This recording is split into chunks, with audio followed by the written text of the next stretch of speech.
Yo, thank you for checking out my From Season 2, Episode 1 recap, analysis, reaction. This show, if you haven't started watching this show, you should. This episode, man, there's so many things to unpack, even beginning with the show's title. The show's title is Strangers in a Strange Land, which is actually a 1961 science fiction novel by American author Robert A. Heinlein. It tells the story of Valentine Michael Smith, a human who comes to Earth in early adulthood after being born on the planet Mars and raised by Martians.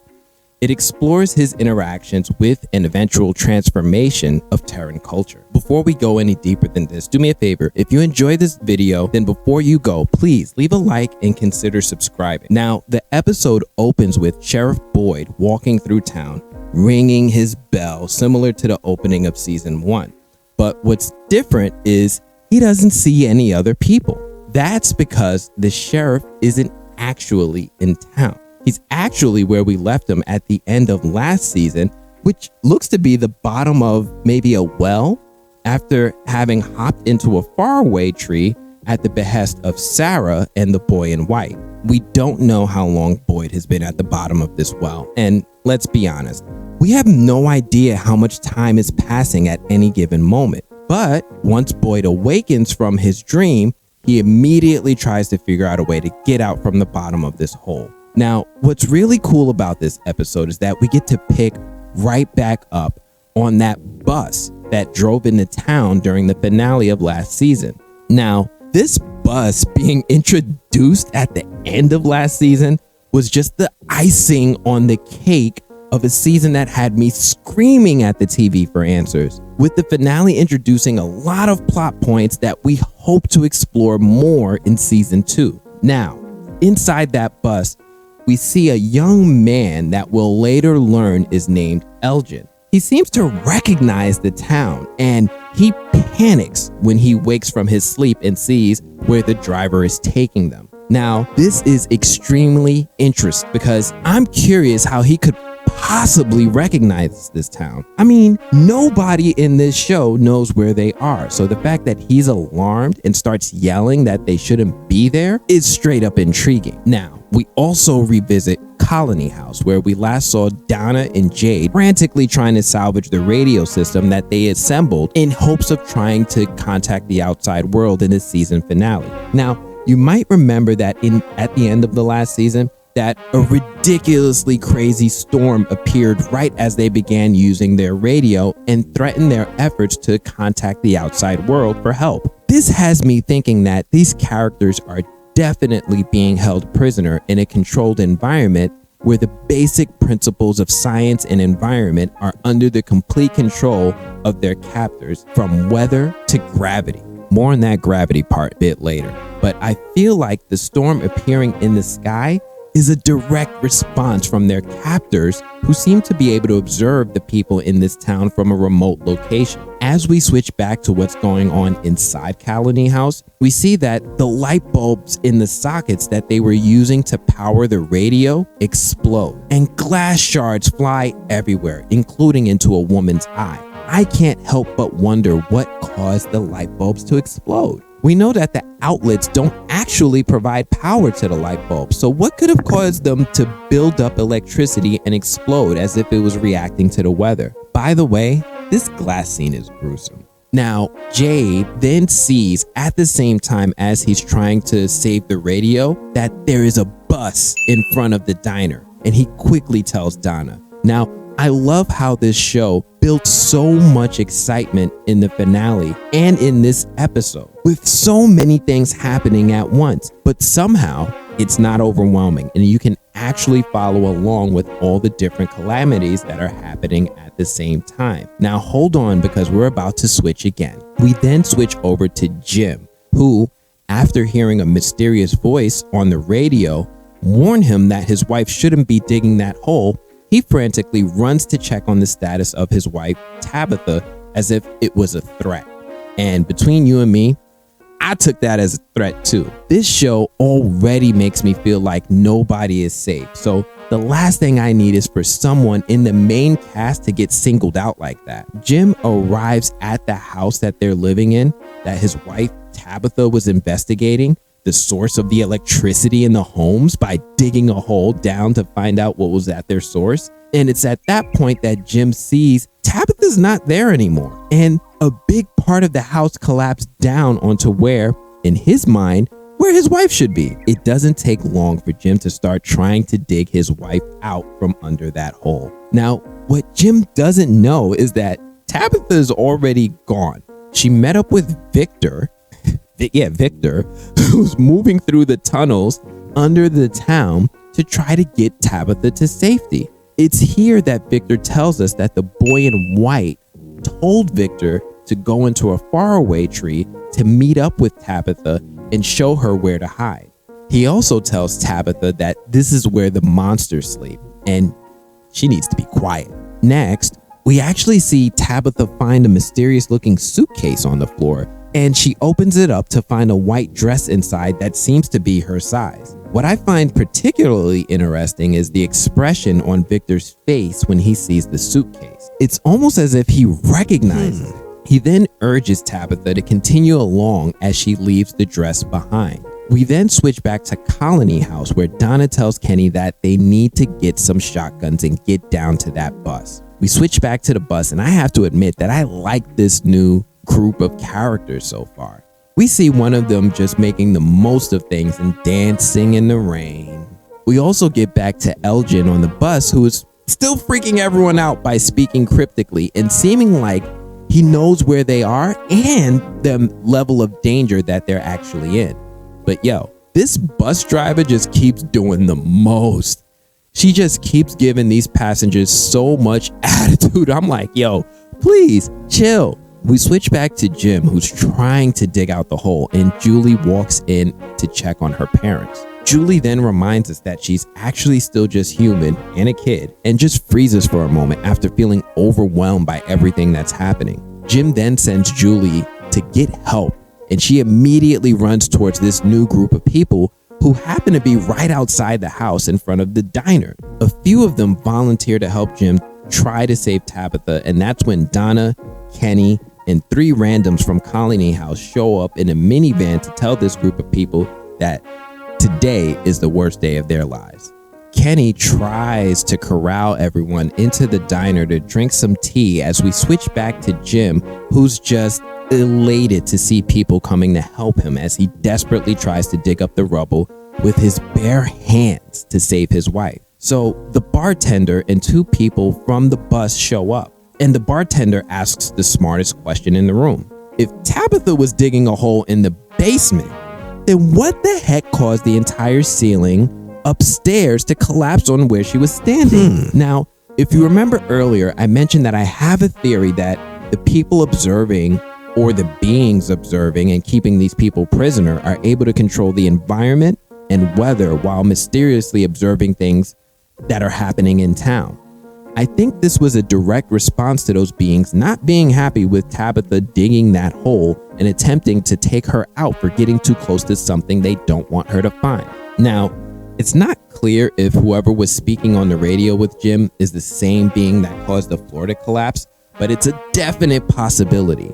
The second they touch the rubble, more of the ceiling starts shifting. We switch back to Tabitha and Victor making their way through the tunnels when they come across the oddest sight of a group of rats eating a crow. Now, we know that crows are among the first things people see right before they end up in this town, along with a knocked over tree. I am curious if this is iconography foreshadowing future events, but it sure as hell doesn't look good. We then quickly shift back to Sheriff Boyd. Remember him? Who's still where we left him at the beginning of the episode, at the bottom of this hole, unable to escape. After a long time of screaming for help, Sheriff Boyd finally hears someone answer his cries. The mysterious voice at the top of the hole asks Boyd if he's real, and understandably, Boyd asks him right back, "Are you real?" The voice says that he can help Boyd if he promises to help him. He then urges Boyd to climb out of the hole because he'll be back soon. First off, who the heck is he, right? That's a big question, but whoever is up there speaking to Boyd is able to throw down a rope to Boyd to help him in his climb. But how the hell did this man throw this rope? You know, we're going to have to come back to this one in a minute, but there's a lot of questions that are set up in this moment. Next, we switch back to Jade at Colony House, who's promptly rolling himself a joint. And while speaking to the woman who got glass in her eye earlier in the episode, the woman asks Jade a question and wonders if we made them angry, and that's why they sent the storm. And that's a good question because she and I are on the same page. Next thing we know, as she exits the room, that crazy symbol appears on the wall. It's that same symbol Jade had been investigating in season 1, but this time it's appearing on the wall on its own in blood, or at least red, but it looks like blood. And then a little doll or mannequin or something appears next to Jade and like out of nowhere and freaks him out. And it makes like a loud noise. The way Jade is, he just yells right back at it. And I'm just wondering to myself, what in the Harley Quinn is going on here? Now, you should remember this symbol. Like I said, Jade discovered it in season 1. He found it in a book. He found drawings of it in the cellar outside of town, and it's making him get obsessed with their meaning. We switch to Ethan, who's still in Colony House, where his entire family seems to have left him behind on its own. You know, it's always incredible to me how much this family seems to care about each other, and yet they constantly leave their most vulnerable members alone. I can't even remember the last time we saw all 4 of them in the same place. I haven't seen a family this disconnected and distant since the Starks in Game of Thrones. We never saw them united again after that first episode. Anyway, Ethan walks into the living room and is speaking with Kenny's mom, who's cleaning up all the light bulbs that were broken. He asked Mrs. Chen how she thinks the lights broke and if the others will be back soon. She assures Ethan that she will protect him. Ethan mentions that the quest can be scary, and sometimes when you get to the end, that's when things get really scary. Ethan has mentioned this quest in the past and stated that he thinks that they're all part of this mysterious quest without realizing it. We still don't know what role Ethan plays in all of this, but the show constantly hints that he might know something. I just hope this pays off and this doesn't end up a disappointing storyline like Bran Stark in Game of Thrones. Ethan then talks to Jade, and Jane is finally smoking his joint. He's trying to get over his many failed attempts of making a working radio. Ethan then mentions the Chromonocle and begins to tell him a story before Jade cuts him off. Now, this show loves the Chromonocle, and I'm still confused by this one. We then switch back to Tabitha and Victor in the caves, where they come across some of the sleeping monsters, but also an assortment of household items and furniture covered in dust. All of the items look really old. Now, there are a few monsters in this cave with Tabitha and Victor, and we see that weird-looking doll mannequin toy that Jade saw earlier. Victor spots it, and he gets spooked out and runs off, leaving Tabitha behind. She finds him in another room in the cavern, sitting on the floor, rocking back and forth in the fetal position. Now, I think this is really interesting because this might be the first time we've actually seen Victor scared. What was it about that doll that has this man terrified? Tabitha gives Victor her best pep talk to get him up and to continue on their journey. We switch back to Jade, who is in Victor's room going through all of his stuff. Now, Jade is here because he wants to look for clues. It's at this time that Ethan mentions that Victor is out playing his part in the quest, and that's what this is. Now, this catches Jade's attention for a while, and he takes notice of young Ethan. He then shares with Ethan that he keeps seeing this symbol over and over again. He also shares with Ethan a photo that he found in the book with all of the symbols of a man holding the journal, as well as a young Victor in the background holding his lunchbox. Jade theorizes that since Victor has been here so long that he likely knows what the symbols mean. Ethan then mentions that there are always symbols in quests, but they need to find out if they're good symbols or bad symbols, and the bad symbols sometimes make you do bad things. Jade is rightfully startled by Ethan's comments. Like, the things that this kid is saying almost make sense, and if that's true, then things are more terrifying than some of these people have imagined. We finally switch back to Donna, who is speaking to the bus driver and is trying to tell her that today is the worst day of her life. Now, this bus driver is still giving all the attitude, is not trying to hear any of Donna's shit, and urges her to move out the way so she can get back on the road.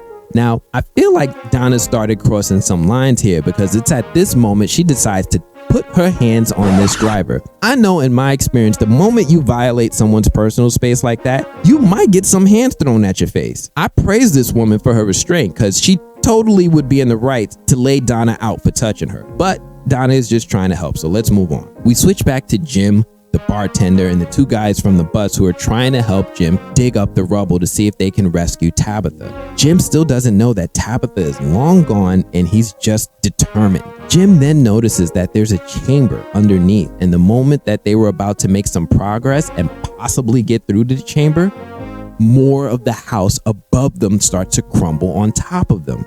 We then switch back to Elgin, remember him? Who's getting his bearings after having a panic attack earlier on the bus. Elgin takes maybe 2 or 3 steps off the bus and immediately falls to the floor and begins to have seizures. Now, this is interesting because this isn't the first person we've seen have seizures when they arrived in town. You might remember back in season 1 that Ethan began to have seizures also when he was in the RV in the first season when his leg got impaled. We don't know what the seizures mean, but this might mean that Elgin and Ethan may have more in common that will be revealed in future episodes. We switch back and forth between Jim and Elgin, and as Elgin is having his seizure, more and more of the house begins to collapse on top of Jim and the others who are digging the hole. And that's when the entire house collapses on top of them. Now, we have no idea why on earth a house just collapses into itself. But this also seems like a reaction to what Jim is doing. Julie and the others rush over toward the house, and we see that Jim, while still alive, is pinned under a lot of rubble. Julie, Donna, Kenny, and the others begin to assess the situation and see how they might be able to rescue these guys. But every time they try to move something, more and more of the rubble of the house begins to shift as if more of the house is still collapsing. One person was able to climb out, and the paramedic comes over and checks on him while pulling him from the rubble. We switch back to Tabitha and Victor making their way through the caves until they come along some weird stacked stones in the middle of one of the chambers. Then suddenly a rock is rolled from another chamber in the cave, which seems to have bars caging someone or something inside. We then see what looks like a little girl monster that freaks me and Tabitha out. We also see that it's getting closer to sunset, and the monsters in the cave are starting to wake up, and they're walking toward them. Tabitha and Victor make a run for it, and we switch back to the people who are checking on Elgin and the people who are trying to help the guys from the rubble. It's in that moment that we see Christy, the EMT, turn around and sees a familiar face sitting next to Elgin. They lock eyes for a moment, and yes, Christy is finally reunited with her fiance. Yep, I didn't see it coming either, but Kenny sees this too, and man, the look of dejection on Kenny's face, I feel for this dude because he was shooting his shot all season, and he was finally making some progress too. We then switch back to Boyd. Oh yeah, Boyd, remember him? He's finally climbing up out of that hole to the top. We then switch back to Tabitha and Victor, who finally find an exit out of that cave and find themselves in the woods. Tabitha and Victor make a run for it because again, it's getting dark outside. We switch back to Julie and the group of people who are digging up the rubble to try and save Jim. The problem is that the more they move things, the more the rubble begins to collapse on Jim and the others who are trapped underneath. Because it's getting super late in the day and there's just not enough time to do things slowly, Jim regretfully advises everyone that they leave them behind for now. Donna agrees and assures Julie that she survived for a long time by hiding, and there's a good chance that Jim can too. The other problem is that the bus driver is still not trying to hear any of Donna's shit and wants all the passengers to get on the bus so they can get back on the road.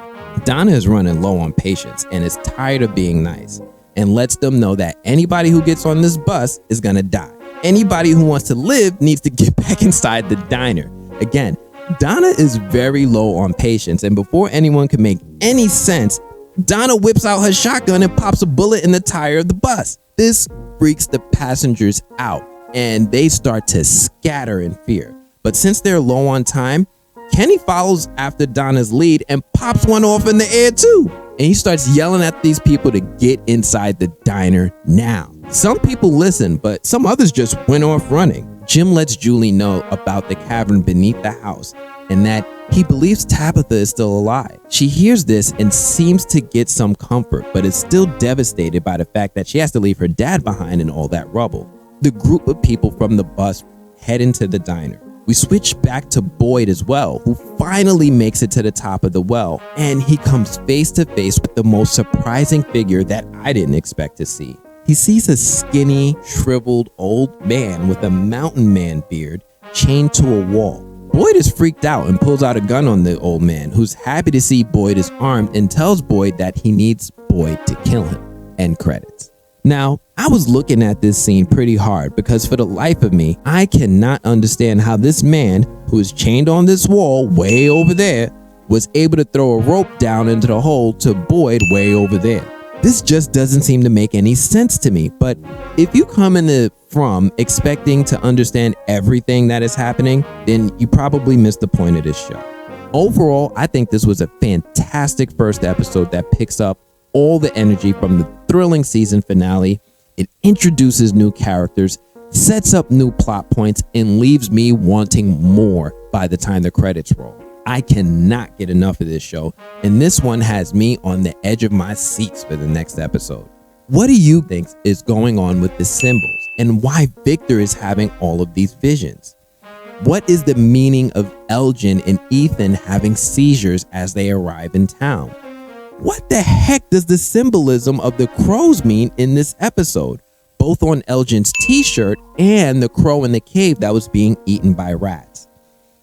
I can't wait to hear your theories, but that's all I have for this one. As usual, hey guys, if you're new here to the movie blog, you want to see more of these breakdowns, do me a favor, hit that like button, make sure you subscribe. Otherwise, gotta check you guys later.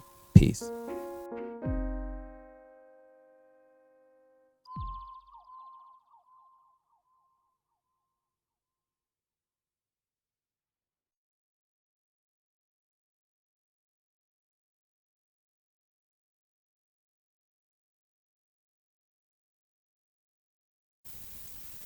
Previously on From. Nah, I'm just playing. Yo, what's going on, guys? It's Anthony with the Movie Blog. Welcome back to our From Season 2 breakdown. I'm your host with the most. That was corny. Anthony from the Movie Blog, and we're picking up right where we left off last week with From continuing to raise the stakes in mystery and providing little to no answers.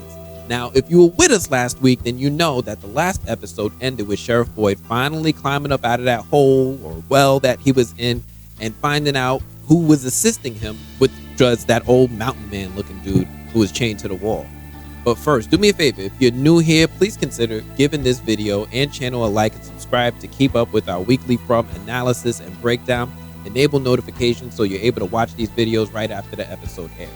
Anyway, as I said, episode 2 picks up right where episode 1 left off, and Boyd is out of the hole that he was trapped in and pointing his gun at some creepy old man chained to the wall in the cave. Now, after Boyd makes the assessment that the old man chained to the wall isn't a threat, he looks around the room and we immediately see that this old man isn't the only person that's been chained to the wall in this cave, as we see a corpse of 2 other prisoners chained to other walls in nearby sections of the room that they're in. Now, the old man is going on about how Boyd said he would kill him, but I don't really recall Boyd saying that, right? Boyd is playing pretty coy by focusing instead on trying to figure out who's the jailer of these 2 individuals. Now, the old man then asks Boyd if he's from town, and Boyd tells him, yeah, I'm from town. And the trap man begins talking about how he thought that the town was the worst part. That, and the guy asks Boyd if he went through a tree, and Boyd lets him know, like, yeah, I went through a tree. That's how I got here. The old man seems to know some things and starts dropping some knowledge about the faraway trees. He tells Boyd that when you enter a faraway tree, that you enter into the tree from one place and come out someplace else entirely. We knew that part. What we didn't know is when he mentions that sometimes you get stuck and sometimes you end up trapped. And if you get trapped, that's when they get you. Now, This is super interesting because Boyd was initially trapped when he went through the faraway tree.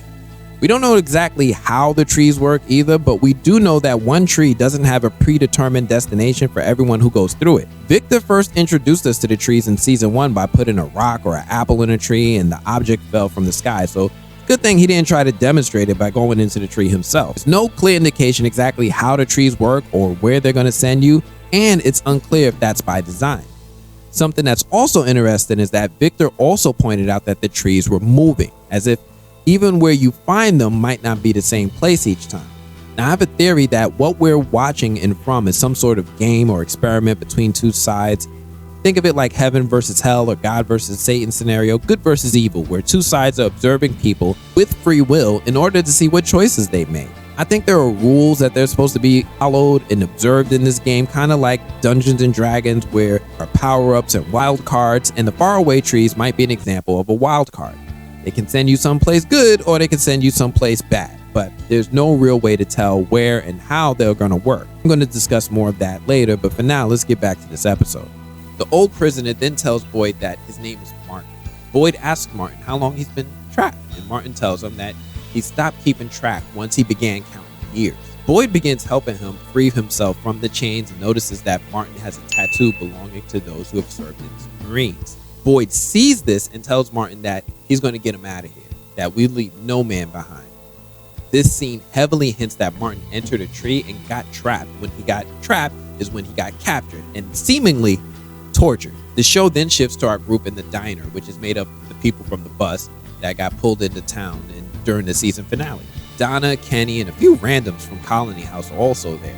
Now, Donna is still waving around her shotgun and she's trying to get these people to fall in line with what she's saying, but understandably, they're not 100% on board with listening to this loud-ass woman with a gun doing everything, doing the most right now, right? They're not really trying to get in line with what she says. The bus driver begins pleading with Donna to let them go, and Donna let them know that she has no idea what's waiting for them outside. She then begins to tell the crowd that they're not the enemy, and the enemy is outside. The group is a little skeptical about what Donna is saying until she mentions that, the tree that they saw on the road.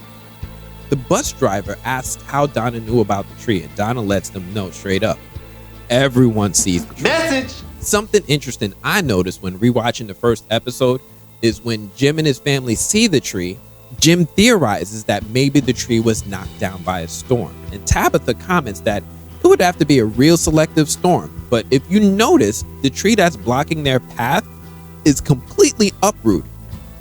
Furthermore, you'll see that the tree is actually in pretty terrible shape with its branches all seemingly broken and what appears to be white marks going up and down the side of the tree. Now, I didn't notice this on my first viewing, but it almost looks like pieces of the bark of the tree were broken off or were hacked at with a blunt object, resulting in these white marks.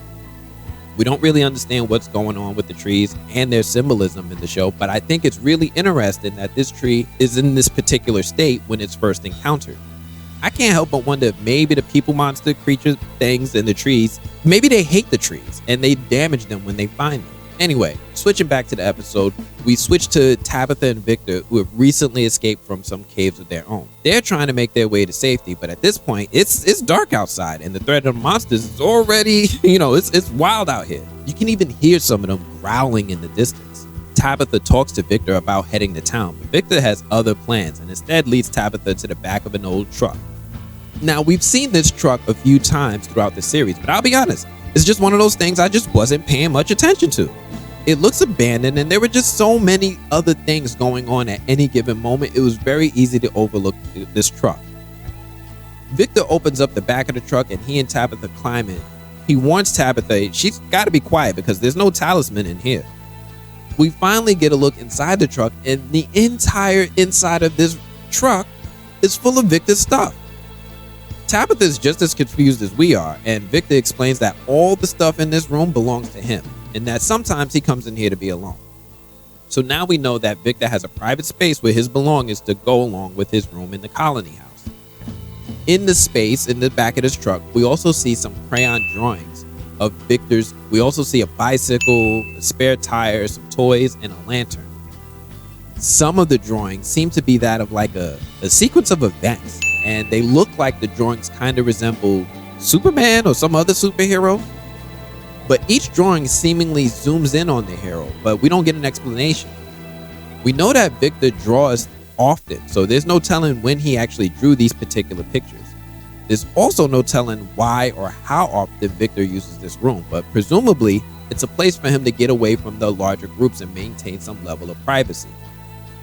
I don't know how much you remember about the Colony House, but that group wasn't too big on privacy or boundaries, with most of the people living there living in a communal lifestyle where personal belongings are shared with others, including spouses. An interesting blink and you miss it fact is that Victor also has a lamp in this room, and if you look closely enough at the lamp, you'll notice that Victor has spliced some wires together from a car battery to power his lamp, similar to how Jade and Jim use the lamps to power their radio to call for help. We then switch to Christy, who is still reuniting with her fiance Marielle. Christy tries to let Marielle know that things aren't what they seem, but Marielle isn't really trying to hear all that right. Marielle is having a moment, right? She just reunited with her and she needs some time.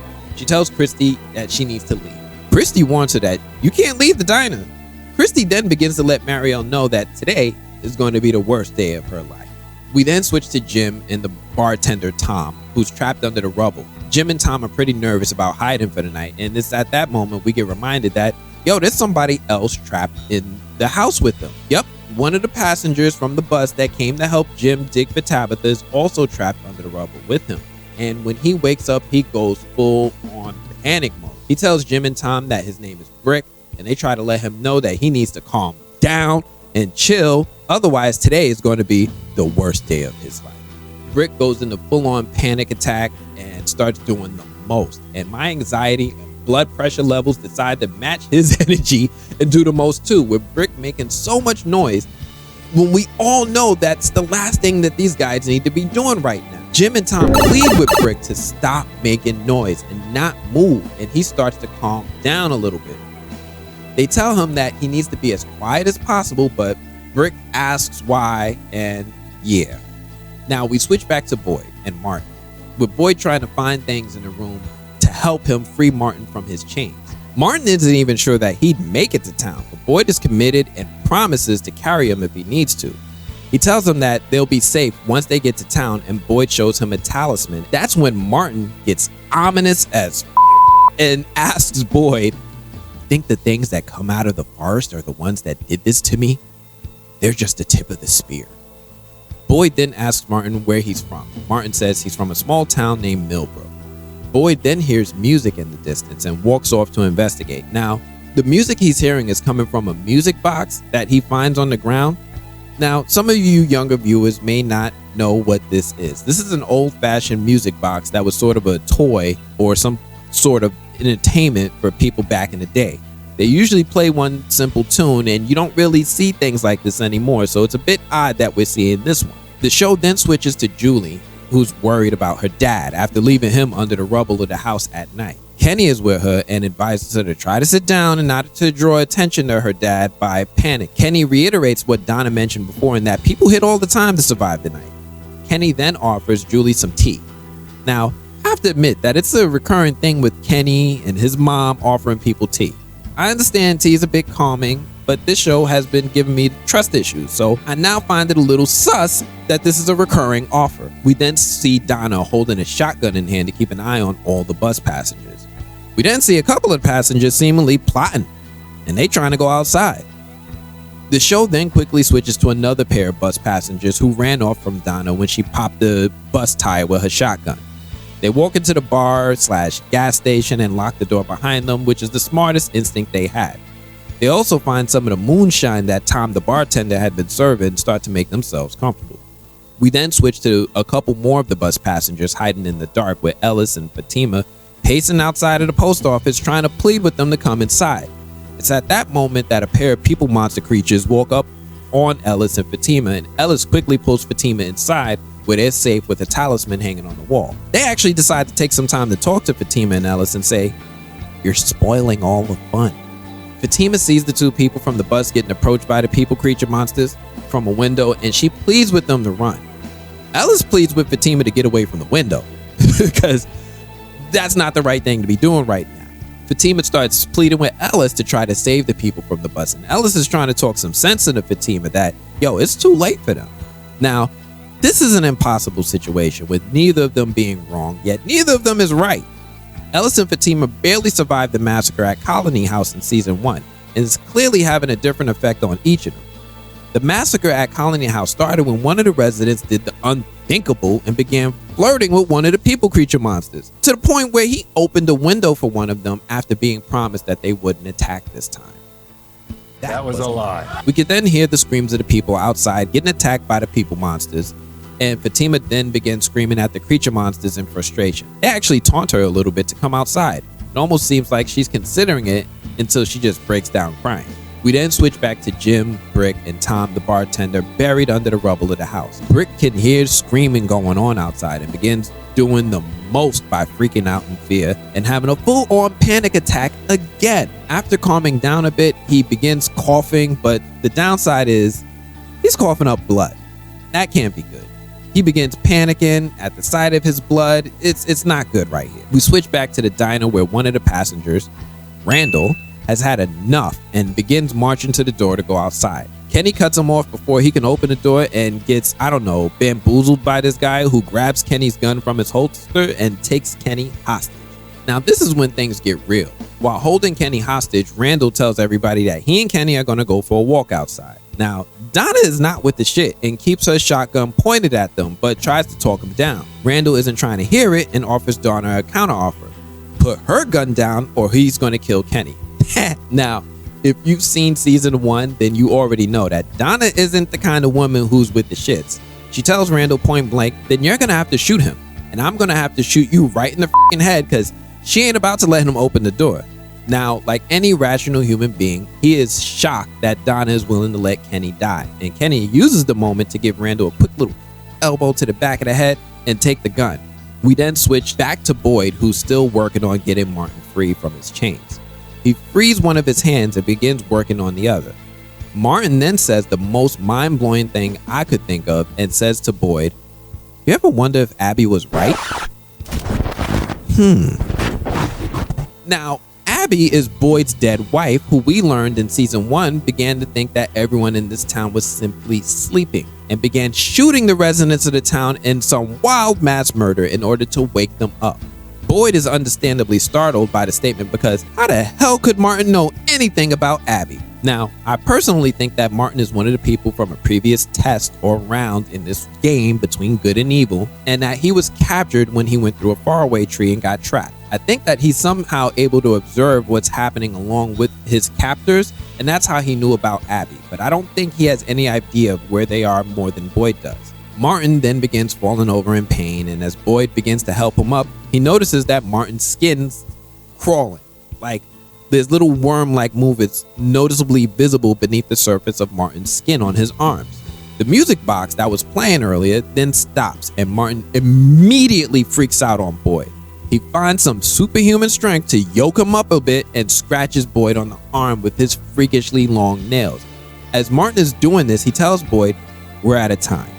My blood is your blood now." He then lets Boyd go, collapses to the ground, and seemingly dies on the spot.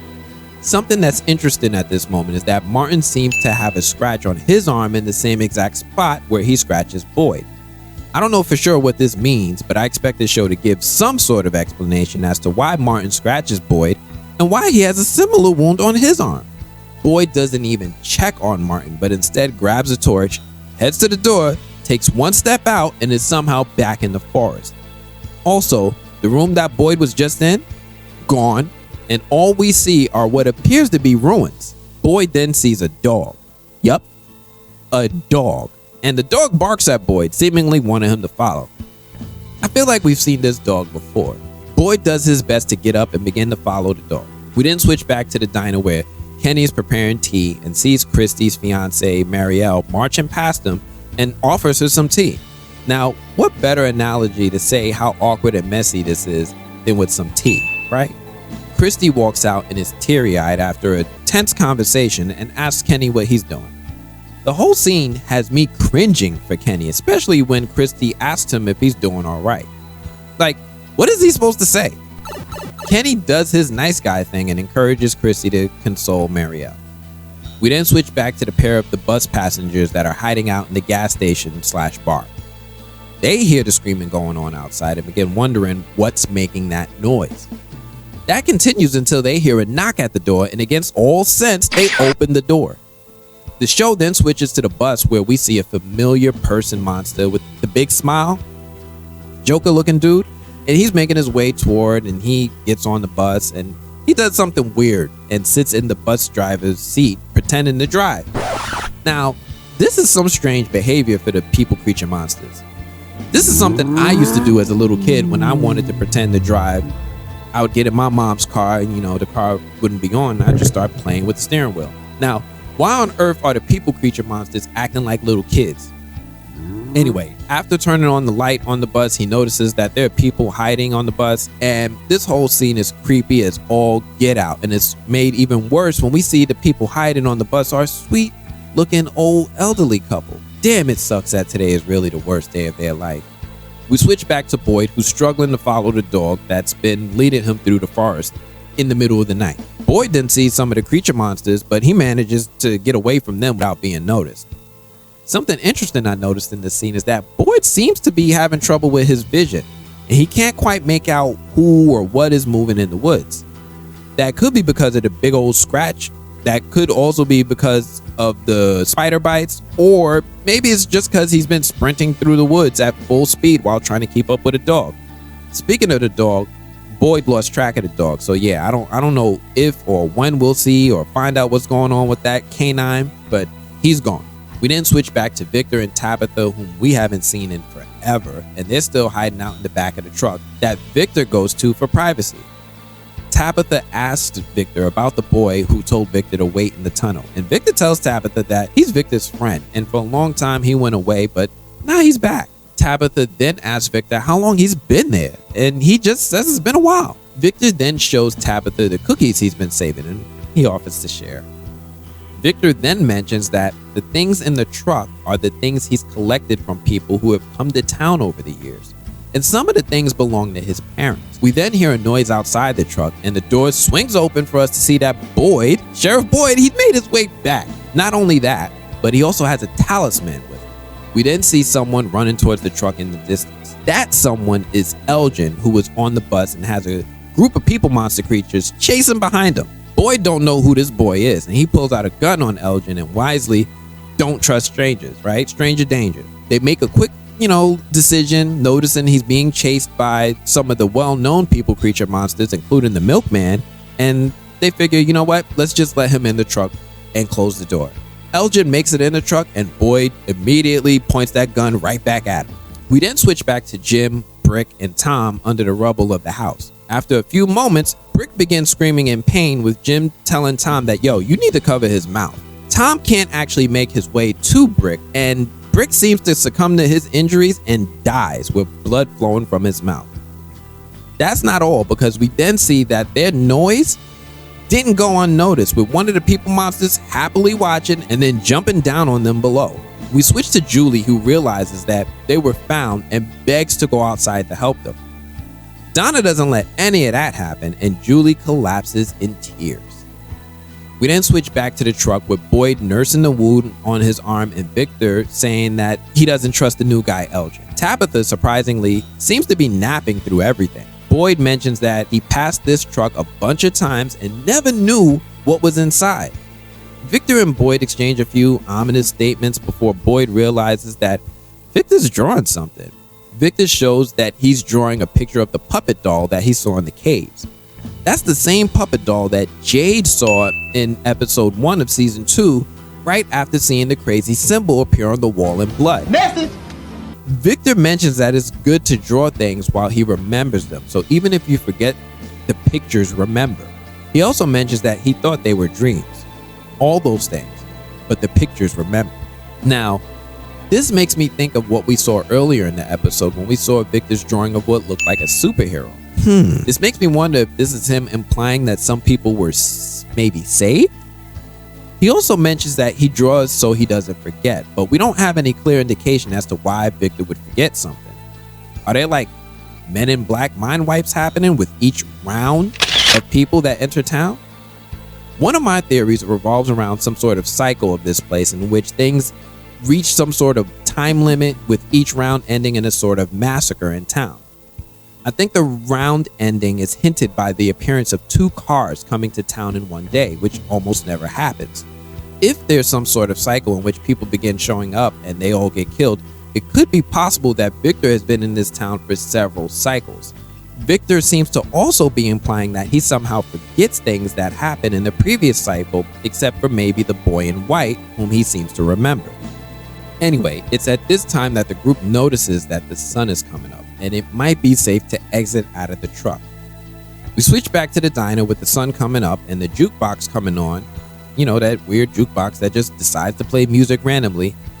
And the song that begins playing is Who by Fire by Leonard Cohen. Julie sees that the sun is up and immediately begins running toward the house. Unfortunately, Tom was killed and we see his body laid out in the grass outside. Julie begins calling for her dad and Jim wakes up and responds back. As almost everyone begins to help dig Jim out from under the house, the bus driver walks in the opposite direction and re-enters the bus. It doesn't take long for her to begin to see that murder scene of the elderly couple that was found by Smiley during the night. We then switch back to Boyd, Victor, and Tabitha getting out of the back of the truck. Elgin explains to Boyd that his bus had about 25 people on it and the house next to the diner collapsed. Tabitha realizes that's her house and she starts sprinting towards town. The camera then zooms in on Boyd and we see that Boyd now has the same weird, freaky, crawling skin condition that Martin had, with worm-like movement appearing beneath the skin of his arm. Victor sees it, doesn't say anything, and they all start heading toward town behind Tabitha. And that's how the episode ends. Certainly a lot of interesting updates and a lot of theories as to what it all means, but to be honest, I still have no freaking clue what's going on. Are these people even alive?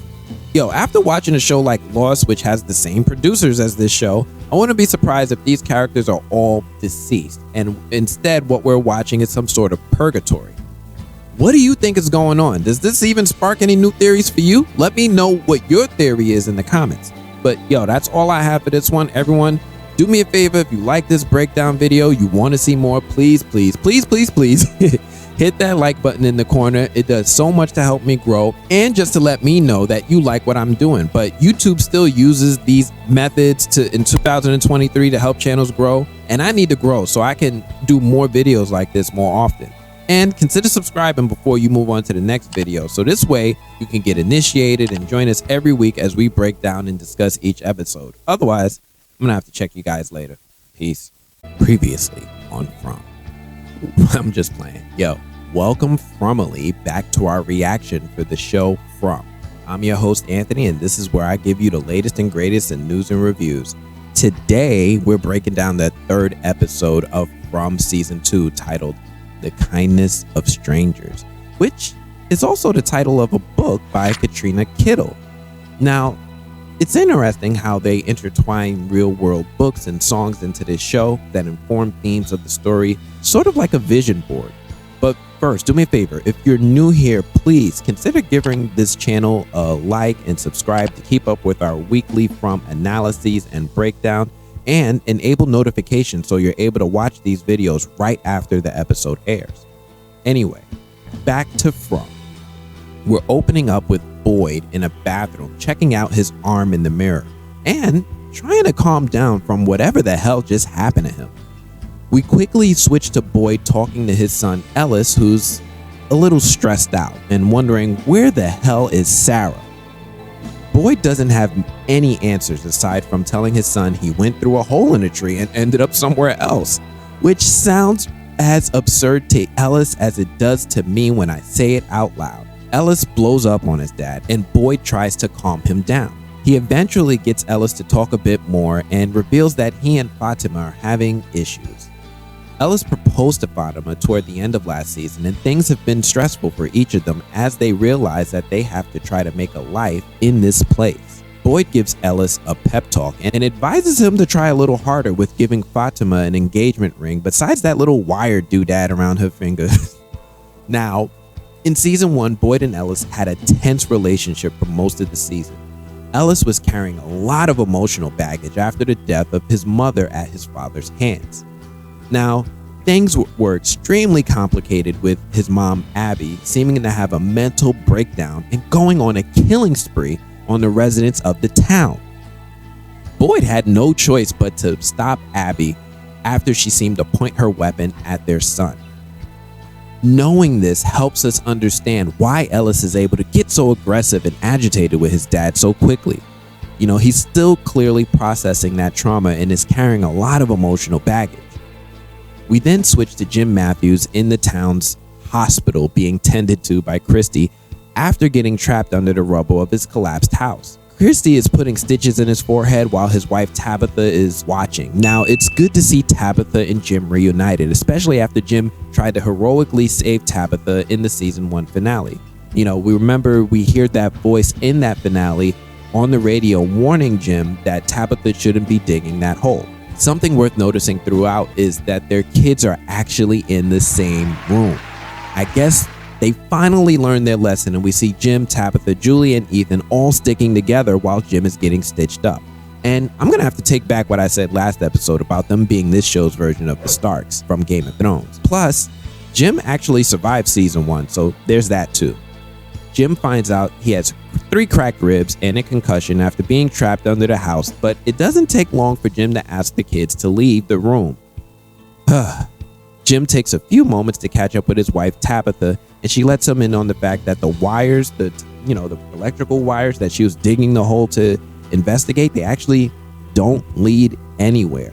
And there's no source of power underneath the houses for electricity. Now, you might remember in the first season that the question was asked how the electricity works in the town if the outlets don't actually provide electricity. And that's what made Tabitha start digging that hole under the house to try and find the source of the electricity. I don't know how the lights work, but they just work. And the thought was that if Tabitha started digging that hole, she would find some answers. The lie detector determined that was a lie. Jim lets her know that they need to talk. But then we switch scenes to Randall, aka Captain America, aka not Chris Evans, and Donna and he are having a friendly conversation outside the bus. Randall is arguing with Donna about his gun, and we didn't know he had a gun. And he's been keeping it with him, and now that the bus people are realizing that they're not going anywhere, they have to have a conversation about this weapon. The argument isn't going Donna's way until Boyd intervenes and lets him know that residents don't carry guns, and that's the rule. And obviously it's a good rule if you remember Abby and Boyd used to walk around with guns, and Randall is ready to let him know the rules change. But Boyd then lets him and us know that he's not with the shits. You want to keep your gun, Randall? Fine. Take your gun, go live in a cabin in the woods, and f*** around and find out. But if you want to stay in this town, you put the rifle down and follow the rules. Randall makes a wise choice and puts that rifle down. The bus people then start making their way to Colony House. We then switch to Tabitha, Ethan, and Julie, who are in the diner getting ready to eat some breakfast. I still don't know how they're getting all this food. Like, there's a fruit bowl and everything on this table. I know that the chickens and the other animals wander into town, but how are we getting fruit? If this ain't a snow globe experiment, then I don't know what it is. Anyway, Ethan asks if they can go see Victor, but Tabitha says that they need to chill because it's been a rough few days for her and Victor. Ethan lets her know that he and Jade went through Victor's room to look for clues. Tabitha then sees Kenny's mom and asks if they can go through the supply closet to rummage for clothes and stuff since all of their supplies and clothing were lost when their house collapsed. Kenny's mom then invites Tabitha and her family to stay at her house. Now outside, Donna and are still chatting after calming down after Captain America, not Chris Evans, Randall and Boyd had their blow up, and they're wondering if there are enough supplies to provide with all these new people. Is there enough stuff to go around? Donna tells them straight up that they lost half their crops in the storm that showed up at the end of last season. She also lets Boyd know that they only found 22 of the 25 people that were on the bus. She also asks Boyd what happened out in the woods, but before we get answers, we switch to Kenny and Ellis in the woods, setting traps for, wildlife, animals, and picking flowers. Well, Ellis is picking flowers because he wants to give them to Fatima, and Kenny wants to set traps, but he can't find the rod that helps prop up the trap. That's when we randomly hear music playing, and it's weird because they're in the woods, so they go off to investigate. We then see a young girl in the woods with that missing rod stuck through her forehead and pinned to a tree. This scene right here, oh my god, this has to be one of the most gnarly things this show has shown us yet, and we've seen a lot. I mean, this girl looks downright peaceful with a freaking piece of metal going through her brain. Ugh. The music was coming from her cell phone, which had an alarm set. Kenny asks Ellis to help him free her from the tree so that they can bury her in the town. When she scares the out of all of us and wakes up, like, yo, what are you doing to me? Yo, my heart, I almost spit out my water, peed on myself, and choked on my spit all at once. Like, WTF, yo, what on, yo. Kenny then runs off to get Christy as the girl in the tree begs Ellis to help her. We then switch to Victor walking back into his room in Colony House to see that a tornado had been through his room and it was a mess. Victor then starts looking around his stuff and realizes that someone had been in his room and took something. Now, you might remember that lady who got the glass in her eye back in episode 1. She walks in to see Victor is alive and lets him know that Ethan and Jade were in here while he was away. Victor starts beelining out the door to get to the bottom of this stuff, and I love this scene. Victor seems a little menacing in his appearance, but he's definitely childlike in his behavior. And when he marches out the door in anger, he makes sure to say, "Excuse me," to the lady as he walks by. And I love these little details. Victor is one of the most interesting characters in the show, especially when you realize he's basically a man-child suffering from a lot of trauma. We then switch to a shot of Jade playing the violin while at Kenny's house, and we see Victor walking into the house from outside, but he slows down when he hears the music playing. I'm not surprised that Jade knows how to play violin because, of course, he knows how to play violin. Victor then knocks at the door and demands that Jade give him back his violin in a progressively, increasingly angry manner. He then tells Jade, "You don't go in my room."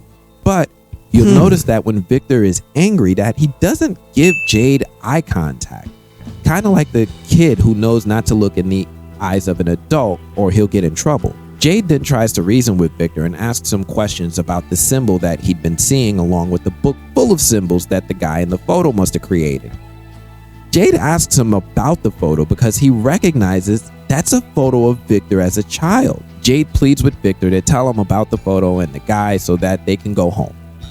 Victor pauses and tells him to stay away from him. We then switch to Christy and her fiance, Marielle. Their reunion this time isn't as nice as it was the first time, with Marielle giving Christy the cold shoulder.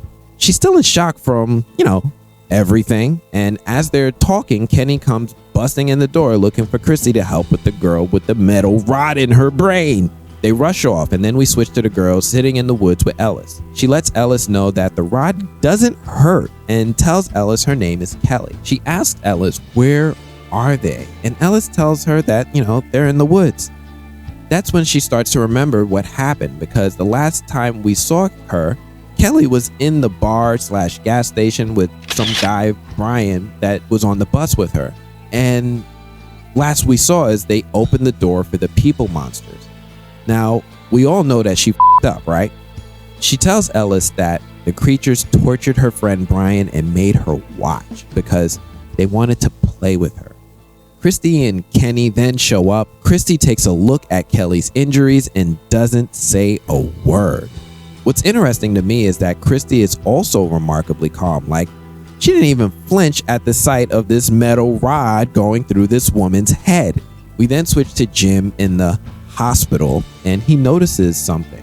It's such a small thing that most people wouldn't even think twice about, but Jim notices that the exit sign above the door does a little flicker.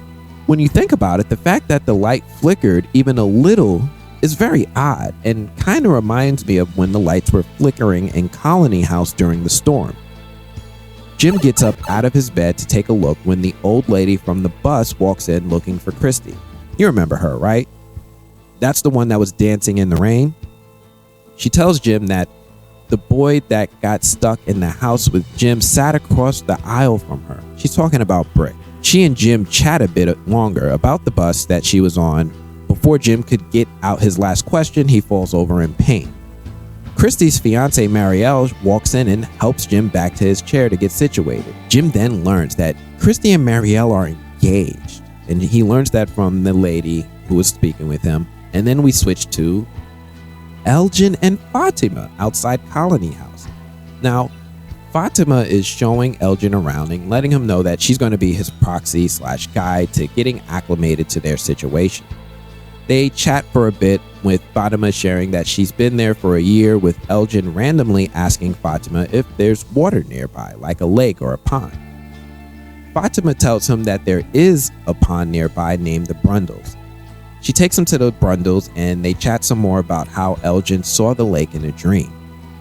Fatima also mentions that others have had dreams in the past about this place, and it happens to some but not everyone. They've studied and tried to figure out the nature of their situation, but nobody has figured a way out. We then switch back to Christy, Ellis, Kenny, and Kelly with the rod in her brain. They talk a bit about the situation and how it would take a 15-hour surgery to remove the rod from her head. They then come to the conclusion that there's only one choice. Kenny offers to use his firearm, but Christy is against the idea of Kelly's last moments being that with a gun to her head, and tells him that they need to pull out the rod.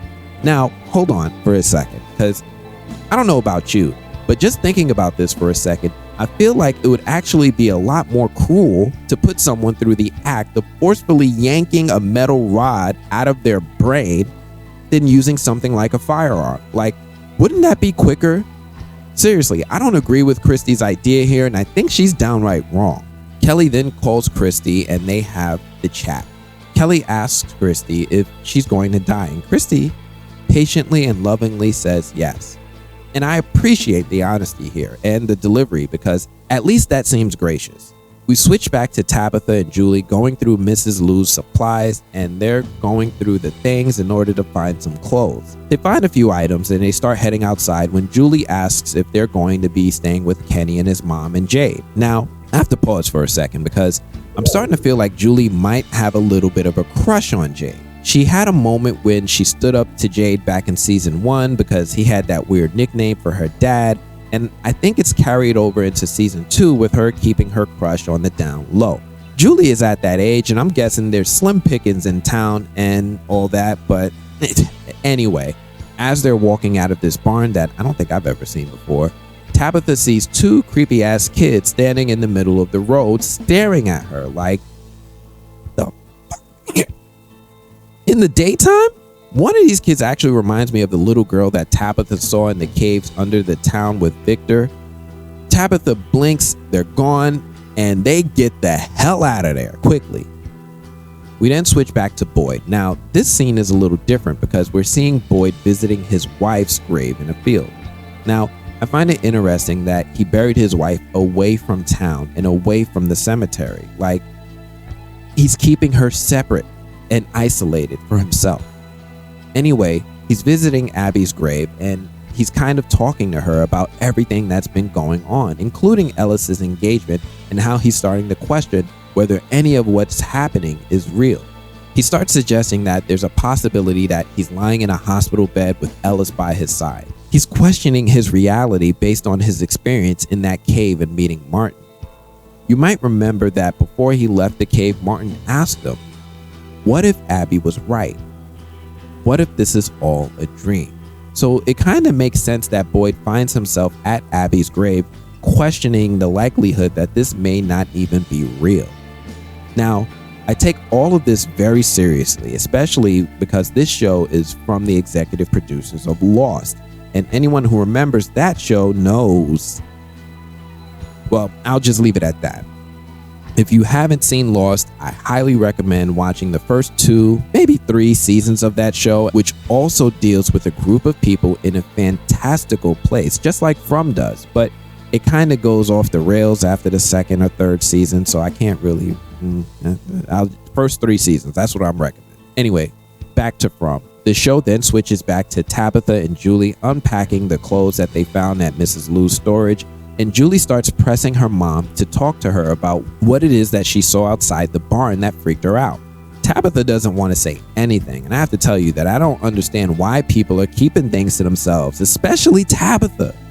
She eventually shares that she saw something, and that this isn't the first time that she saw something either. She starts talking about her son Thomas. You remember Thomas. Thomas is the one that passed before the show started, and Thomas was the motivation for their divorce. She mentions how she thought she could hear Thomas crying in his crib after he died, but this wasn't quite like that. She tells Julie that she saw those freaky looking kids staring at her in the road, and this is big. Tabitha has been through a lot of trauma even before this show started, and seems pretty reluctant to talk about much of anything. That's all been changing as Jim has been doing more and more for his family while in this town. We finally switch back to Christy, Ellis, Kenny, and Kelly in the woods. This whole scene is pretty messed up. Kelly starts talking to everyone and asking everyone their names. She asks for her phone to call her mom, and the saddest thing happens when Christy promises to write a note that they'll send to Kelly's mom. She says that she has a pen and paper, but That's a lie. That was a lie. Kelly tells her to tell her mom that she loves her and sorry that she didn't give her a hug. After a few moments, Kelly starts screaming in pain, and I have no idea why it took so long for the pain to hit. The screams attract Boyd, who comes out of nowhere. Boyd tells him to bounce and that he's going to handle it from here, but Christy won't leave. We then see the most horrific thing I've seen on television, with Boyd pulling out the rod from her head. After a few moments, the screaming stops. Christy then rushes back to her fiancée Marielle and begs her to stay and not return to the group on the bus. And I'm like, what the f***? They did what Christy insisted that they do. Kenny and Boyd both offered a way to give this woman mercy without making her suffer like that, but Christy wouldn't let them do it. We switch to Ellis and Kenny consoling each other about what they just witnessed, but they're both pretty shaken by the whole thing. We switch to Ellis walking into the diner to find Fatima sitting alone drinking tea. Ellis tells Fatima that he doesn't want to wait until they get home to get married and kind of asks Fatima if they can get married sooner than later, and she agrees. We then switch to Ethan sitting on the porch of Mrs. Lou's house playing with some building blocks when Tabitha walks out and wants to talk to him.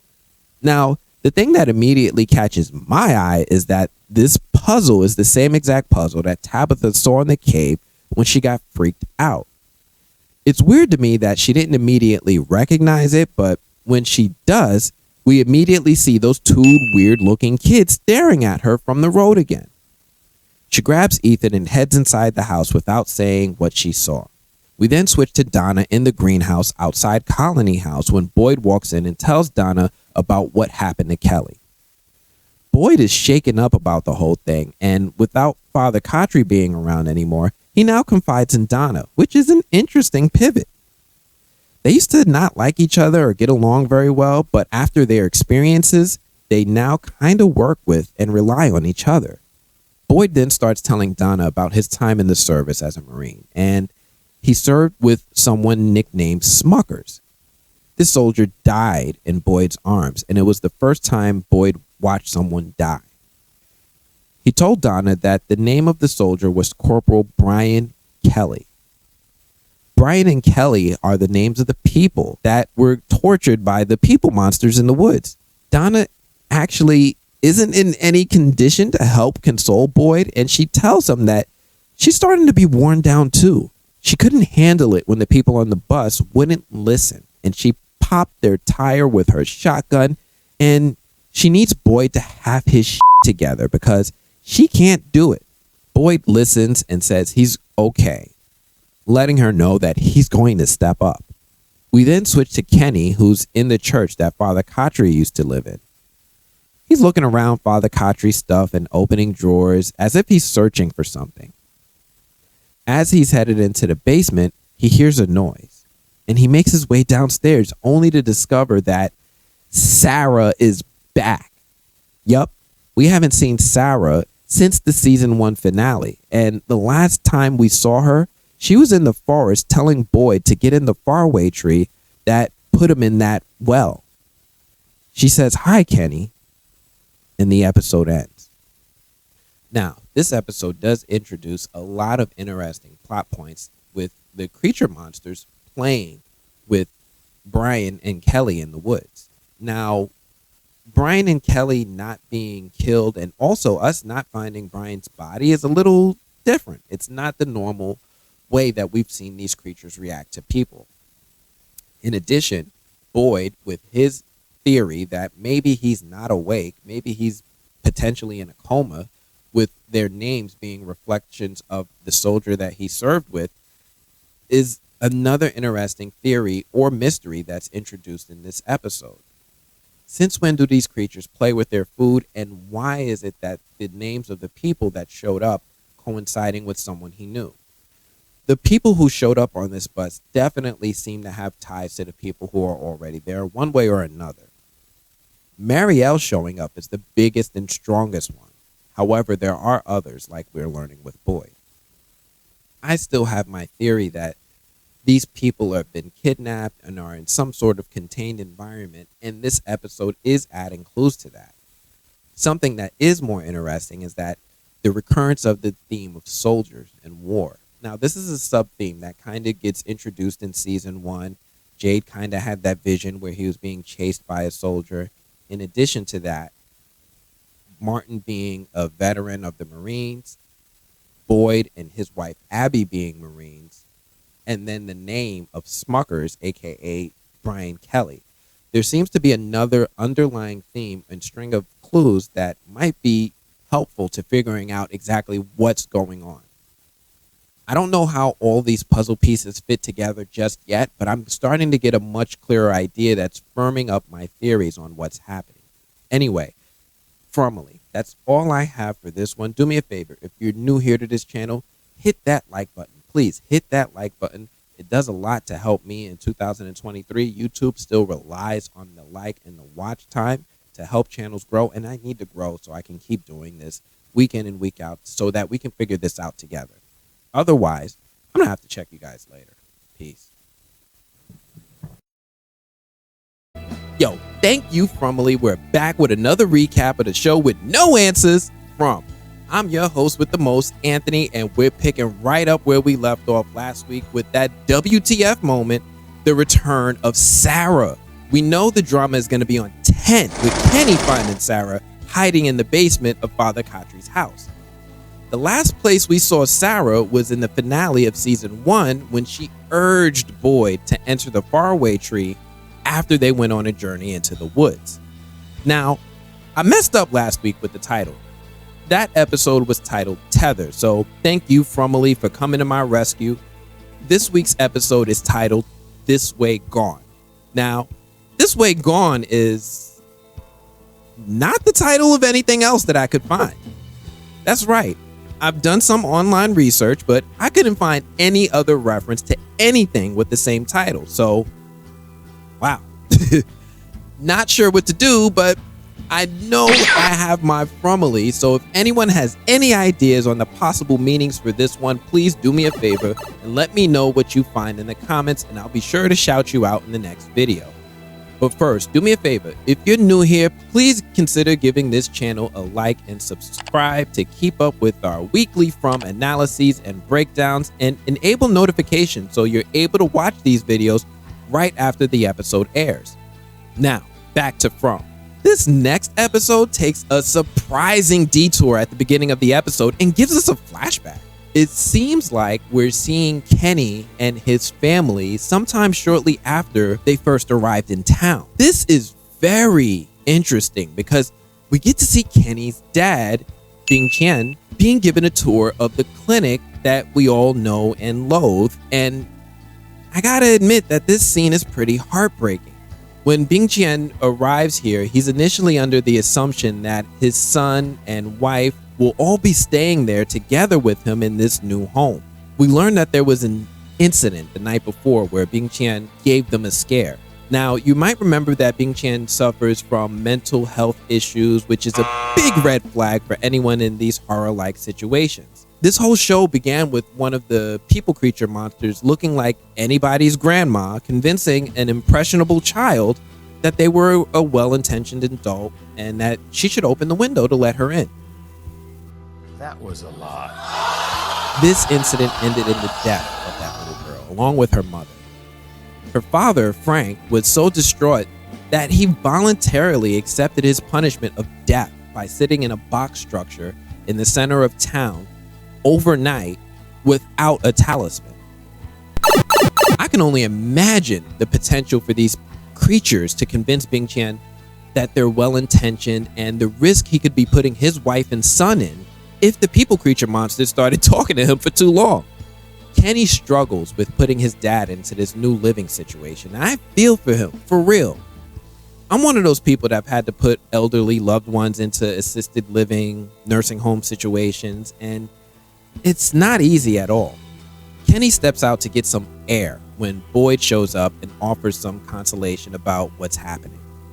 They talk about the incident that happened the night before, and we learn that the monsters knocked at the door and began talking to Kenny's dad. Kenny's father thought his brothers were outside, and we learn that he pushed his wife to try to open the door to let them in. Now, this is super interesting. We all have had all sorts of theories about who the people creature monsters are and where they come from. This is the first time, to my knowledge, that we hear about them looking or sounding like someone familiar. I've seen theories online that the creatures are actually reanimated corpses or the skins of the people who have previously died, and this statement could be a clue to that. It could also be his mental health issues affecting his perception of the world and imagining he's seeing his brothers when he's actually seeing and talking to someone else. I have a theory that the monsters have some sort of telepathy that they use to seduce those who they talk to when they want to. If they actually do have some sort of telepathy, then that could factor in with his mental health issues and result in a situation that's tragic. I'm not sure which is true yet, but this could be a big clue into the background of those creatures. Back to From. We learn that it's at this time that Boyd also asks Kenny to be his deputy in town. The idea is that Boyd would want to have someone to watch his six in his sheriff duties, and it also serves as a dual purpose in giving Kenny something to focus on during this difficult circumstance. The flashback then ends, and we see Kenny and Boyd meeting up again, except this time it's about how Kenny found Sarah in Father Khatri's basement. Now, you might remember that Sarah is an extremely important character from season 1. Sarah is someone who was receiving communication from someone or someones outside the community, and they've been guiding her and giving her tasks for her to perform in order for everyone to go home. They spoke to her and they instructed her to kill Jade's friend Toby. Hold on. Now, I was looking back at this scene and I couldn't help but notice that Sarah did more than just stab Toby in the neck. No, she actually went in and gutted Toby in a way that's very similar to how the monsters gut people after they kill them. I know I'm making another little detour, but this could be important. A major plot point from season 1 was when Sarah was instructed to kill the Matthews boy, Ethan. Something I noticed is that the communication from those outside forces take a huge toll on Sarah, both mentally and physically. She seems to be in a lot of pain and agony in the scene with Father Khatri in the basement, and she even suffers a full-on seizure in the diner when she's instructed to kill Ethan. Another thing we've noticed is that it kind of looks like Sarah has those worms in her arm in the diner scene, similar to the worms that Martin passed to Boyd. Now, I'm not 100% sure that Sarah's worms are exactly the same as Boyd's and Martin's worms, as they seem to be slightly different. Sarah's arm kind of looks like her veins are moving to form the words rather than full-on worms, but we'll have to wait and see. Anyway, the episode then transitions to Julie and Tabitha in the kitchen of Mrs. Liu's house, with Julie asking her mom if she would like some tea. Tabitha is too busy staring into space and not looking at anything to give her an answer. Julie suspects her mom is having visions again, and Tabitha is still reluctant to talk about what she's seeing. Tabitha insists that she needs to leave and go talk to her husband, Jim, but she assures her daughter, Julie, that she's fine and asks Julie to keep an eye on Ethan. Now, as Tabitha leaves, Ethan comes downstairs, and at the same time, Jade walks in the house. And Jade has got to be my favorite character on this show. Like, his one-liners, his one-liners be having me in tears. He walks in and he goes, "Oh Christ, are you people living here now?" Hold on, wait. And Ethan and Julie just have this dumbfounded look on their face, like, the fuck he just say? and Ethan reminds him that their house just collapsed. And Jade just keeps going, and he follows up with another haymaker and goes, "At least you had one. It's not my fault you broke it." Like, Jade just don't give a f. And I love it. I do. Julie and Ethan have nothing at all. They got ate up, and since they have no comeback, they just ask Jade to take it easy. Jade just keeps it going, and he's like, "We finally got rid of those smelly hippies from Colony House, and now we have you people." Jade just deserves to be in the lunchroom hall of fame somewhere for these ribs, because all these lines are hitting. Julie and Ethan then take their L's and decide to just leave. They just decide to leave and go see Victor. We then switch to Boyd and Kenny finally making their way into the basement of Father Khatri's house, where Boyd and Sarah are reunited. And it's interesting to see this moment because Boyd is genuinely intrigued by Sarah's return. I say intrigued because he obviously didn't care enough to wonder where she was or go looking for her or anything, but here we are. Boyd asks Kenny to give them some privacy, and Kenny is all sorts of confused, but he listens and gives them the room. Sarah says she's glad that Boyd is okay. He doesn't return the sentiment, and he just lets Sarah know that he's got some questions. He asks her what happened to her, and Sarah claims that she followed right behind Boyd into the faraway tree, and she ended up here in the basement of Father Khatri's house. Boyd wants to know how Sarah knew that they should go into the tree, and she tells Boyd that a little boy dressed in white told her to go into the tree. She also said that Nathan was right and that they made this place angry, but they would be safe in the tree. Sarah also tells Boyd that the boy in white is not the same voice that she normally hears, telling her what to do and who to kill, and she thinks that the boy is trapped here just like they are. Message! Boyd finally says that he's glad that Sarah is back, but he's nervous about all the trouble that's going to come their way because of her return. Sarah seems at peace with her situation, and she tells Boyd that it was always going to end like this. Boyd says he needs to go talk with Kenny. Sarah also realizes that Boyd didn't tell Kenny that it was her fault that Kenny's dad, Bing Chan, was killed. Boyd heads upstairs and finds that Kenny wants answers. Boyd tries to calm Kenny down, telling him that Sarah is important. He tells Kenny that even Father Khatri felt that Sarah was important and confirmed that something or someone here was talking through her, which may be a clue to understanding their situation. Boyd then admits to Kenny that he brought Sarah with him when he went into the forest. Kenny isn't with the and he starts going off on how dangerous she is, and Boyd slips up and tells about how, when she killed those people, she thought it was for the right reason. And Kenny is all like, "What you mean people?" As far as Kenny knows right now, the only person Sarah killed was her brother Nathan, but she was doing that while trying to kill Ethan. Boyd realizes this conversation is getting messy, and he fumbles his way through changing subjects. Kenny is still very concerned and says she belongs in the box, and Boyd tells Kenny nobody else is going in the box. The whole conversation deeply bothered Boyd to the point where even bringing up the box has him seriously agitated. Boyd steps outside for air and collapses after seeing the worms crawling under the skin of his arm. We then switch to Julie and Ethan arriving at Colony House, with Julie noticing Elgin on the porch before walking inside. Fatima sees Julie as she arrives, and They begin catching up on what's new. While talking, Fatima also asks Julie to be one of her bridesmaids for her upcoming wedding with Ellis. Julie accepts and says that she would be honored to be Fatima's bridesmaid. Julie also takes this opportunity to ask about the boy, Elgin, on the porch, and even volunteers to talk to him to help him with his situation and transition.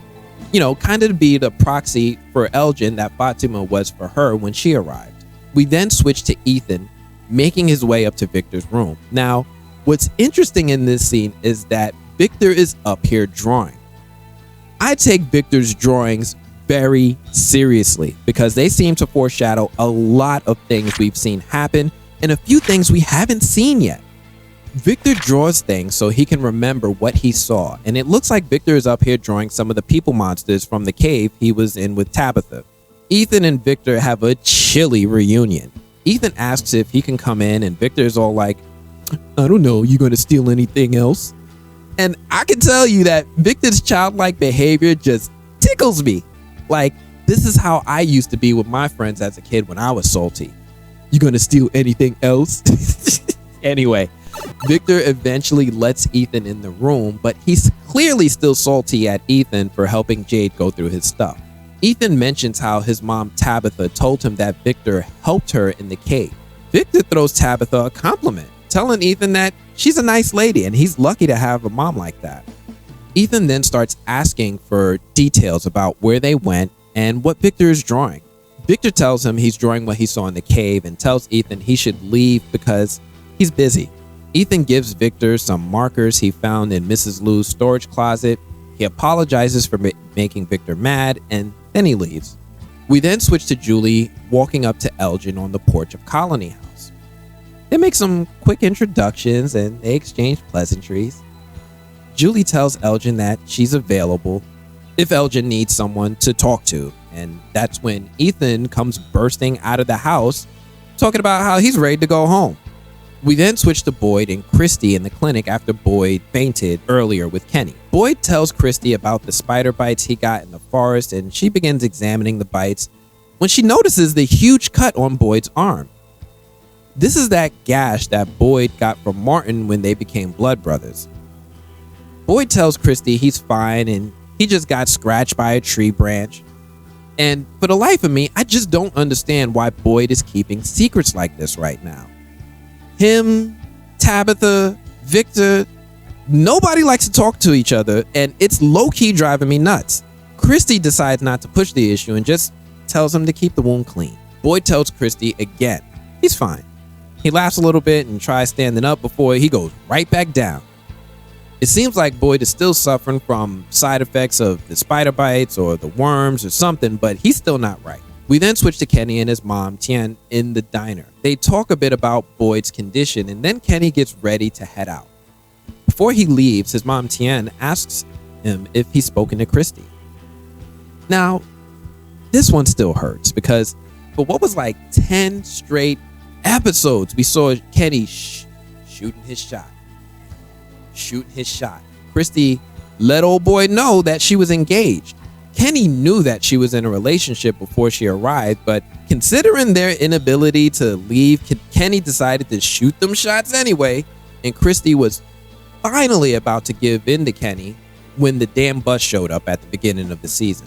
I still feel bad for Kenny. It really feels like Kenny is getting it worse than some others in this town. I'm gonna touch more on this later. And yeah, let me not go too far. I'm gonna touch more on this later. Kenny tells his mom, Tien, that he just wants Christy to be happy before noticing that the people from the bus are starting to clear out their belongings from the bus, and he suggests he should go help. We then switch to the bus driver, Bhakta, sitting in the bar drinking alone when Jade comes storming in. Jade is looking for someplace quiet to think. Bhakta starts confiding to Jade that Elgin warned her on the bus to turn around, and she didn't listen. Jade asked if Elgin warned her before or after Bhakta saw the tree. Bhakta tells him it was after, and Jade is all like, oh, well, you were already screwed. Now, what's interesting to me is that this bus driver feels deeply responsible for their situation and tells Jade that those people got in her bus. I can't help but wonder if Bhakta is also an armed forces vet, because I feel like this is the sort of sentiment someone in the military would have, but I don't have enough information yet. Jade keeps the one-liners going and asks if her pity party comes with music. Does it come with dinner sandwiches? And they were riding a bus, so their lives couldn't have been that good to begin with. Yo, I'm weak. Yo. Jade stands up to have a drink with Bacta, and she tells Jade that she wasn't even supposed to be driving that day. She took the job to pay her way through school, which she then finished, but kept the job for a few extra weeks to afford something nice to reward herself for her hard work. Jade tells her he sold his company right before they arrived, and apparently Misery likes company because they seem to bond a bit here. This backstory continues the trend of people experiencing significant life events right before arriving in town. The Matthews family suffered the death of their son Thomas. Father Khatri beat the hell out of an abusive dad. Kenny's dad was diagnosed with his mental health condition, and there's more.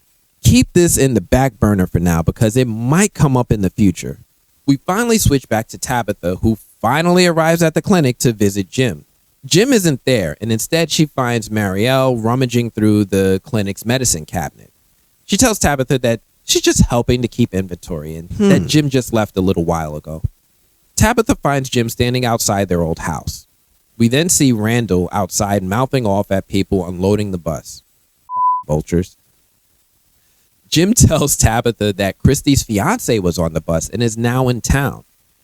They also talk about how weird it was that the wires that Tabitha was investigating when digging that hole don't go anywhere, and that doesn't make sense. This is when Jim then says the realest thing he's ever said and gives us the strongest theory on their situation. What if this place is designed just to see how the people would react? What if this place is all just some fucked up experiment? Jim then tells Tabitha how he heard a voice on the radio at the end of season 1. Not only did he actually get in contact with someone and that person knew his name, he also said some sort of warning or threat about how Tabitha shouldn't be digging that hole in the basement. Tabitha asks him straight up, "You think someone's watching us?" Jim isn't sure if they're being watched. Tabitha then asks if anyone else heard the voice on the radio. But before Jim can answer, we switch to Boyd, who's in the bathroom washing up. He seems to be doing better than when we last saw him when... Oh, shit! Father Khatri. Father Khatri is here, and he's talking to Boyd, and Boyd immediately starts thinking that this can't be real. Father Khatri suggests they talk rather than think about what's real or not. Father Khatri asks Boyd, how will he tell Kenny about what Sarah did to Kenny's dad, Bing Chen? Boyd and Father Khatri debate about whether or not Boyd should even tell Kenny the truth about Sarah, especially since Boyd didn't tell Kenny when he took Sarah with him into the woods, and they kind of forged a friendship. Father Khatri urges Boyd not to tell Kenny anything about Sarah and instead focus on being a leader. Boyd tells him that he's not going to lie to Kenny. Father Khatri tells Boyd that he's the father that Kenny no longer has, and warns him that broken people don't survive here. We then switch to Jim meeting up with Donna. Now, when we last saw Jim, Tabitha was asking him if anyone else heard the voice on the radio, and it seemed like she didn't really believe him. Jim asks Donna what they're going to do, as she was someone nearby who heard what was said on the radio. Donna asks him straight up, "How fucking stupid are you?" She confirms that she heard the voice and asks him what part of Jim thinks that's a good sign after they dropped a house on his head. She then tells Jim that they need to be careful considering all the things that happened that day. Like, how does he know that it wasn't one of the people creature monsters on the other end of the radio? Jim shuts up for a bit, but then asks what happened to the radio. And she tells him it's around back. We then switch to the living room with Randall beating the shit out of one of the people in Colony House. Apparently, this communal lifestyle of sharing each other's belongings doesn't work for Randall, and he lets the guy know that the more he fucks around, the more he's going to find out. Donna walks in and lets Randall know that they have a way of doing things here. Randall lets Donna know that there's more they're going to find out the more they keep fucking around. And then he storms off. We then finally switch to Kenny and Sarah in Father Khattri's basement. Kenny's interrogating Sarah and asks questions about how it is that Sarah saved Boyd's life, and also asked about the voices that Sarah hears in her head. Like, why would she agree to do what the voices were telling her to do, like kill a little boy? He wants Sarah to convince him that she doesn't deserve to go in the box. Sarah gives him a weird look and lets Kenny know that there's more to this story. We then switch to Fatima and Donna in Colony House. These two are discussing how they can handle the Randall situation, and Donna has her mind made up. Donna grabs an axe and swings it at Randall's direction so he knows that she means business, and lets Randall know that he can fuck around and find out too. She tells Randall to get the f out. She then proceeds to escort Randall to his new home, the bus. Randall enters the bus and sees the blood smears from the elderly couple that ran into Smiley in the previous episodes. Donna gives Randall a talisman, some brief instructions on how to use it, and lets him know he's no longer welcome in Colony House. Randall has to let it sink in that he's now living on the bus. We then switch to Boyd and Tilly. Tilly is the name of the older woman that was dancing in the rain in episode 1. She introduces herself and lets Boyd know that Kenny went into the clinic. We see Kenny in the basement staring at the bloodstain left when his father was killed. Kenny's mood is different this time. He starts monologuing to Boyd about how his mother cries every night since his father died. He confronts Boyd about how Boyd knew what Sarah did. Kenny then insists that Sarah go into the box. Boyd tries to reason with him, but Kenny isn't hearing it. That's when Kenny drops his deputy badge on the floor and tells Boyd to watch his own f***ing six. And the episode ends, and man, this show just keeps the emotional drama going on 10. What is going to happen to Kenny now? Are we seeing Kenny's supervillain origin right here? What are they going to do with Sarah? We didn't get very many answers in this episode, but they still have me at the edge of my seat. Now, next week, I'm going to have something special for all of you at the end of the episode 5 breakdown that I think you'll want to see. I'm going to keep it a surprise for now, but I'm letting you know that I'm going to have something special for all of you at the end of next week's breakdown. But hey, guys, that's all I have for this one. Everyone, do me a favor. If you like this breakdown and you want to see more, please hit that like button in the corner. It does so much to help me grow and to just let me know that you like what I'm doing. But, you know, YouTube still uses it in 2023 to help channels and all that.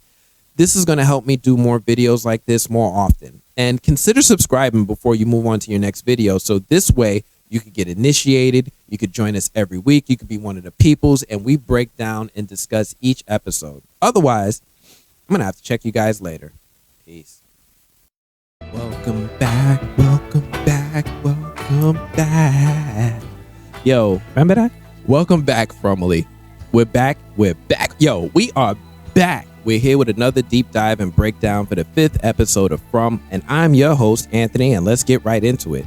Now, the 5th episode of season 2 is titled Lullaby. As we all know, a lullaby is a song used to help quiet loud children or a song used to lull them to sleep. Now, in some societies, lullabies are also simple and repetitive songs used to pass down cultural knowledge and traditions of a society. Lullabies can actually be found in many countries and have existed since ancient times. Many lullabies, regardless of the meaning of their words, possess a peaceful, hypnotic quality. Now, there are also other lullabies that are mournful and dark, like a lament. Poet Federico Garcia Lorca studied Spanish lullabies and remarked about the poetic character and depth of sadness of many of them. Lorca's theory was that a large part of the function of the lullaby is to help a mother vocalize her worries and concerns in life, and in short, they also serve as a therapeutic way for a mother to express herself. That's not creepy. But first, do me a favor before we go any further. If you're new here, please consider giving this channel a like, a subscribe to keep up with our weekly From analyses and breakdown, and enable notifications so you're able to watch these videos right after the episode airs. Now, back to From. This new episode opens up with your boy, not Chris Evans, aka Randall, enjoying the amenities of his new abode. He has an open concept floor plan, huge gorgeous windows, and the most neighborly of neighbors who occasionally knock on the window at night. In fact, Randall gets woken up by these folks in the neighborhood looking to greet him, the people creature monsters. Randall wakes up to return the courteous favor and is about to f around and find out when the sweet old grandma that used to check on Frank's family comes by just to make sure that, your boy's comfortable in his new digs. Randall finally makes another smart decision and decides not to answer to the door. The whole neighborhood comes to check on Randall, and all jokes aside, something interesting happens when Randall begins antagonizing them and letting them know he's not scared. The people creature monsters actually do something I don't know if I've ever seen them do, and they decide to just call it a night. Yep, Randall isn't scared, so they decide to go somewhere else. Now, this had me thinking, what is it that these things want from people? They usually slowly stalk their prey before going for the kill, and we know that they get a kick out of it when people are terrified of them. Add this with the fact that it almost seems like they have a psychic ability to almost hypnotize their targets, and I can't help but wonder if there's some sort of either satisfaction or sustenance that they gain that Randall isn't providing. Do they eat fear? Are they psychic vampires? Maybe. Either way, Captain America might be onto something by not giving them what they simply want, and they leave. This is one moment I'm going to add to the whiteboard because it almost makes sense, but we need more evidence to back up this theory. I think my favorite theory right now is that they're actually fairies or fays of old folklore and are just terrorizing the people. If you're not familiar with the theory about fairies, the short story is that fairies of folklore were vicious, vindictive, and cruel lesser deities, or even spirits of the dead, depending on the legend. And they often appeared as monstrous figures rather than the winged, pixie-like beings we associate with the word today. Much folklore of fairies involves methods of protecting oneself from their ill intent by means of charms, like a talisman, or of rowing trees or various herbs, or avoiding locations known to be theirs, ergo avoiding offending any fairies. Like I said, this is one of my favorite theories so far, one that seems to really fit into the narrative of From if it's true. Back to From. We switch over to Jade, who looks like he's nursing a poor man's vodka hangover, and out of nowhere he starts having another vision after looking at his photo of young Victor. This time he sees the guy that's also in the photo holding open the book, which promptly freaks Victor the out. Jade provides the correct response to any strange man standing over me in my sleep, and he screams at the top of his lungs. Jade's visions seem to be happening more frequently, and I still don't know what the any of them mean. We switch over to our boy Boyd, who's sleeping in the pews of Father Khattri's house, and he gets woken up by someone knocking with all their might, and Tabitha and Jim show up with some black Air Force One energy ready for the smoke. Now, if you somehow forgot in season 1, Sarah got a message from the voices in her head to kill the boy, aka Ethan, and she actually was out here trying to do it.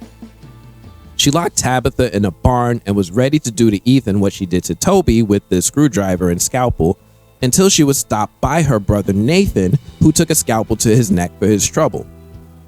Tabitha and Jim got some 50 Cent Ja Rule energy, and clearly this beef ain't over. Boyd tries to play peacemaker and let them know how important Sarah is, and once again, Tabitha and Jim channel their inner 50 Cent by letting Boyd know they don't give up how important that is. I'm sorry, they didn't say all that, but I got excited, for real. As a parent, I get it. I don't give a who you are or how important you might be. I will burn this town to the ground to kill the who tried to touch my son. I'm sorry again. I'm sorry, y'all, but you know what I'm saying, right? Like, I'm proud of Jim and Tabitha right here. Boyd has nothing except to try his best to turn the tables on Jim and Tabitha about how they've been up too. Boyd apparently has receipts and reminds them about the tower on Colony House and the hole that Tabitha was digging. Those weren't really doing anybody any favors when they both failed. Surprisingly, Sarah brings her ass upstairs looking all stoic, and Tabitha tells her straight up, "Come around if you want to die." Again, I love this energy from Tabitha because she's completely fed up.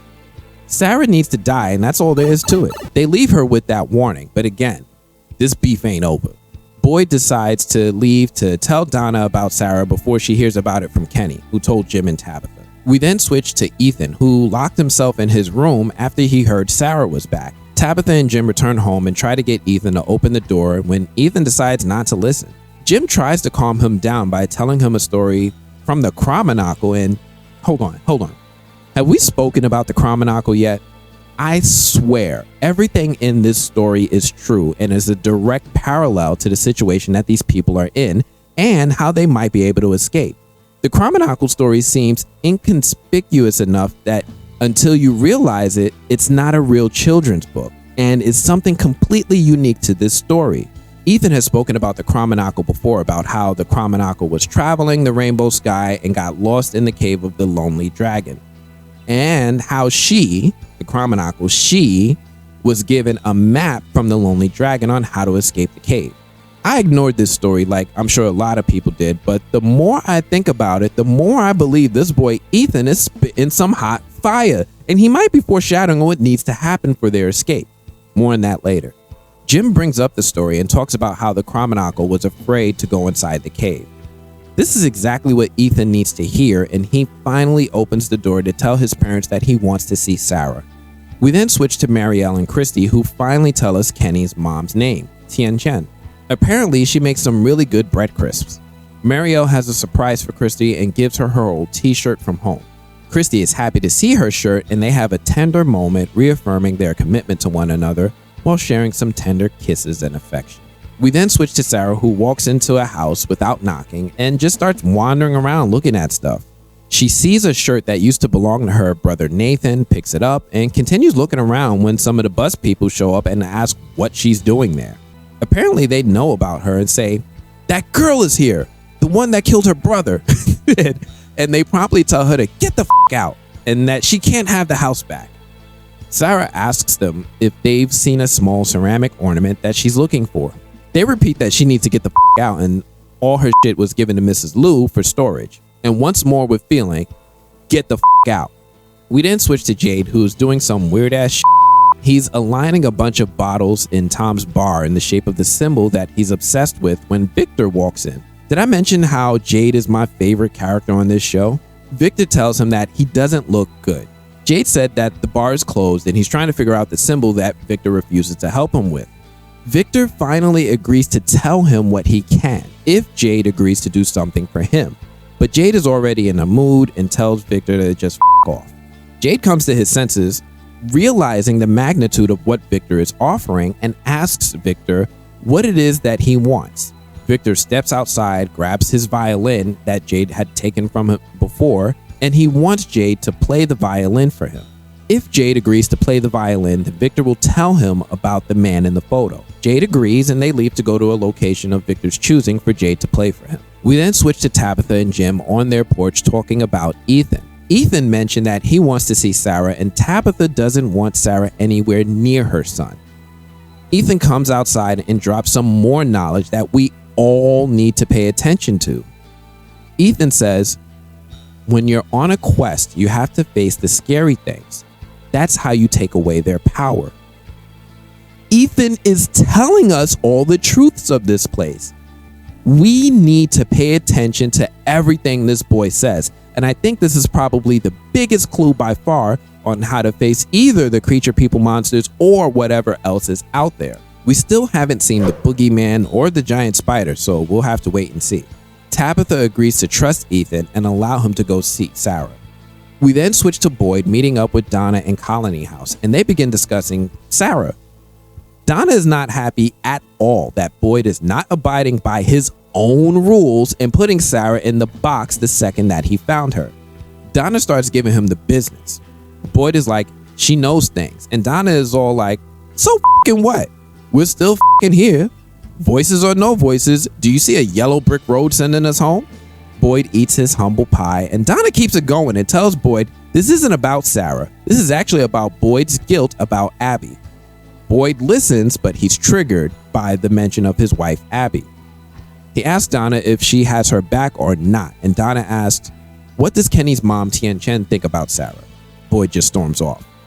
We then switch to Sarah outside the Matthews old house while staring at the diner she used to work in when Ethan and Jim roll up on her. Ethan walks up to Sarah and is all like, we thought you died, but you were living in the woods like a monster. I thought we were friends, but you're not, because you're a monster and I'm not afraid of you. Little stupid bitch. Little dumb teacher bitch. Sarah just says, okay, and Ethan walks off. Is Sarah a monster? Was that figurative or literal? Like, is she one of the monsters and just forgot? Is that why she can hear voices? Let me not get too ahead of myself, but y'all know how I feel about Ethan. We then switch to Victor and Jade making their way through a field as they're traveling to a place for Jade to play the violin. Victor comments on the way that it's strange that the trees are changing. Jade is all confused by the statement when they finally arrive to a location we've never seen before. Victor brings Jade to some sort of car graveyard.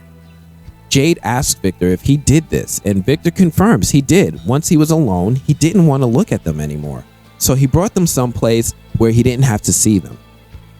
Jade is befuddled? Is that the word? My man is dumbfounded and just keeps listening as Victor mentions that there are even more cars beyond the rocks. But those cars were already there. Wait, what? This is the first time I remember Victor mentioning this place existing before his arrival. I mean, we all kind of knew this place must have been around for a long time. I mean, the whole town and stuff, but damn, how many cars are there? What are the makes and models? I find it super interesting that a lot of the cars we see in this shot are older cars, maybe 70s model cars, because let's be honest, the station wagon doesn't exist anymore, so we know that these cars are old. If we go beyond the rocks, will we see 50s cars? How about 40s? There's some really old pickup trucks here, but I'm not that much of a car guy, so I can't identify their year or make just by looking at them. But please, anybody, FROMily, I need y'all, if y'all watching this video, if you can identify the cars, please help us out. Let us know in the comments. Thank you. They continue walking and Victor apologizes to Jade for spazzing on him the day before, and Jade accepts his apology. They walk up to a station wagon where Victor asks Jade to play Twinkle Twinkle Little Star on the violin. Jade figures out that the car belonged to Victor's mom. Victor gives us some insight and finally shares some of his backstory. Finally! And this is where it gets good. Victor tells Jade that his mother used to play the song to him when he was afraid. When Victor would hide at night and hear the people screaming, his mom would tell him to think about the twinkling stars and he wouldn't be afraid anymore. Now we know the reference for this episode's title, Lullaby. Jade begins playing for him, and this may be the happiest we've ever seen Victor. It's almost meditative and serene watching Victor in this scene, and I have to admit that this moment really, really tugs at the heartstrings, especially with Victor on the verge of tears at the end.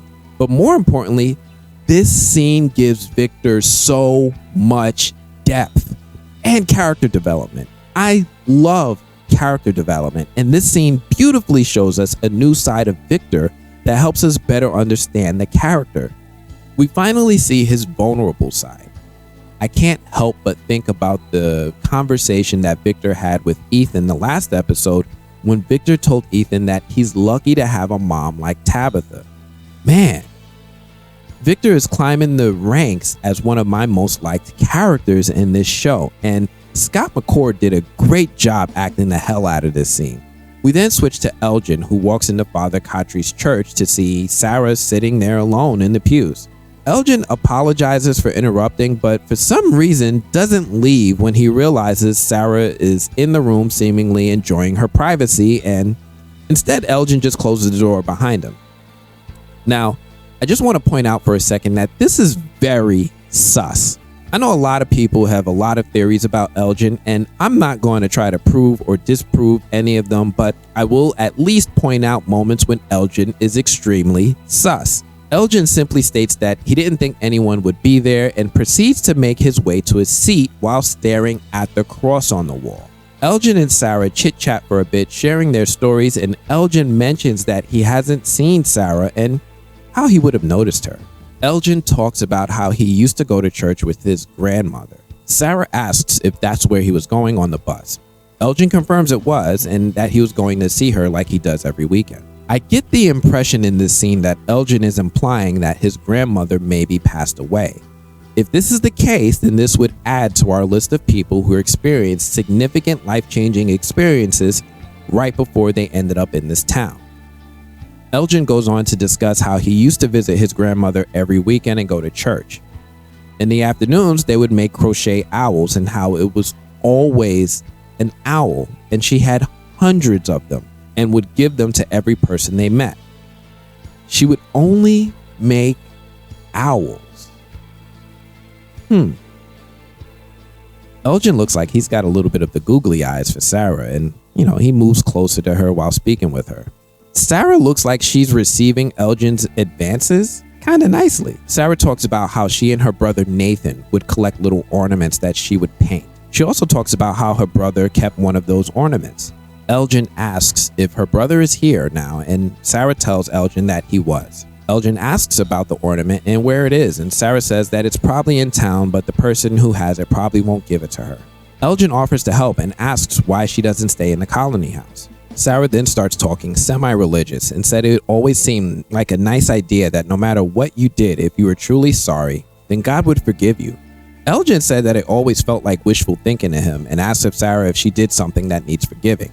Sarah mentions that she killed her brother and the mood changes. Now, I'm not a huge fan of Elgin going out of his way to say wishful thinking. He was already acting sus when he walked into the church staring at the cross, intruding on this woman's private space. Now he's got to kind of throw a knock at religion. That's a tech. You don't need to do that, bro. Let people feel how they want to feel, speak how they want to speak, and think what they want to think, and they'll respect your boundaries. I'm not really rocking with Elgin in his statement right there. Elgin also decides now is probably a good time to leave. We then switch to Ethan and Jim returning home after speaking to Sarah. Tabitha and Julie greet them on the porch, and Ethan tells his mom that he's not afraid anymore. Tabitha and Jim hug it out while Jim is surprised that Ethan is learning life lessons from the Chromonacle. Tabitha then notices the puzzle thing that Ethan assembled on the porch back in episode 3 before she saw the creepy little kids in her vision. Now, you guys have heard me talk about the Chromonacle and the Cave of the Lonely Dragon. I have this theory in the back of my head that Ethan's story is a direct parallel to the events that happen in this town. One of my theories is that Tabitha is in fact the Chromonacle, and the Lonely Dragon is the creepy kids that Tabitha first encountered in the caves below town with Victor when she dug that hole.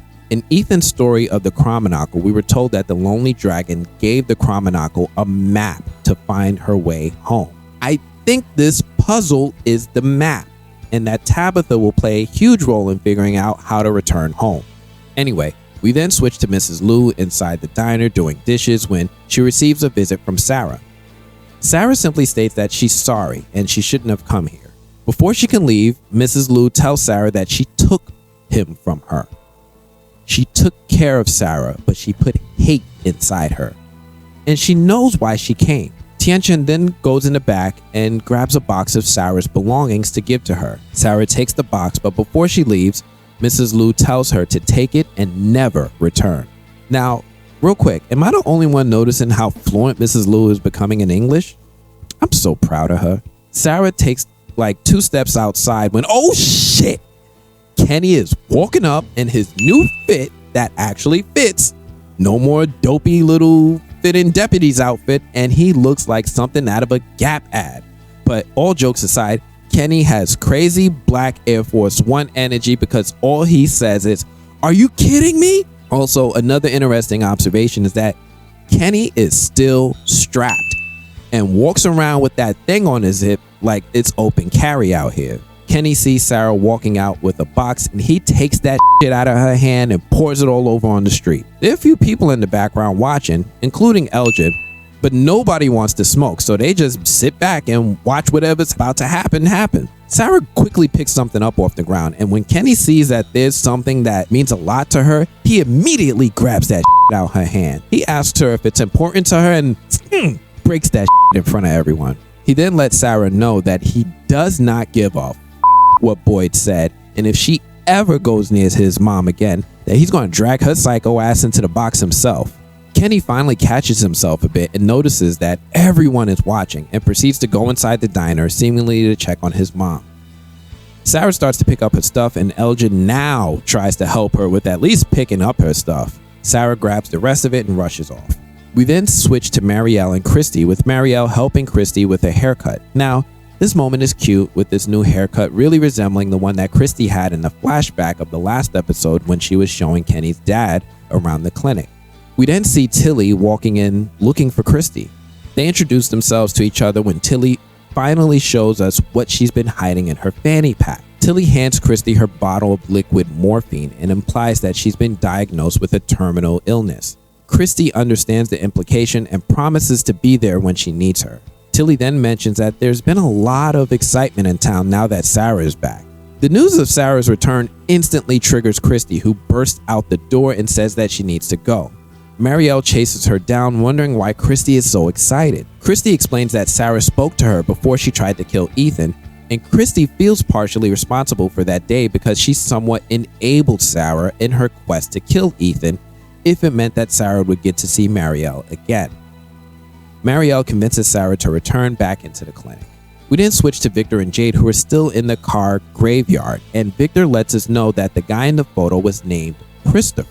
Victor takes Jade to his car and tells him how Christopher used to be nice and would make people laugh until he changed. Victor gets apprehensive to continue talking and says that you don't understand. You shouldn't be asking these questions. And I'm wondering, like, why? Is somebody listening? What do you mean you shouldn't be asking these questions? That's a weird statement. Jade does his best to convince Victor to tell him more, and Victor clams up. Jade apologizes for yelling and pleads with Victor to continue talking. Victor mentioned that everyone died. Christopher started seeing that symbol and everything changed. He changed and he stopped making everyone laugh anymore, and he stopped smiling. One night, Victor's mom told Victor to hide somewhere different, somewhere Christopher didn't know about. And when he woke up the next morning, he just goes, there are bad things here, and they make people do bad things. This seems like a reference to the flashback we saw in season 1 with young Victor coming out of hiding in that cellar outside of town. When Victor emerged from out of the cellar, he walked into town to see that everyone in town was dead. It was also in this scene that we see the boy in white, seemingly waiting for Victor in the center of town, along with an overly excited dog. Now, we've seen the boy in white and dogs a few times. We haven't yet learned their roles in whatever is happening. We then switch to Tabitha hanging out in the woods outside the cave where the monsters sleep while assembling the puzzle that Ethan was playing with. She's alone, and this has me all sorts of nervous. She finishes assembling the puzzle and starts yelling out that she's here. After saying it for a while, out of nowhere, the Garbage Patch Kids that Tabitha has been hallucinating start popping up out of the forest and start walking toward her. Tabitha tells the kids that she's not afraid of them, and they just keep getting closer. As these kids get closer, Tabitha starts freaking all the way out and begging for the kids to not touch her. What's interesting is that the kids keep repeating the same phrase over and over. Ankui. Ankui? I'm sorry. Look, the episodes I see don't have subtitles, but we can absolutely talk about it next week after I see this one when it airs on TV with the subtitles. I want to know what they're saying. Jade comes out of nowhere and sees that Tabitha's freaking out, but the Garbage Patch Kids are all gone. Jade notices that Tabitha's nose is bleeding, but she's more concerned with finding out if Jade saw them too. He didn't. We then switch to Randall, who is renovating his new home a bit. Boyd is watching Randall working on his house when Jim walks up and they sort of make amends for Sarah. As Jim says, he didn't see a psychopath when he looked at Sarah today. Jim starts talking to Boyd about the radio and the voice he heard along with Donna, and tells Boyd that he notices that he sees a lot of people pushed to their edge. And he asks Boyd if maybe that's the point. He tells Boyd that the voice knew what his wife was doing in the basement of their house, and he thinks people are watching and listening to what they're doing. He also says another real thing when he says that in their world, there are experiments that have gone on like this since going back to World War II. Jim also says that they don't have to like each other, but they have to start working together on this. He challenges Boyd to give him a more rational explanation for what's happening, but rather than giving him an answer, he just tells Jim that he's got to go. Boyd then walks into the diner, and as soon as Boyd walks into the diner, the radio turns on and starts playing the 1963 song Candy Colored Clown by Roy Orbison. The lyrics for the song go, "A candy-colored clown they call the Sandman tiptoes to my room every night, just to sprinkle stardust and to whisper, go to sleep, everything is all right." The writer of this song even has a unique explanation about the creation of this song, claiming that the origin for In Dreams came to him while he was sleeping, as many of his songs did. He often heard music while asleep, with a radio jockey announcing that it was Elvis Presley's new song. For this song, however, he was half awake when he imagined it and thought, boy, that's good. This continues the trend of From using songs that supplement and support the events of the episode, and even seems somewhat related to the title of the episode, Lullaby.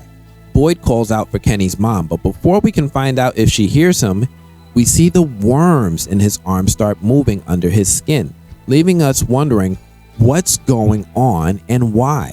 We then switch to Christy and Marielle in the clinic, with Christy in one room getting dressed while Marielle is opening up the medicine cabinet and stealing some of the morphine that Tilly just brought to town and straight up drinking it. We then quickly switch to Jade throwing darts at a dartboard with the symbol on it.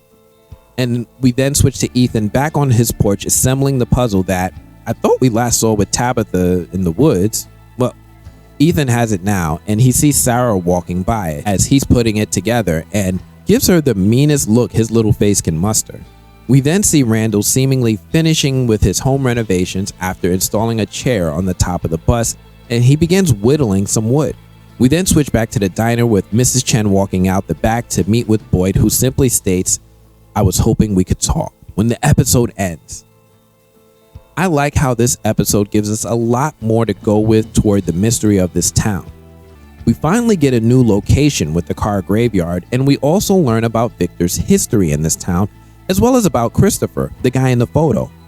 Oh, and we saw the Garbage Pail Kids jump Tabitha and leave her with a bloody nose. Man, this episode was pretty productive. Now, I promised those of you who stick around to this part of the video that I would have something special for you. And without further ado, here's Ricky. Thank you. I'm very, very excited about this. I know you're very busy, so I'm going to be very brief.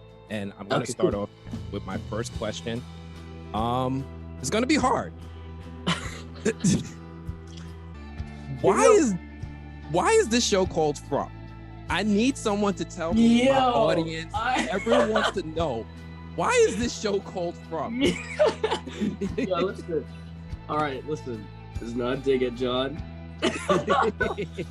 But from the jump, I was like, why is it called From? I'm like, this is going to be impossible to Google, right? He's like, yep. And I'm like, all right. I personally hope that there's some reason, like maybe it adds to the mystery. I think something I saw on like Reddit, or I saw on some recently, they said from is a preposition, like grammatically, and the people in town are prepositioned in the town. I don't fucking remember. I wish I knew. Yeah. All right. I got a couple more. Okay. Now, your character, in my eyes, you kind of started off as like Robin to Boyd's Batman in season. Right. Yeah. Talk about who is Kenny now in your head in season 2 versus who Kenny was in season 1. That's powerful. I think that he definitely was the Robin to Boyd's Batman, and I think that he's more of a Nightwing now. You know what I mean? He's more of a Nightwing now, and I think that they're gonna have their moments. Will they heal? Like, will they kind of reconcile their relationship? It's really hard to say, but at the same time, like, you know, he takes so much of what he thinks the idea of being a man from Boyd, like he's like a dad to him almost, you know, and so he takes so much of how to be a man, how to be a leader, how to be a real person from Boyd, and now he kind of has to shed that and figure out how to do that on his own, like stand up on his own 2 feet. So I think that's where he's at. Maybe he's Nightwing. Okay, I like that. Yeah. Now, I'm not going to ask you a theory, because I read what happens when people have theories, but do you know, like, have the showrunners, has John ever told you, like, he has an idea of where the story is going, how it's going to end? Like, is there a preset ending in mind that anybody knows about, or? So, the thing about John is, he has, he told me from the very beginning, I was like this is like my first like week at work too, so like maybe this wasn't the best move to like bring to the showrunner. I'm like, all right, but I was like, listen, I'm gonna bounce my theories off, all right, and you tell me. And I said, can you give me a yes or no? He said, I actually have a very good poker face, I'm gonna give you nothing. I'm like, okay, let's try it. And you know, that guy has a really good poker face, because I was like, is it this? And he's just like, just nothing. But I am confident that he because the fact that he knows what not to tell me indicates to me he knows exactly where it's going. I think if I had to guess, as a writer, he probably knows exactly where it's going in terms of the destination and kind of like the pit stops, but he's, you know, we're figuring out the route together as we go along, because a lot of this stuff sometimes it's like what I bring to the table as an actor, or say what Avery brings to the table as Sarah, it could change the dynamics of what happens in town and what happens in the story and what happens in the show. But I think, yeah, he's the chess master. He's moving our pieces around because he knows how to get to that checkmate. You kind of touched on my next question, which is like, I was curious, how does the story, or maybe the absence of knowing your character's fate, like how does that inform your performance? Does not knowing what's going to happen next help come into character for you, like somebody in an uncertain situation? Yeah, for sure. Like, I think that, like, you know, like I worked on shows before where it's like as a guest star, where I wouldn't watch the show because my character wouldn't know what happens in this world. He's being dropped in on this world. And I think that that's kind of what's happening here. It's like, I don't really know what's going on. And I don't really know the mystery, and that helps preserve that sense in Kenny. I think that helps all of us. Like Jeff Pinkner said in the first table read that we ever had on Zoom, he said, listen guys, you should know, just because of the nature of a show, due to the nature of a show like this, anyone at any given time could get killed off. It has nothing to do with performance or like anything personal like that. It's just for the sake of story. And so, yeah, every week we're all kind of like, who's gonna die? Somebody gonna die? Yeah. So I want to also help the audience get to know you a little bit better. Like, I'm following you on social media, but I'm curious if you can tell me, what's something that you can geek out about for hours? Like, what's one of your main besides your romance with Corteon? Yeah, that. Oh man, I can go on about that. No, I've been really into like jiu-jitsu lately. Like, I've been doing no-gi for about 1.5 years now. I've been trying to compete as frequently as I can. That is like a whole like box of like learning right there. But I also like really like theory videos. That's why I kind of am very grateful that I'm working on the type of show that I'm working on, because I'm the type of dude to like watch like every Easter egg video on like, say like the MCU movies, or like when Game of Thrones was still on, like every game. Like, I love the lore. I'm not a huge Star Wars head, but I do watch like a lot of like the Star Wars canon, like Star Wars like lore videos and stuff like that. That kind of stuff is just, it's just fun to me, like world building and like being invested in a world like that. All right, I'm probably going to DM you some stuff about it to you later. But what's the biggest misconception people have of you? Sorry, Anthony, we have to wrap. We don't have time. Sorry. Okay, no worries. Yeah. Thank you so much. I really appreciate your time. Thanks, man. Enjoy the rest of your day. Thank you, bro. I appreciate you. Thank you so much. Thank you, FROMily. We're back. We're back with another recap of our favorite far out show, From. I'm your host with the most, Anthony, and we're picking right up where we left off last week with Boyd meeting up with Kenny's mom to discuss the return of Sarah. This week's episode is titled Pas de Deux, and I'm not gonna front, when I read this I was like,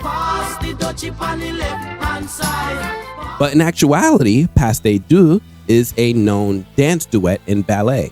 Yes, a pas de deux is French for a dance duet in which two dancers, typically male and female, perform ballet steps together. The pas de deux is a characteristic of classical ballet and could be found in many well-known ballets, including Sleeping Beauty, Swan Lake, and Giselle. The dance is most often performed by a male and a female, but there are some exceptions. I think I find this title very fitting for this very far out there episode. But first, do me a favor. If you're new here, please consider giving this channel a like and subscribe to keep up with our weekly From analyses and breakdowns, and enable notifications so you're able to watch these videos right after the episode airs. Oh, and also consider checking out some of my other videos. You know, I'm a movie critic too. I know it's not From, but trust me, these videos are cool too. So we're going to be picking up exactly where we left off last week with Boyd having a one-sided conversation with Mrs. Liu in the diner. Poor Boyd is trying to find the words to rationalize his decision to keep Sarah a secret, with Mrs. Liu just mean-mugging him the entire time. But just when things couldn't get any more awkward, in walks Kenny with the iciest look I've seen in ages. He's asking Boyd, "What are you doing here?" And yo, the emotion in the question was off the charts. Like, yo, I felt it in my soul. Boyd decides to make a swift exit and heads over to Father Khatri's house, hoping to find Sarah. But what does he find? An empty room. Boyd looks around and sees the same music box that we saw in the cave with Martin. But that's not important at the moment, because right after we see the box, we see a full-on ballerina. What the goosenips is going on right now? Boyd is just as bewildered as all of us as the ballerina starts dancing without saying a word. And you know what? Boyd, bless his heart, joins in. This continues for a bit until the ballerina opens her mouth with a ton of creepy looking worms crawling out. Yo, From is not slacking on the freaky visuals. Suddenly, we're back at the diner, and guess what? Boyd never left the room. It turns out he collapsed and hit his head hard on the floor. Mrs. Liu and Kenny come to the rescue, helping him up and offering him some water. Mrs. Liu insists on Kenny taking Boyd to see Christy, and Boyd tries to act all like he's fine and he's good, but Kenny knows better, and they start to make their way to the clinic. We then switch to Donna at Colony House as she's coordinating folks to help load the food into the back of a pickup truck. Now, the whole town lost most of their crops in that giant storm from last season, and Donna's worried. I mean, who wouldn't be?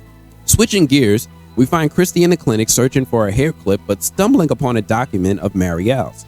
It turns out Marielle was actually on her way to a rehab clinic when she was on the bus. Christy starts worrying, and rightly so, about the medicine supply. Marielle tries to calm Christy down, but let's be honest, it doesn't take long for Christy to worry about anything and everything. Marielle spills the beans and admits that she took some morphine. Marielle and Christy argue, with Marielle deciding to leave until Christy reminds her that it's about to be dark soon, and it's not really the greatest idea to leave right now. We then switch to Boyd and Kenny walking to the clinic when Boyd comments about how the leaves are changing and they're also falling to the ground. Like, this is something that we've never seen before in this town, at least according to Boyd and Victor. Kenny's not in the mood for small talk though, and tells Boyd he can handle things on his own. But just as they're about to part ways, Boyd feels a pain in his arm and starts explaining what happened to him in the woods and how he now has worms in his arm. But before he can finish, that damn music box appears and plays again. And guess who's back? The ballerina, strutting out of the cellar outside of town. Unfortunately, Kenny doesn't seem to see or hear any of it. After a moment, both the music box and the ballerina both disappear, with Boyd clearly rattled by the experience. Boyd tells Kenny to head back, but Kenny instead continues to follow Boyd. Switching back to Colony House, we've got some relationship friction between Ellis and Fatima. Ellis notices that Fatima has been acting distant, and like a true gentleman, he confronts her about it in a polite way. He asks if they're okay, and Fatima just brushes him off and says that they're fine. We then switch to Boyd sitting in the clinic talking to Christy, and finally, oh my gosh, finally, this dude is talking. Hold on. A big point of frustration for a lot of fans this season is that these characters have not been talking to each other about these significant experiences, and has really made an impact on the pacing of this season. This is a big relief for me, and I know many others, that we finally see Boyd opening up about something big. Boyd starts telling Christy about his experience with meeting the chained up old man Martin in that mysterious cave. He tells Christy about how Martin cut Boyd on his arm and exchanged blood with Boyd. After that happened, Boyd began seeing worms crawling underneath the surface of his skin. Christy isn't able to find any evidence of the worms, and if you notice the look on Christy's face, she seems pretty skeptical about the whole story that Boyd is telling her. Now, I'm just going to pause for a quick moment and remind everyone that Boyd has in the past confided in Christy that his father had Parkinson's. And even though it's not supposed to be hereditary, he does have some concerns that it could be affecting him, especially since we've seen Boyd with a twitchy, shaky arm even before the worm. Christy seems a little skeptical about the entire story. Despite Christy's skepticism, Boyd persists, asking her to promise him that she'll intervene if things go too far. The request leaves Christy deeply disturbed. We then switch to Kenny and Christy talking about what just happened with Boyd, and they seem skeptical about Boyd's story. Kenny seems noticeably agitated, and we all know that there are a number of good reasons for poor Kenny to be in a foul mood. Kenny begins recounting about how his father, Bing Tien, suffered through similar experiences when falling ill with his dementia. He spoke about the struggles that his family experienced supporting his father, and Christy cuts him off, saying that it's too early to be worrying about that with Boyd, and even though there are cases where Parkinson's can lead to dementia, it's usually something that happens way later. We then switch to the Matthews family looking like the Connors, with Donna making me really feel like she could have been Roseanne, and they're sorting the food rations to try to make the food stretch as much as possible. Donna says something about wanting to ration the food for up to a year, and that immediately grabs Jim's attention, and he tells her that there's only enough food here for a month. Jim and Donna go back and forth for a bit about the food situation when Jim comments that this could be what their jailers want. They may want to reduce the food supplies to increase the stress levels of the residents. Ethan then takes notice and asks about the food supply too, but they brush him off like the child that he is. We then switch to Boyd laying in bed, recovering in the clinic, when he's awoken by the pain in his arm. The damn music box appears again too! This time it's on a nightstand. Boyd sees the music box, and then he sees that damn ballerina again. This time, she seems to assault Boyd by yoking him up in a chokehold and giving him the WWE hip toss onto the bed before hitting him with the Mankind Mandible Claw. Boyd is essentially down for the 3 count when he finally wakes up from this nightmare? Fever dream? Look, I don't know what that was, but he wakes up from it and is met by Marielle walking in to check on him, and she gets a gun in her face for her hospitality. Boyd realizes that this does not look good, and he puts the gun down on the table while apologizing. We then switch to Ellis and Fatima, who are still trying to get to the bottom of their issues. Ellis mentions how his dad asked him not to tell anyone about Sarah. Now, I know it's been a while, but just a reminder, Ellis knew that Sarah was with Boyd out in the forest, and Boyd asked Ellis not to tell anyone. And Ellis didn't, not even Fatima. But now she knows that Ellis kept this secret from her, and she's not happy that Ellis didn't tell her. And yo, I feel this, right? As a married man, I will admit the transition from single dude thinking to married life thinking isn't the same speed for every man, and we're gonna watch Ellis transition on primetime TV. Fatima admits that Boyd should have never put Ellis in the position to begin with, and explains how Boyd made this place less safe by keeping secrets. Ellis finally apologizes, but senses there's more to their issues than Fatima is sharing. Before we can get to the bottom of things, we switch to Dale, who's in the kitchen cutting up vegetables, but is also accusing Elgin of sneaking food out of the pantry. Time out. Have I mentioned how Elgin is on my sus list?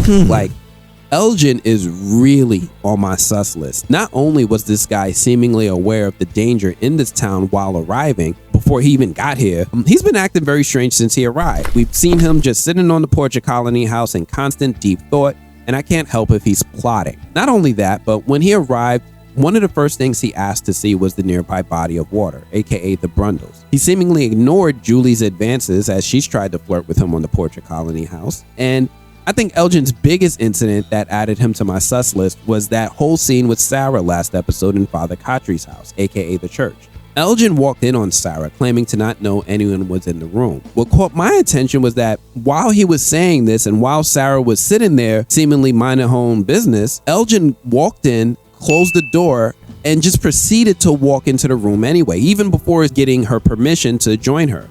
as if it was intentional. He also gave a very ominous look towards the cross, sat in the pews, and began giving Sarah the googly eyes while borderline flirting with her. What's the most interesting is that Elgin even implies that he's not a very religious person when he tells Sarah that he thinks the idea of God forgiving people is just that, it's just a nice idea. Even though he went to his church every Sunday with his grandma as a child, and I know him going to the church could just be him trying to reconnect to that moment in some way, it still seems very, very sus, and it does seem very intentional. But let's just let's pause on that. Add that with this moment of Dale commenting how Elgin is messing with the food supplies. I'm not saying that Dale don't be on one, but Dale is one of those people who the show uses to emphasize something significant. He only appears on the show when it's time to move the narrative forward, so I'm always excited when he shows up because I know something is about to happen. Back to the show. Elgin is getting accused by Dale of stealing rations, and Elgin tries to defend himself, saying he was only taking the extra food out of his own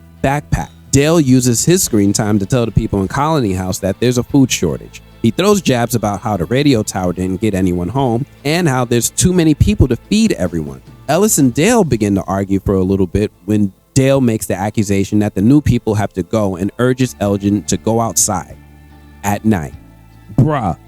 The group argues for a bit when Dale turns around and accidentally stabs Ellis in the rib. And that stab isn't just a we can wait this out till morning kind of stab, as Ellis begins losing a lot of blood very quickly. Everyone panics and they lay Ellis down to confirm that the cut is pretty bad. It's not looking good. We then switch back to Boyd, who's in the clinic looking at the bloodstain of Bing Tian in the basement when he hears Father Khatri's voice again. This time, Boyd seems to be losing hope in surviving this circumstance, and Father Khatri does his best to console him. Boyd tells Father Khatri that the worms inside him are getting worse, but Father Khatri explains that he's proud that Boyd began asking for help, as he would never have done this in the past. They talk a bit more, and Father Khatri manages to calm Boyd down to the point that he seems like he's ready to head upstairs. But Kenny is standing at the door, and he noticed how Boyd was in the basement looking like he's talking to himself. Kenny asks Boyd straight up who he was talking to, and surprisingly, Boyd tries to brush it off and said he was talking to nobody. Kenny isn't taking nobody for an answer and locks the door, demanding that Boyd explain who it was that Boyd was talking to. Boyd finally admits that he was talking to Father Khatri when Kenny gets increasingly agitated, and Boyd reiterates to Kenny that something happened to him in the woods, and he knows it's real and he's terrified. We switch back to Colony House, and Fatima is working with the residents to do their best to stabilize Ellis, but it's increasingly obvious that Ellis needs medical care as soon as possible. They make a plan to drive the van to Colony House, but they begin seeing the monsters outside. Elgin bursts out the door and tells Fatima to meet him at the steps. He does the bravest thing ever on this show and grabs the van in full plain sight of the monsters and drives it to the front of Colony House. Now, FROMily, I need your help with this scene. I'm not sure some of you heard that sound when Elgin was driving. It almost sounds like we actually hear the monsters shrieking at Elgin.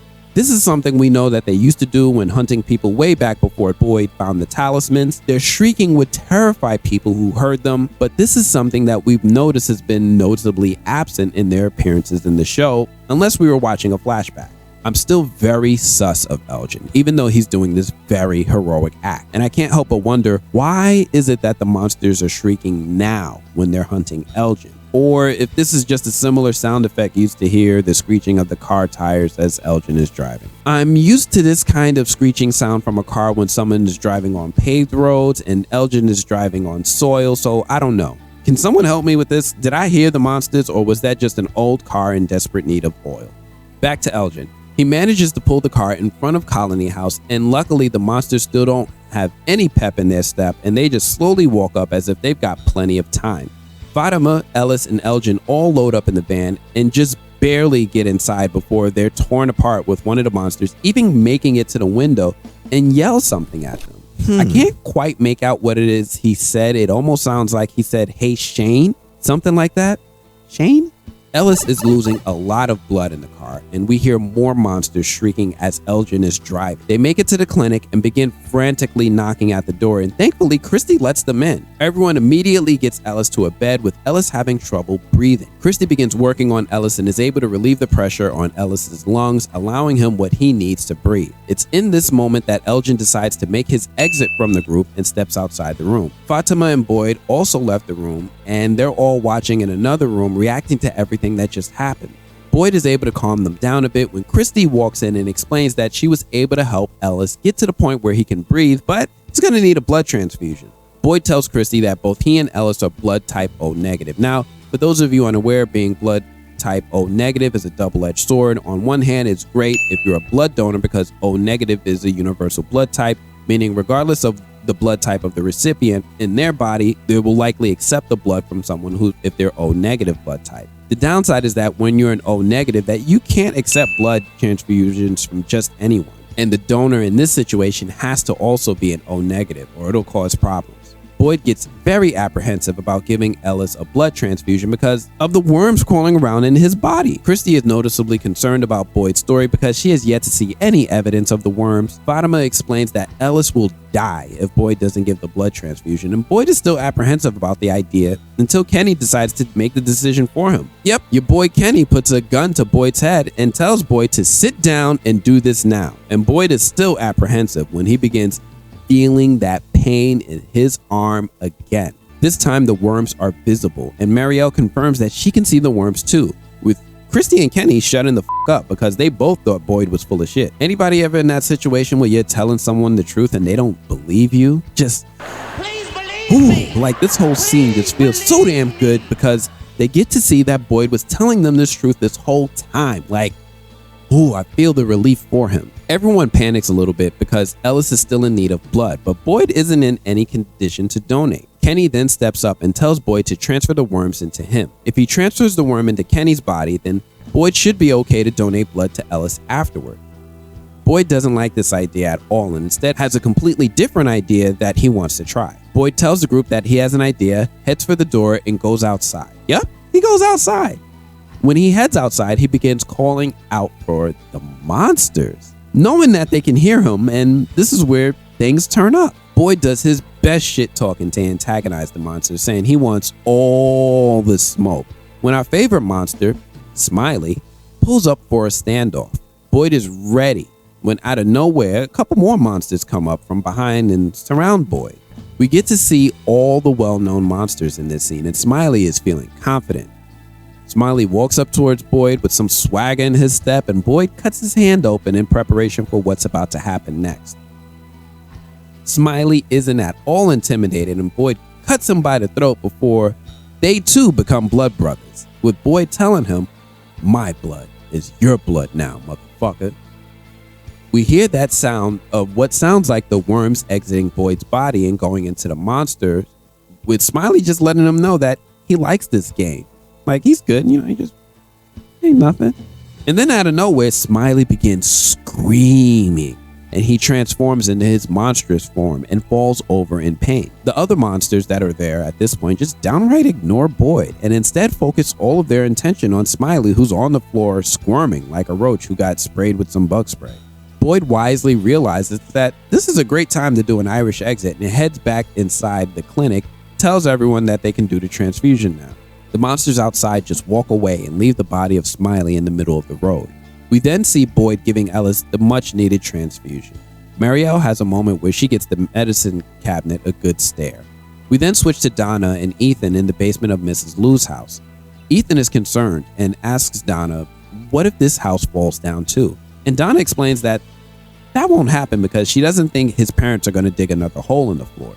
Ethan then explained that he's scared and doesn't want to be on the quest anymore and wants to go home. Donna explains that she's scared too, but that's a good thing. Donna then talks about her mom and shares with Ethan that her mom taught her that fear is something that's inside everyone, like hope, joy, and love. And these are the things that make them special. But fear might be the most important one of them all, because without fear, we wouldn't know how to be brave. Ethan then hugs it out with Donna. We then switch back to Boyd and Christy after the transfusion, with Ellis waking up and seemingly in better shape. Fatima and Ellis seem to make up after they were fighting earlier that day, and isn't it great how this whole experience added some much needed perspective? Fatima steps out of the room for a moment and begins talking with Christy. Fatima is starting to feel emotional and feels the weight of the night crushing down on her, and she starts to cry a little bit. Christy consoles her a bit when Fatima then asks Christy that she wants to tell her something, but she needs to promise not to tell anyone. Christy agrees, and out of nowhere, Fatima asks if Christy has any pregnancy tests. We then switch to Kenny and Boyd staring outside the door. Kenny admits that he should have trusted what Boyd was telling him while they both are staring at the monster in the middle of the road, wondering if it's dead. And the episode ends.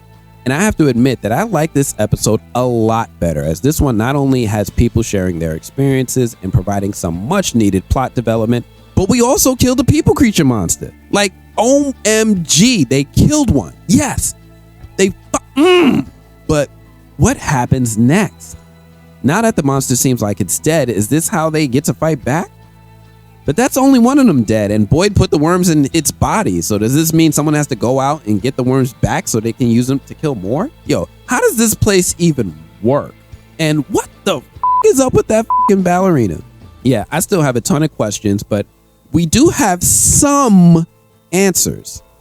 The monsters can die. Yes, they can die, and this may create a solution for the residents to defend themselves against their attacks. Maybe. But yo, that's all we have for this one. Now, those of you who stuck around to the end of last week's episode caught that cool interview I got to do with actor Ricky He, aka Kenny. The good folks at MGM made that possible, and I can't thank them enough for supporting us and creating that opportunity. We're going to continue that trend right now. So without further ado, here's Smiley. Thank you so much for this opportunity.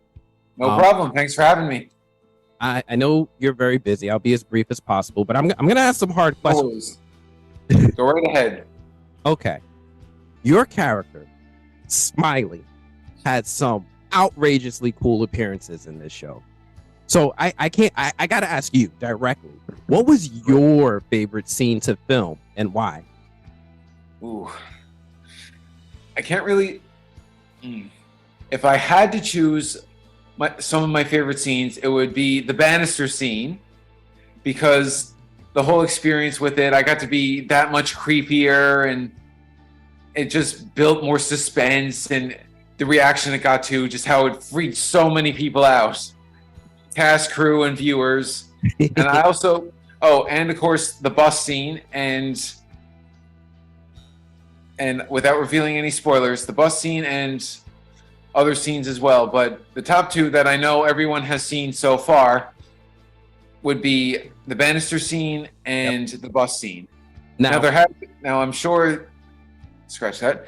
Now I've sorry about that. I'm just so adrenalized by all this.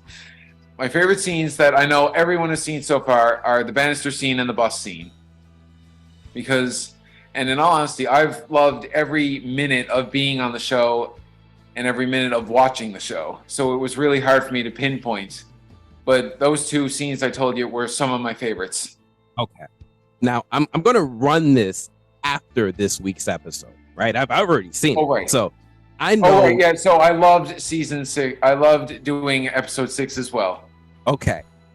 I loved it, like especially the turns it took as well, and just how fun it was to act out that moment, and such a crazy transition it makes. Mm-hmm. Now, we know your character dies in this week's episode, and I still hope we see your character again in the future. I hear you. Well, that's assuming it worked. It looked like it worked to me. True. Well, you never know what can happen. So, oh boy, yeah. How has this changed you as an actor? Like this film, this show, this role, this character. How has it changed you as an actor or a person, if at all? I'd say as an actor, I've been recognized a bit more. As a person, it really hasn't changed me. It's still me in the end. After everything's said and done, I'm still Jamie. Okay. As an actor, it's been the most exciting and thrilling role for me so far. But as a person, I'm Jamie, and it's been great to meet everybody. It's been great. It is great to be part of FROMily. Can you share any behind the scenes challenges or interesting moments about playing this character? A few words, like this is a mostly silent character, but can you share anything about behind the scenes that stood out to you? There was no every day there was no complications or risks or say issues at all on scene, because the entire experience was awesome on and offset. As for being offset, just chatting with people, it was, they were great to be around, even though I was freaking them out half the time, even just sitting there shooting the breeze with them. But no, it was just, the entire experience was amazing. It was great to meet it was great to meet them and introduce them before I had all the makeup and started freaking people out every 2 seconds. So yeah. All right, now I'm going to ask you this hard question. I've asked a few other people already. I'm hoping you can give me a little bit more insight into it. Okay. To the best of your knowledge, why is this show called From? I'm really not sure. That I'd have to leave that question for the writers. For the writers, creators, that's the question I'm afraid people have to ask them. Okay. Now that you're being recognized more, people are able to point you out, hey, that's Smiley. What's the biggest misconception people probably have of you, Jamie? I'd say Smiley. I freak a lot of people out, but once, be it say over the internet or when they've actually met me in person. So as Smiley, I freak out pretty much everybody. As Jamie, they know me better. I'm not freaking them out as much. I've received comments from, like, Jamie's such a great guy, a great actor. It's like, okay, I like you, but you still freak me out. So yeah, it's just like, oh, you're great and everything. Or because I've been receiving a lot of compliments and feedback and everything. And for that, I can't thank everybody enough. But I'd say, like, yes, I play one of the scariest creatures on the show, but afterwards, I like to think everyone I meet is just so chill, relaxing, and they're fun to be around, easy to be around, talk to.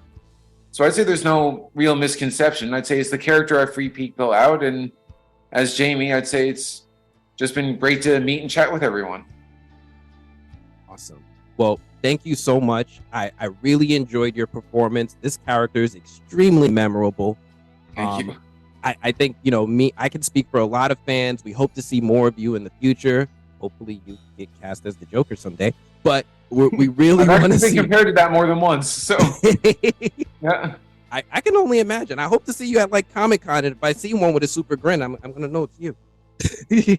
No problem. Well, thank you again so much for your time. I hope to speak to you again in the future. But from everybody on my side and the FROMily, thank you so much. You've been an amazing talent. No worries. Thanks for having me. All the best. Thank you. Enjoy the rest of your day. Thanks. You too. And that's everything. Do me a favor real quick. Before you move on to your next video, please hit that like button. Hit that like button. And this lets me know that you enjoy what it is that I'm doing with these breakdowns, and it's still what YouTube is using in 2023 to help channels grow. I need to thank all of you who subscribe too, because I have noticed the numbers improving.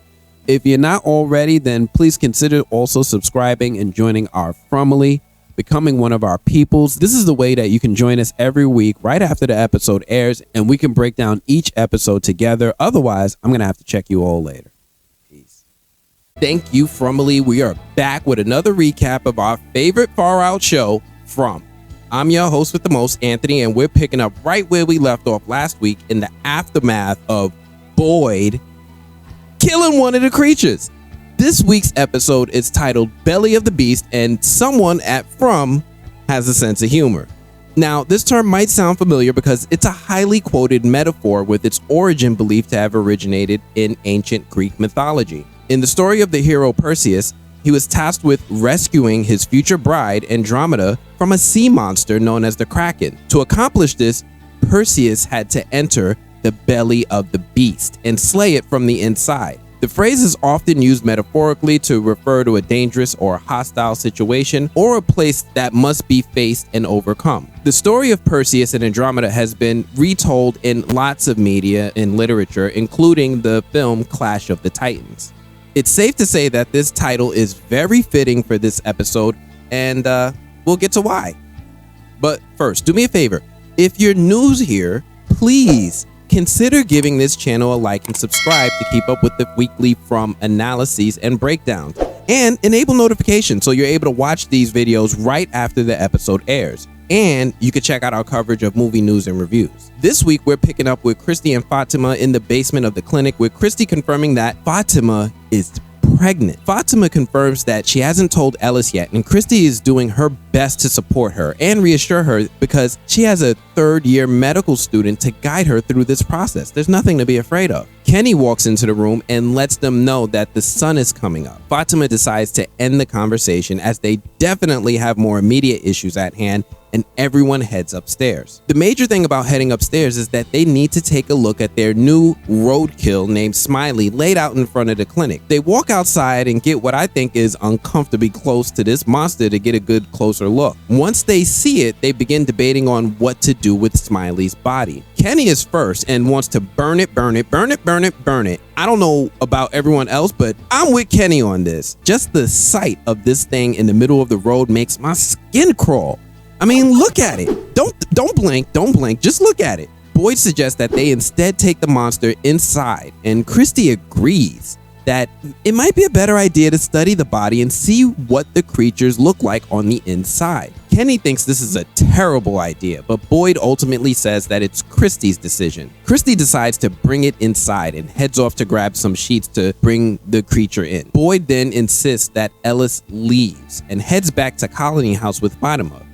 Why? So the people from Colony House don't come to the clinic to check on Ellis's condition.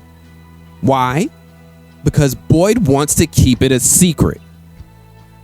Meanwhile, Elgin is just staring at the creature and not saying nothing. Boyd notices that Elgin is acting sus and asks him if he's all right. Elgin says he's fine, and Christy brings the tools needed to carry the creature inside. Kenny wants to talk about this decision and reiterates that he thinks this is a terrible idea to bring the creature inside, but nobody cares. Kenny isn't happy and doesn't even look like he's gonna help bring this thing inside. We then switch to Colony House with Donna now back in Colony House after hanging out with the Matthews, and she's talking to her favorite person in the house, Dale. Dale briefly asks if Ellis is okay, but then quickly shifts to asking Donna if she's going to put him in the box. Dale seems genuinely remorseful about stabbing Ellis, but doubles down on his previous statement that there's not enough food to go around with all the additional people from the bus now living in Colony House. He says that they need to make hard choices. And Donna warns him that he needs to think twice about lobbying people to make hard choices. Donna then leaves the room, locking the door behind her and handing the key to some random to guard the door. She doesn't get far before she gets approached by Bacta asking questions. Bacta wants to know what happens next with Dale, especially after he tried to put her and Elgin outside it in the middle of the night. Donna tries to reassure her that she's safe here, and before they get too deep in that conversation, everyone is elated by the surprise return of Ellis. He's back, and Donna hurries over to help him to his room. We then switch to the Matthews family, who are enjoying some family time while preparing breakfast with Mrs. Lou. Ethan asks his parents if he can go to Colony House to visit Victor, but Jim is against the idea. Tabitha thinks it's okay, and Jim immediately wants to step outside with Tabitha to have a chat. Tabitha and Jim step outside, and Jim is immediately on her about how he felt Tabitha was undermining his decision for the kids not to go to Colony House. Tabitha asks, then what does Jim want to do? Lock them in the basement? She then reminds Jim that he took Ethan to confront his attempted killer, like yesterday. So the idea of Ethan going to Colony House doesn't seem like a big deal in the grand scheme of things. Jim explains that his real concern is about how he heard a voice on the radio, and Tabitha says that he's wrong. Jim is 110% concerned that they're being observed, and Tabitha seems skeptical that he even heard a voice at all. She then questions if Jim is even sure what he heard was a person, and Jim seems confident but rattled by her legit question. Tabitha is done talking and heads inside while Jim stays outside alone in thought. when he almost gets hit upside the head by a drone whizzing by his ear. The camera pulls back and we see Randall holding the controls for the drone from the top of his new condo. We then switch to Boyd, Kenny, Christy, and Marielle having just finished bringing the monster into the basement of the clinic. They begin preparing to examine this thing, and Boyd asks Kenny to check in Mrs. Lou's storage to see if there are any supplies that they can use for the examination. Kenny still isn't on board with this idea and brings up a valid point that the worms and Boyd's arm killed that thing. So what happened to the worms? Before Boyd can even try to answer, Marielle excuses herself out the room and promptly throws up. Now, this is a result of her withdrawal from substance abuse. It's a whole thing. Kenny finally agrees to check for supplies in the shed after seeing Marielle's condition. We then switch to Randall and Jim, with Randall giving Jim the quick 10-second tour of his new digs. Randall kind of apologizes for the drone flyby, and Jim says that it's fine, but he has something more important that he wants to discuss. Jim thanks him for helping him in the basement the other day, but Randall gives him some sass, mentioning how Tabitha wasn't even in the basement, and Jim got 2 guys killed in that house for no reason. Jim brushes it off and pivots by asking Randall to take a walk with him outside of town. And then your boy, not Chris Evans, starts throwing some haymakers and goes, "What, you want me to help you find your dog? You sound like one of those perverts that hang out at the playground." And Jim, like his kids Ethan and Julie, has nothing. No comeback, nothing at all. Jim just asks, "What is wrong with you?" and tells Randall that he wants to show him something that can get him home in time for his nephew's birthday. And I have to say that we might have a new challenger for the champ, aka Jade. Your boy not Chris Evans got some good ones. We then switch to Victor and Ethan, and it looks like Victor is measuring the distance of the trees to Colony House again. This is a study that we've seen Victor complete before when he showed Ethan the faraway trees. Ethan asks if the trees moved again, and Victor is not trying to be his friend at all. He tells him to go away, and it's safer for you to stay away from me. Bad things happen to my friends here. And these two are so cute together. Everything about their relationship is really interesting to me and reminds me of my childhood friend Arnold when we used to fight over Ninja Turtles. It's so childish that it's adorable. Ethan's feelings are hurt because Victor doesn't want to play with him. Victor suddenly has second thoughts about telling Ethan to leave and seemingly has a change of heart. Victor starts talking to Ethan a bit more before inviting Ethan to help him measure the distance of the trees from the town. Ethan is pleasantly surprised and happy to help. We then switch back to Marielle and Christy, with Marielle going through hell with her withdrawal. Christy is doing the best she can to be supportive and take care of her. We see Boyd walk back into the clinic to bandage his hand after cutting it open to kill Smiley. Christy offers to help Boyd with his bandage and begins to talk to him about when she met Marielle, that Marielle had been sober for over a year. Christy is feeling guilty for Marielle's relapse and then starts expressing regrets about bringing the dead monster inside the clinic. They let each other know that they're both scared about what it is they plan to do, but they seem to agree to move forward. We then switch to Jade, and oh shit, Jade! Here's someone we haven't seen in like a full episode. Not only do we see the return of Jade, but Jade also has a new fit. Something I've noticed that it seems like some of the characters wear outfits that correspond with their job or role on the show. Jade in this instance looks like a Midtown Manhattan bartender, including the prerequisite chest window. There's a knock at the door. Don't worry, it's daytime. And Jade just throws a light championship jab with, "You know it's a bar, right? You don't have to knock." And man, yo, I can't wait for Jade and Randall to share a screen. I'm gonna invite friends over. We're gonna act like it's fight night. Tyson, yo, you know how we do. Tabitha walks into the bar and sees Jade working on what looks like a vodka distiller to help improve the taste of the alcohol that they've been making. Jade mentions how he needed a project that wasn't terrifying. Tabitha wants to talk to Jade about how when Jade saw Tabitha screaming in the woods that day, he didn't seem surprised at her behavior. Tabitha wants to know why. Jade jokes a bit, but then admits that Jim had found Jade in the woods like that once. And Tabitha admits that Jim never told her that. Now, just to jog your memory, Jade is referring to that scene back in season 1 when he was working with Jim in the woods to find a suitable place to put the antenna for the radio before they settled on Colony House. During this scene, Jade saw a vision in which he was chased by what looked like a Civil War soldier chasing him through the woods with, I think it's a musket? The soldier ended up chasing Jade through the woods before finally stabbing Jade twice in the stomach. Jade seemed to escape his vision on the second stab when he was found screaming in the woods by Jim. Jade does something we don't see happen enough in this show, and he shares this information with Tabitha. Like, oh my, these characters are talking to each other. This show is moving forward again. Thank you, From. Oh, yes. He tells Tabitha that if she wants more information, then she has to help him finish working on this distiller. We then switch to Randall and Jim making their way through the woods when they come across Toby's abandoned car. Jim has told Randall his theory about how he thinks their situation is a big experiment and how weird it is that the other people in town aren't taking the voice on the radio seriously. They finally reach their destination, which is the Matthews' motorhome that crashed back in the first episode of season 1. Jim is scavenging the motorhome for materials to rebuild another version of the antenna. The idea is that they can use Randall's drone to fly the antenna to a high enough height to try to get a signal out to call for help. Randall seems a little skeptical and sketchy about the whole thing, looking around the RV all shifty-eyed, with Jim asking Randall if he thinks Jim is crazy. Randall tells him that he doesn't, but instead wonders why Jim hasn't asked himself the obvious question. If this place is a big experiment, has it never occurred to him that some people here might be in on it? This seems like it hits Jim hard. We then switch to Ellis and Fatima having a chat with Julie. They're bringing Julie up to speed with how Dale stabbed Ellis, but they're fine now. They're fine.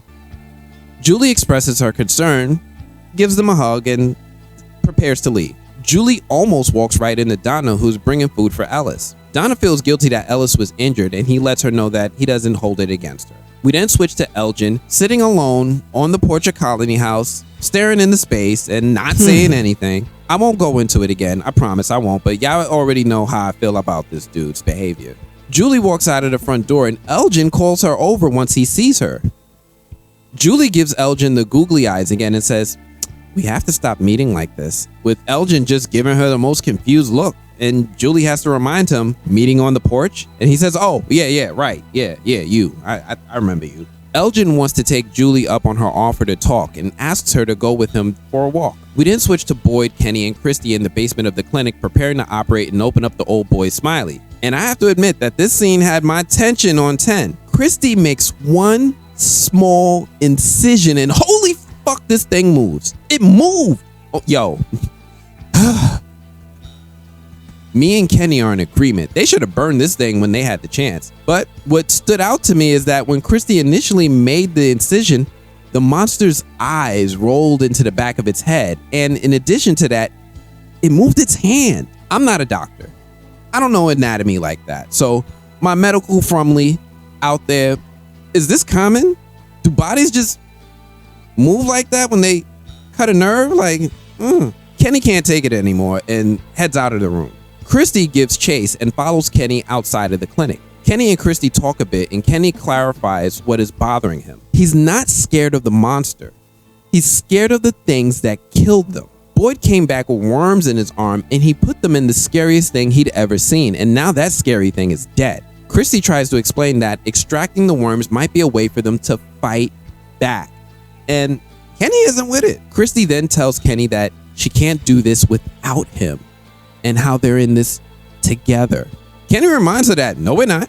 We're not in this together. Christy gets upset. Kenny tells Christy that, look, he's glad her fiance Marielle is here, and he tells Christy that he loves her and he wants her to be happy, but he's not signing up for supporting the idea of doing something that might get her killed. And I gotta take a moment for a quick second here.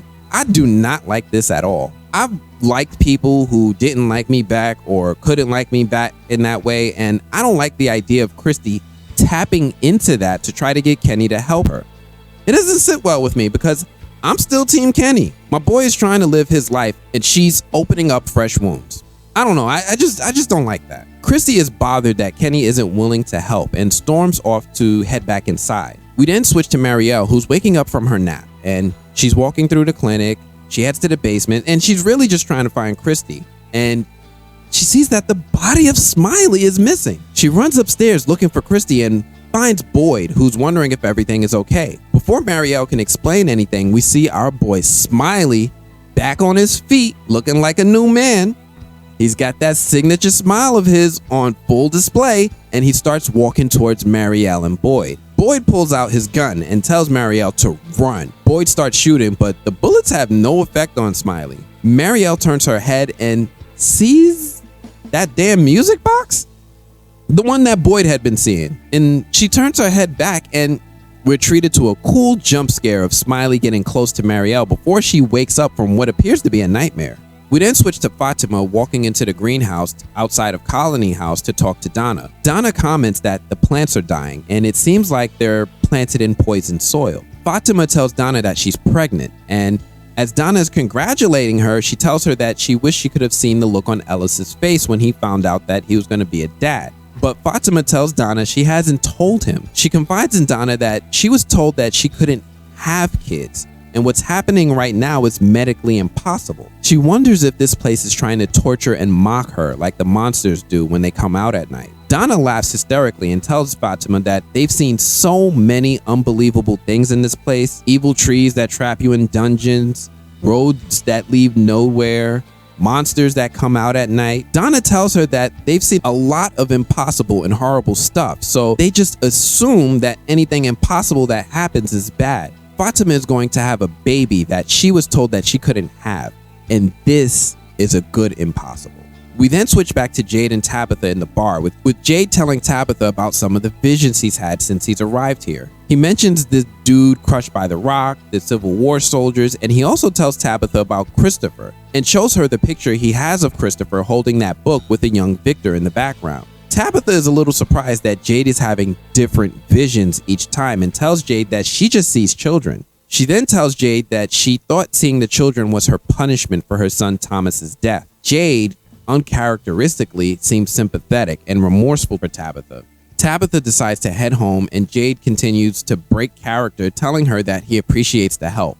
On her way out, Tabitha sees Christopher's book on the table and tells Jade that she's seen that symbol on the walls of the tunnels. And Jade is like, what tunnels? We then switch back to Victor and Ethan, who are still measuring the trees. Victor mentions how the trees are losing their leaves and how that normally doesn't happen here. Ethan wonders if it's bad that they're losing their leaves, and Victor mentions that when things change here, it's usually bad. We then switch to Christy and Boyd finally making some progress on examining the dead monster. Kenny surprisingly joins them right on time, and they're able to remove the chest off. Surprisingly, what they find is exactly what you would see in a human being, except everything is shriveled up and dried out. Christy is bothered because there's no living fluid inside the body, with Christy stabbing the creature in frustration until out of nowhere, she punctures the gallbladder and bile starts to leak out. They take comfort in finding something.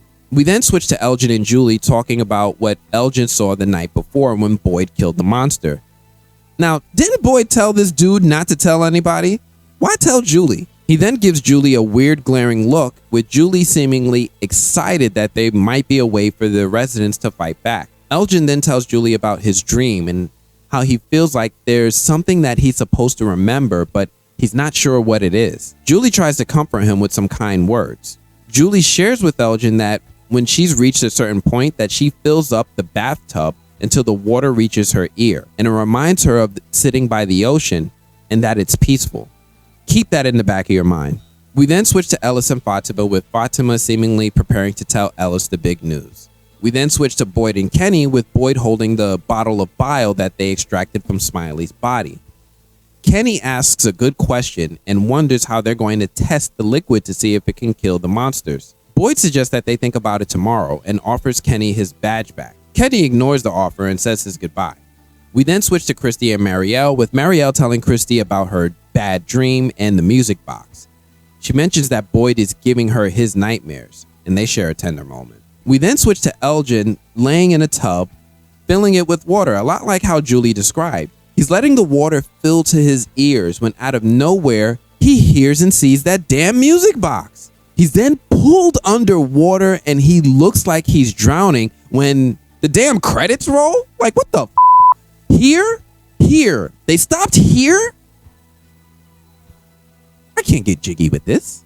This episode is tough, especially following such a strong episode last week. This episode is a lot slower, and Maybe it's cerebral, but it's definitely moving at a different pace than what we got last week. I'm really happy that we have some of the characters talking to each other, with Jade and Tabitha exchanging information and Boyd working with Christy and the others to look inside the dead monster's body. But yo, I hate cliffhangers sometimes. What did y'all think of this week's episode? Are we liking this one? Oh, and what do you think about Fatima's pregnancy? Do we think Ellis was going to respond well? How about we ask Fatima? Thank you so much. I really appreciate that. So I'm very excited to speak with you. I don't know if any of the other cast have warned you, but I asked really hard questions. They haven't, but now I wish they had. Okay, I'm ready. Let's go.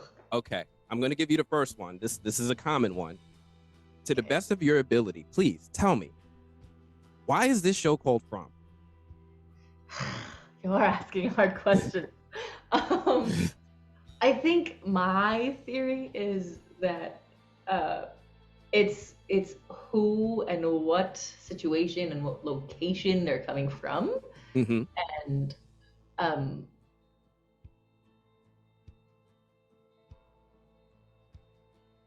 what it is that they're running from. Ooh, I like that. I like that a lot. Okay, now I'm gonna ask That's a some. good start. That was a great start. Thank you.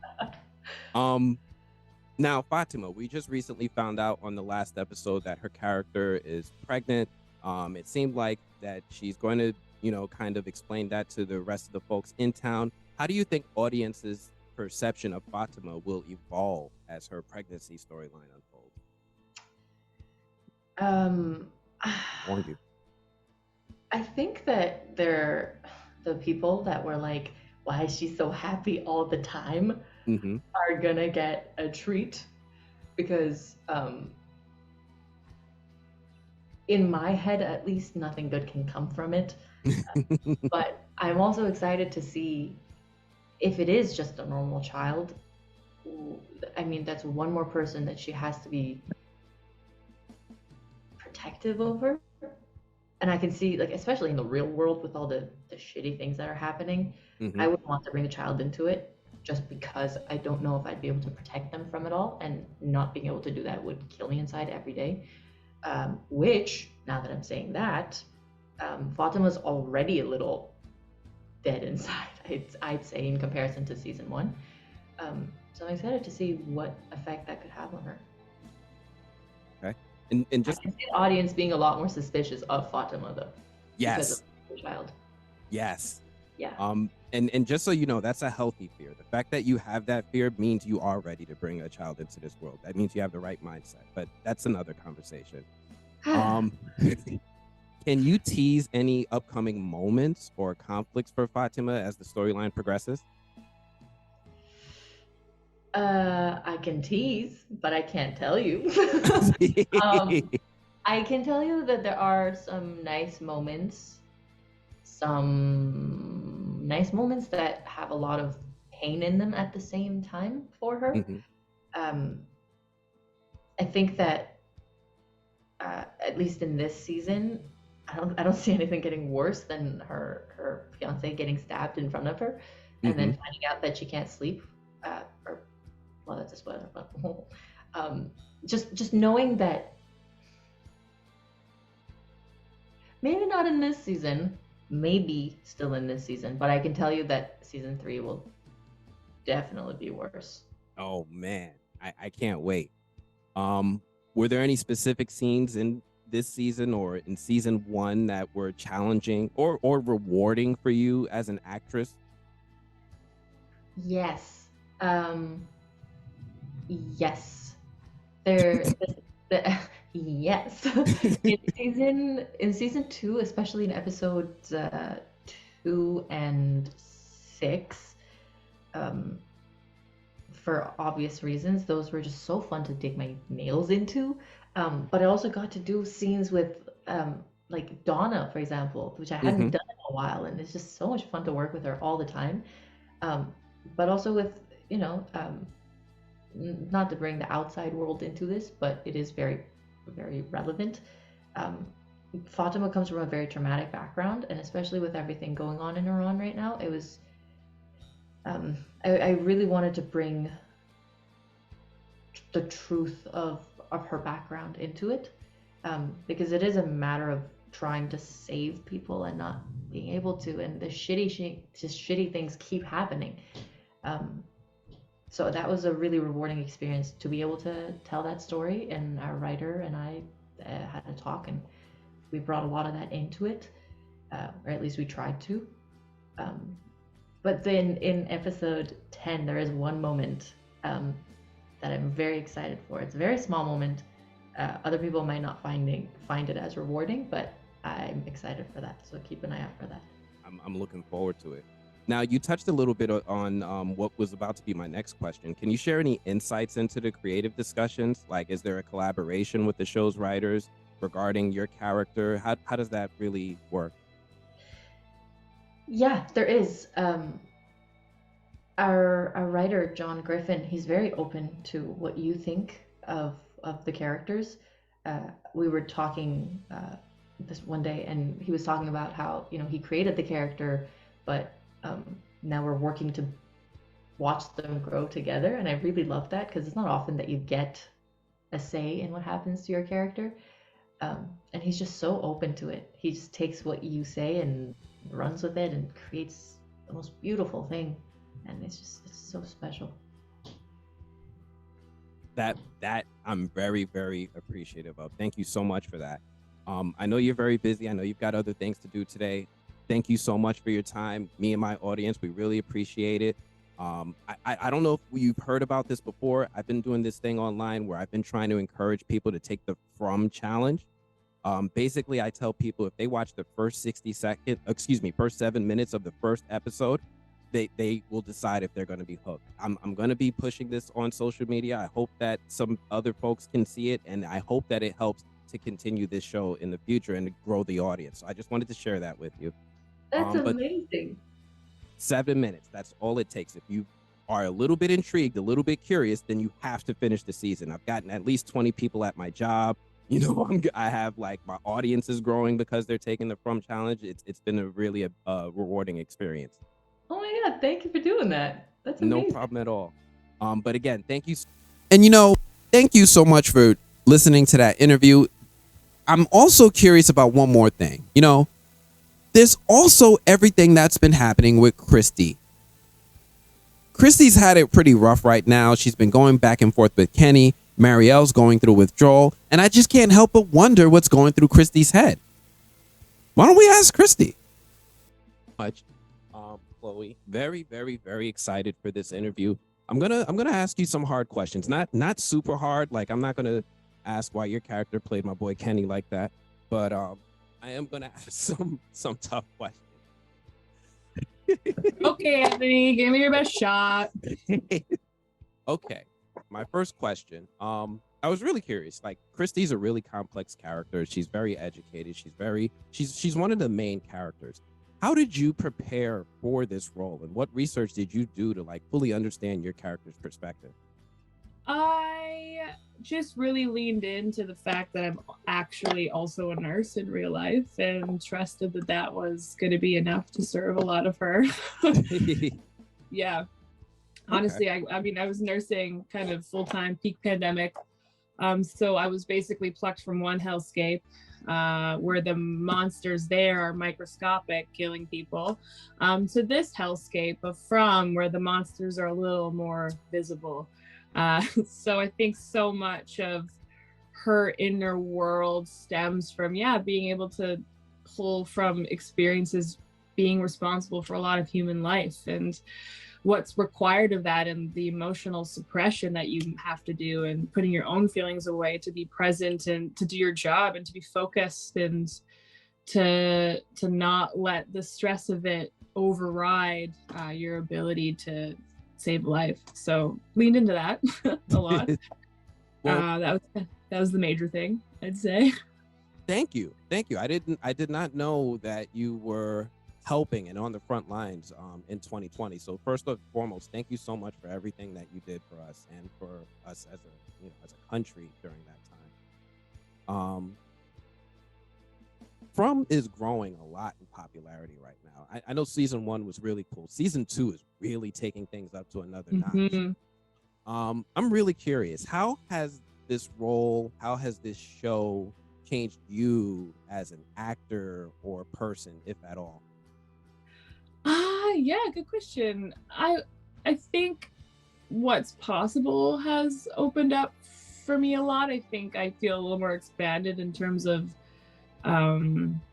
other things to do in film and television as well, not just acting. I think being on a show for 2 seasons, playing the same person for 2 years, taught me a lot about discipline and maintaining a character arc. I think it's interesting in season 2, I felt a lot of resistance internally because I was trying to lead with where I was coming from as Chloe, which is what I did in season 1, and it worked. It made sense for the writing, and I did the exact same thing in season 2, and I was like, why is this is wrong? And it's because we're picking up where we left off. And I've changed in some ways, like Chloe has changed, but Christy hasn't. We're picking up literally right when we left off. So it was like kind of a really good reflection for me in terms of like technical acting, to be like, oh, right, no, you can't always lead with where you're coming from. You have to stay disciplined to like where we are in the story. So that was kind of cool. And yeah, I started directing. I made my first short while I was shooting season 1. So I just like what was possible just seemed a lot broader and bigger. And because all my time wasn't being occupied by nursing anymore, I had more space to embark on other creative things. So yeah, it's changed a lot indirectly in that way. I'm really directly and indirectly. Yeah. I'm really curious about your short, but I'm gonna hold that for a second. Yeah.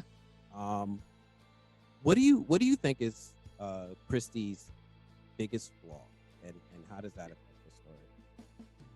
Yeah, I think she is constantly navigating her internal conflict is choosing her heart or choosing her duty to the town.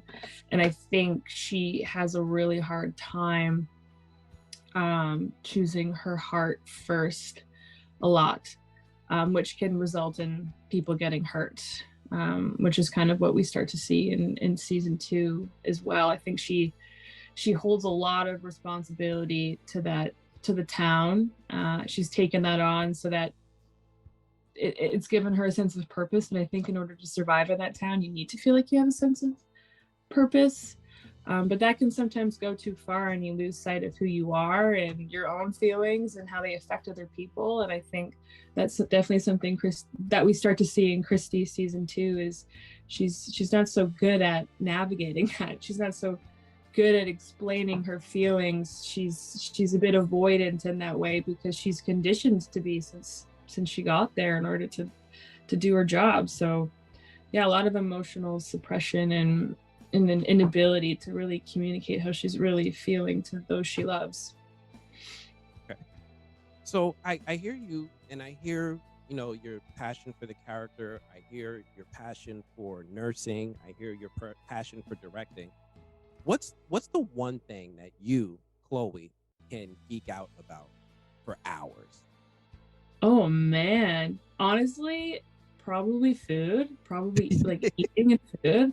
I love food. Like all of my Instagram, like you go on the explore page on Instagram, it like populates the things that you most watch. Mine's all food, mostly noodles, like specifically like noodles.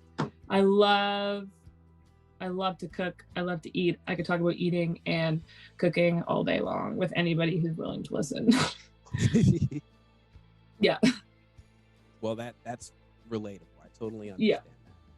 Well, thank you so much for your time. I know you're very busy. I really appreciate everything that we're seeing from your character this season. I can't wait to see how the season ends and what more we get from your character next season. I really appreciate your time.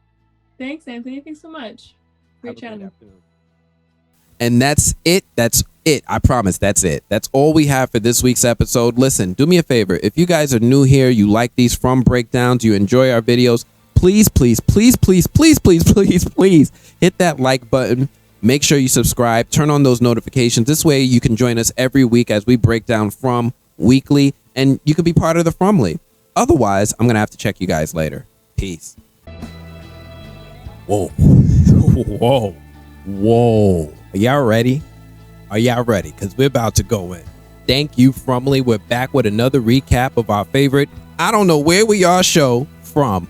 I'm your host with the most, Anthony, and we're picking up right where we left off last week with Elgin getting drowned in a tub by a zombie? This week's episode is titled Forest for the Trees. The title is an expression to describe someone who is too involved in the details of a problem to look at the situation as a whole. The term is 100% appropriate as we finally get a glimpse of what we think Martin was warning us about way back in episode 2.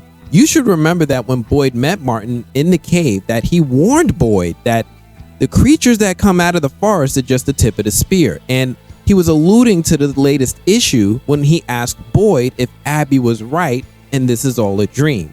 The threat level has undoubtedly gone up now, and it is intense.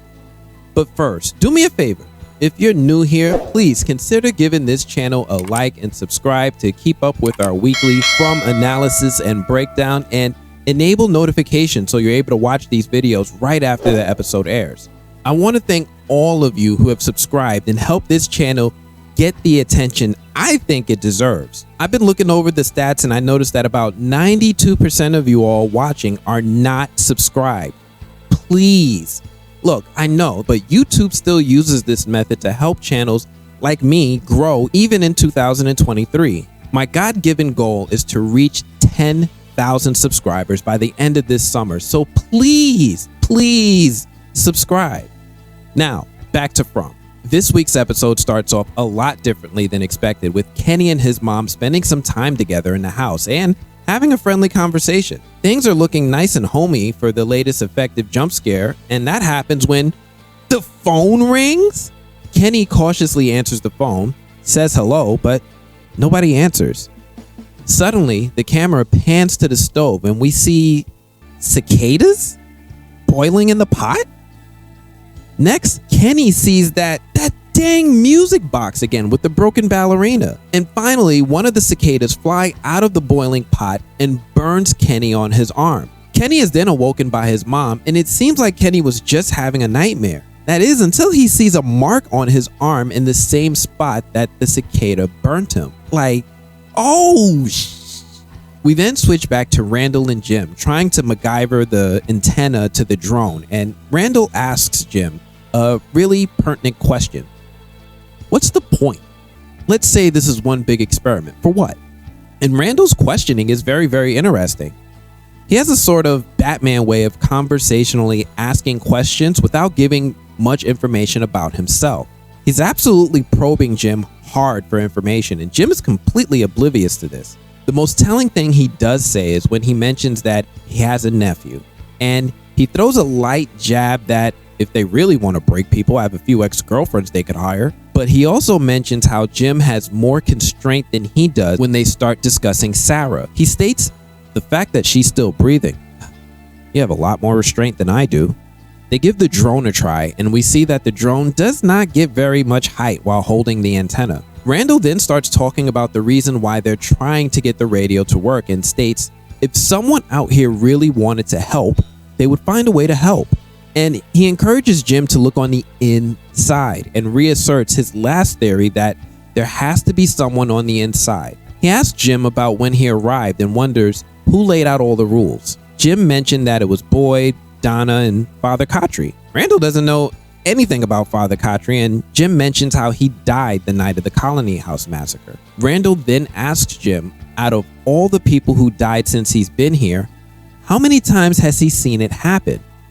What if all the people who died were in on it?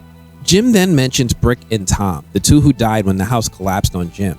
And Randall mentions that he didn't examine the bodies well enough to see if what he saw was actually real. Randall continues to monologue about his theory when Jim mentions Sarah's brother Nathan and how he died when she slit his throat. Randall continues anyway and theorizes that maybe Nathan was in on it and that his death was all just for show. Now I gotta admit that even though I don't like the guy, he is making some valid points. From is the kind of show that makes me question everything, including the things that I see. The show tends to have a lot of off-screen deaths that could make us question everything. There are a few that we've seen on camera that I think are interesting, including Toby, Nathan, and Father Khatri, but there's always been a consistency that when these characters died, that they died by some sort of cut or puncture to the throat. We still don't know why the voices told Sarah to kill Toby, and we aren't really sure what it is that she did to him after she killed him when she was talking to the voices and asked them all of it. I'm not saying that I agree with the guy, but I do think he's asking some valid questions from his perspective. We then switch to Boyd in the post office, and in comes Sarah. Oh snap, Sarah. We haven't seen Sarah since Kenny helped her carry her stuff out of the diner. Sarah bursts in the room all excited and tells Boyd that she wants to go back out into the woods. Boyd is surprised by the request, and Sarah tells Boyd that she wants to go back out with a talisman and theorizes that maybe the answers are out there and they didn't go out far enough. Boyd mentions how whatever is out there put them right back into town. Sarah reaffirms that she wants to go back out to help and that there's no place for her here anymore. Boyd points out that there's a difference between going out there and running away from here. Sarah tells him that she can't just sit in the church anymore and that there's nothing for her to do. Boyd says, okay, good. Now we're talking about problems that we can fix. We then switch to Tabitha and Jade approaching the cave that she explored with Victor earlier in the season. Something interesting is that we can see the trees are much further along than they were in previous episodes, with a lot of their leaves having fallen to the ground, and it just looks colder outside. We know that this is a theme that is happening in the background with the weather changing, and I can't possibly imagine that it's at all a good thing. Tabitha mentions that this is where she was with Victor and where she saw the children. Jade then mentions that this can't be a coincidence and then asks Tabitha how much she knows about chaos theory and how this can't be an accident, that it must be connected. Now, chaos theory states that within the apparent randomness of chaotic complex systems, there are underlying patterns, interconnection, constant feedback loops, repetition, self-similarity, fractals, and self-organization. Jade then explains the concept of the butterfly effect to Tabitha, who seems a little confused by what point Jade is trying to make. Jade then realizes that Victor was with her in the cave, but he never mentioned anything to him about seeing the symbol on the walls. Jade frustratingly points out how Victor is the common denominator in both of their experiences. We then switch to Victor knocking on the door to Mrs. Lou's house, and Julie answers the door. Victor asks Julie, "Is Ethan home?" And Julie calls Ethan to come downstairs and meet with his friend. Am I the only one who's been feeling deja vu here? These two constantly remind me of my childhood, hanging out with friends and how we spoke. It's just so adorable. Ethan heads downstairs and he and Victor exchange pleasantries when Victor tells him that he has a present for him. Victor presents Ethan with a coat to wear for when it gets cold and tells him that it used to belong to him. Ethan also has a gift for Victor and hands him a drawing of himself. Victor refuses the gift, explaining pictures are for things that are gone. Ethan points out that Victor often forgets things, and if something happens to him, he wouldn't want Victor to forget him. Victor is increasingly bothered by the conversation and blurts out, "Don't talk like that," to Ethan before handing him back the picture. Ethan lets him know that if Victor doesn't want the picture, then Ethan doesn't want the coat. Julie then heads downstairs to take Ethan to help Mrs. Lou, and Ethan invites Victor to come with him. We then switch to Ellis and Boyd having a conversation in Colony House. To all of our surprise, our boy Ellis is back on his feet, walking around like a new man. Yo, my guy doesn't even seem to be in any pain whatsoever, with even Boyd being perplexed by the situation, asking Ellis if Christy checked him out, and Ellis mentions that Christy is even more surprised than Boyd. Now, for those who haven't noticed, people heal very, very quickly in this town. We've seen this on more than one occasion, with Ethan's leg healing quickly after being impaled with a metal rod, Ellis's rapid healing from a broken arm, Boyd's arm healing from when Martin scratched him, and Boyd's hand healing seemingly pretty quickly. And now Ellis is back on his feet after suffering a stab wound to the abdomen after just a few days. We don't know for sure why, but people heal very quickly, and I have a theory that it must have something to do with the food that they eat. Now, I've been teasing it in the comments for a while, but I kind of agree with Randall that there might be people inside the town who are in on this whole experiment. One of the people I'm very suspicious of is Mrs. Liu, as she is someone who is a central figure when it comes to some critical moments in the story. She was right next to Sarah right before Sarah got the message to kill the boy. Mrs. Liu was the one who handed Jade the book with the picture of Christopher and a young Victor. She's also in charge of the food and the supplies. I have a theory that the food that the characters eat is somehow giving them the ability to heal at a much faster rate than normal. We know that Donna grows a lot of crops outside of Colony House, and we know that Mrs. Liu cooks food for people with those crops and with the livestock that randomly shows up in town. Nobody questions Mrs. Liu and her increasingly good English, but I've been suspicious of her for a while, along with the tea that she often encourages people to drink. I need more evidence to confirm my theory, but just so that all of you know, Mrs. Liu is on my sus list. Back to Boyd and Ellis. Ellis is grinning from ear to ear and tells Boyd that he has some news for him. But Donna interrupts the conversation, asking to speak to Boyd. Ellis says that he'll tell Boyd his news later. We then switch to Boyd and Donna discussing Sarah. Apparently, Boyd is asking Donna to help give Sarah something to do because she's bored. And Donna half-heartedly agrees because she has way more important things on her mind.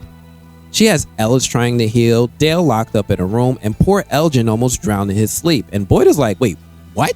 We then switch to Elgin sitting in a room, sitting in a chair using a crochet. Some of you might remember that Elgin mentioned that he used to crochet owls every weekend with his grandmother before he arrived in town.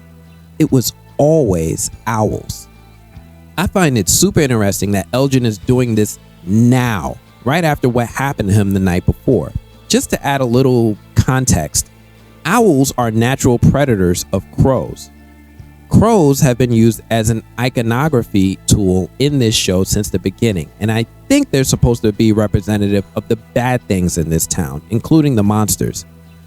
I think Elgin's grandmother may have been in this town before and somehow escaped, and when she did, she was deeply traumatized to the point where she would constantly make crochet owls as a form of protection. I think that's why Elgin recognized the town when he first arrived, and I think that's why he's making crochet owls now after he was attacked in his sleep. I think Elgin knows a lot more about this town than he's telling, but he also seems very sus in his behavior around town. He's also wearing that crow t-shirt again, so there's that. Boyd asks Elgin about his nightmare, and Elgin tells him how he was sitting in the bathtub in his dream when something pushed him in the water, when someone shook him awake, and he started spitting up water. And he wonders, how's that even possible? Boyd then asks Elgin if he told anyone about what happened in the clinic, and Elgin lies and said that he didn't. Boyd then shows Elgin the bile that they extracted from Smiley's body, saying that it might help them protect themselves from the monsters, but he isn't sure how to put it inside another one of those monsters without getting themselves killed. Elgin gives a fantastic idea and suggests that they try to make silver bullets. We then switch to Victor, Julie, and Ethan in Mrs. Liu's diner, and they're helping fold things up. We join in halfway through an ongoing conversation with Victor telling Ethan he's making something up, and Ethan says he's not, and asks Julie to verify and tell Victor it's real. Julie is just as confused as we are, and she says, "What's real?" And Ethan says, "The internet." And oh shit, you just made me feel really, really old. Like, whoo. Yo, shout out to all my former AOL users and friends who drove their parents crazy for tying up the phone line all day and night. Julie confirms that the internet is a thing, and yo, I'm sorry, I'm still feeling a little old here. Like, Mrs. Liu then walks in and asks Victor to help her carry something. Julie notices that Ethan is still wearing the jacket that Victor gave him, and he mentions how he likes it. And then he finds what looks like a toy crayon in the pocket. Ethan then shows the toy to Victor, who is surprised to see the item. Ethan tells him he found it in the pocket when we're treated to another flashback. We see a young Victor in the cellar outside of town, and it looks like he's speaking to his mother. This is the first time we see Victor's mom in this show, and we see her handing the toy to young Victor, telling him that she needs him to be brave. The flashback is then interrupted by Jade bursting into the diner with Tabitha, and he's got some questions. Jade wants to know why Victor didn't honor their deal for Victor to tell him everything he knew about that symbol. I find it interesting that Tabitha is just watching her friend Victor get yoked up with only Julie stepping up to defend him. I also noticed that as soon as Jade puts hands on Victor, Victor decides that now's a good time to pick up that lunchbox of his holding his secret gun, and then he decides to leave. Jade follows Victor out of the diner, continually badgering him with questions, asking why Victor didn't mention that he saw the symbol in the tunnels outside of town. Real quick, something else I noticed in this scene is it's really foggy outside. Like really, really foggy. Visibility is at an all-time low, and it's difficult to make out even the randoms that walk around in the background. Jade is fed up with Victor withholding information and urges him to share everything he knows about everything that he's seen. And I gotta tell you, when I first saw this scene unfolding, I truly believed that Jade was about to get shot. Jade doesn't get shot, and instead Jade continues and tells Victor that it all matters because that might be how they go home. And he asks Victor, he pleads with him, doesn't he want that? Wouldn't he like to go home?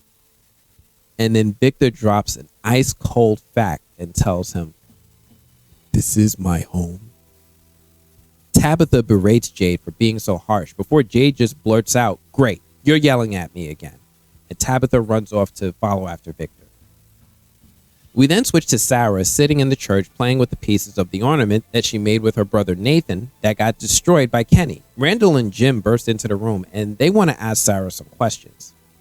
Something interesting, to me anyway, is that there's now a mailbox inside the church. Randall leans up on it and, maybe I missed it, but I don't remember this mailbox being in here before. Also, when Jim begins to introduce Randall to Sarah, she cuts him off and states that she knows who he is. How? How does she know him? Jim and Randall start interrogating Sarah, asking where she was going and where she was coming from when she arrived here with her brother. Sarah realizes that something's not right and she stands up defensively. She explains that she was headed back to Boston and on her way from New Hope, Pennsylvania.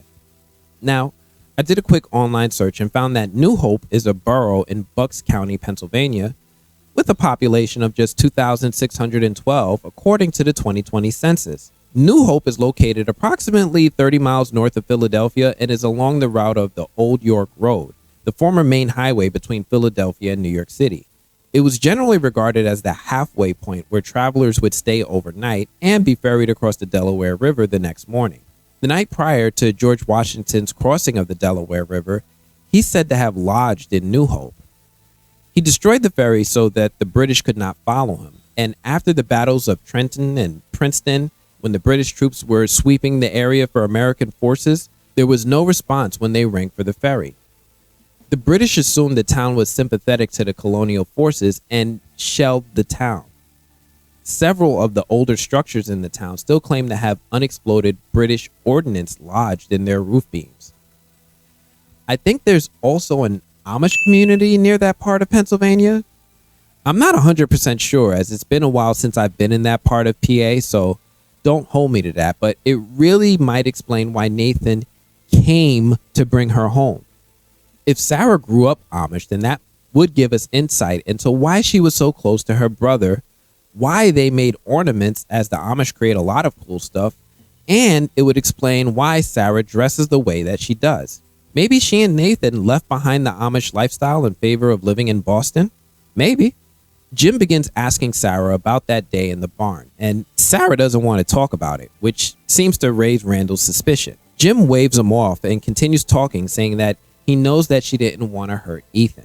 Randall is all out of patience and just asks Sarah, "Is your brother still alive?" Sarah is shocked by the question when, out of nowhere, Donna comes walking in. Wait. Donna comes walking in? Into Father Cautry's house? Have we ever seen her here before? Like, what the goose? Donna walks in with some clothes and wants to know what's going on. And Randall remarks how convenient it is that she arrived now. She then mentions how Boyd wanted to give Sarah some work and she wants her to stitch the clothes that she brought. And she also says for Jim and Randall to get the F out. Randall decides to confront Donna and they bicker a bit before Jim ushers Randall to leave. Donna asks if Sarah is okay and Sarah wants to know why they think Nathan is alive. Randall and Jim talk a bit, with Randall stating he thinks Donna might know more than she's sharing. Jim does not like Randall's methods at all and tries to divert Randall to a new task. He thinks they need to watch what the monsters do when they don't think anyone is looking. Jim suggests that they stay the night in the RV and watch the creatures when they think they aren't being watched. We then switch to Jim entering the diner, with Jim looking for Tabitha. Ethan and Julie are here and tell Jim that Tabitha left with Victor and Jade. Jim wants to talk to Julie and explains to her that he won't be in the house tonight and that he's going to stay the night in the RV with a talisman. He tells Julie to tell Tabitha, and he promises her that he's going to be careful. We then see Jim leaving the diner and running back into Donna, who promptly asks Jim, "Are you some kind of moron?" Jim explains that he's just looking for answers, and Donna presses him about he and Randall questioning Sarah if Nathan is still alive. Donna warns Jim that Randall is a powder keg, and we'll get to that one later. Jim lies and says that he didn't tell Randall about the voice on the radio in order to stop Donna from questioning him further. Interestingly, Randall is observing the whole thing from the terrace of his condo. We then switch to Victor in his room alone in Colony House, and we get treated to another flashback of young Victor talking to his mom from inside the cellar. She gives Victor the toy that we saw Ethan with earlier and tells Victor to stay in the cellar and not come out until morning. We then hear a knock at Victor's door, and Tabitha is there wanting to talk to Victor. She starts off softly and thanks Victor for giving Ethan the coat. Tabitha sees the toy on Victor's desk and mentions that she recognizes the toy and how Ethan told her that he found it in the pocket of the coat. Now, I don't remember seeing Tabitha revisit the diner, but I'm just gonna guess all of this happened off camera. She hands the toy back to Victor and then asks him why he didn't tell Jade that he saw the symbol in the tunnels. Victor seems genuinely concerned and tells her that it's not good that people look for answers, because when they do, that's when they don't come back. This hits me a little when Victor delivers this line. We only know a little bit about the trauma that Victor has suffered, but alright, you know what, let's just get back to it. Victor then starts talking to Tabitha about his mother. He explains that his mother told him that they were going home the night that the bad things happened, but he doesn't remember, but the pictures might. He explains that he has pictures that he put somewhere else, far away, so that he doesn't have to look at them. He doesn't have to remember, so that nobody else would die, and he tells Tabitha that he knows where he put them. Now, this is an interesting statement from Victor. He said he put them away so that nobody else would have to die. And my mind immediately began to wonder, why would Victor remembering something lead to people dying? Is Victor the boogeyman? You know what? I'm going to save that one for a whole nother time. We then switch to Boyd walking onto the porch of Mrs. Lou's house. Kenny answers the door, and Boyd immediately notices the mark on Kenny's arm, with Kenny remarking that he somehow managed to burn himself in his sleep. Boyd looks at the mark but decides not to talk to Kenny about Elgin's comparable experience in his sleep. Yep, we're back to not talking about stuff again. Boyd tells Kenny how Elgin gave him an idea to coat bullets in the bile from Smiley's body so that they can be used as a weapon from a safe distance. Kenny seems to like the idea and suggests that they go get more of that bile. We then switch to Christy and Marielle inside of the clinic, with Marielle suffering from her withdrawal symptoms. Boyd and Kenny walk in and ask what's going on. Christy explains that something is happening downstairs when they all start making their way down there. Boyd and Kenny decide to head down to investigate, with Kenny keeping one hand on his gun. They hear some noises coming from the boiler room and slowly start making their way inside. Boyd rushes into the room and sees that the sheet over Smiley's body is moving. Boyd pulls back the sheet to see cicadas flying out of Smiley's body. We then see Kenny and Boyd head back upstairs, with Kenny sharing what happened to him in his dream. Yes, Kenny has some sense and starts talking about the commonalities in his dream and what they saw downstairs. Christy then speaks up about how Elgin said he also had something happen to him in his dream. And yes, these people are connecting dots that should have been connected a long time ago, but we're getting there. Kenny also mentions how he saw the music box when one of the cicadas came out and burned his arm. When Marielle blurts out, "Are you honestly saying that our effing dreams can hurt us now?" Yes. OMG, yes they can. FROMily, things have just picked up to a whole new level of scary. Our characters are now being attacked by their dreams. Yes, cue up that Freddy Krueger music because shit just got real. Donna then comes walking into the clinic calling out for Christy when she notices the gathering of people. We then switch to Victor walking through the car graveyard with Tabitha. They make their way to Victor's mom's car when Victor begins softly saying, "A nice lady and Ethan is my friend. I want to help, but I'm afraid to remember." Tabitha tells Victor to be brave, and he tells Tabitha that's what his mom said to him that night. We then switch to Boyd and Donna, who are in the basement of the clinic, with Donna pissed that Boyd did not tell her about the dead creature. Boyd tries to talk his way out of it, but Donna isn't with the shit. Boyd walks her into the room to show him the corpse and the cicadas that were flying out. Donna gets a good look at the dead body, but none of the cicadas are here. Donna tells him that the bugs probably scattered and they need to burn this body now. We then switch to Boyd and Kenny carrying the creature's body into Boyd's barrel wagon. Boyd and Donna finalize the details on how they're going to burn the body, and they start making plans for everybody to sleep in shifts in a central location. Boyd says that he'll bring Sarah to the station and suggests that Christy and Marielle join him there. Christy refuses to stay in the same place as Sarah and asks if she can stay in Colony House instead.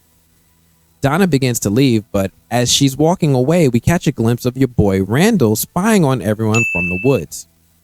We then switch back to Tabitha and Victor, with Victor opening up the trunk of his mother's car. He sees the pictures, and you can see that a flood of memories overwhelm him as he begins looking through the pictures. He begins having a bad reaction as we see glimpses of flashbacks of Victor in the cellar outside of town when he finally comes across, oh my God, Victor has a sister. There's a drawing of Victor and a little girl named Eloise. The drawings in the trunk aren't Victor's drawings. They belong to his sister. Hold on. I'm not crying. I'm not crying. I'm not. Victor breaks down and we see his mother left him and his sister in the cellar, telling Victor to keep an eye on her, but Eloise chases after her mom with Victor staying behind in the cellar, afraid. Victor is going through it, and man, Scott McCord, my guy, man, you are acting your ass off this season. I have so many questions. There's so many interesting things glimpsed in the drawings, but thankfully, I slowed it down and we can have a closer look at it for ourselves. First, we see a picture of what looks like a bunch of people standing outside the cellar in which Victor was hiding. Next to that, we have a picture of what looks like a bunch of faces in a row. We also have a picture of someone waving while standing in front of either a long car or a bus. Behind that is a picture of what looks like the moon in the night sky. And right after that, we see a picture of what looks like someone getting shot.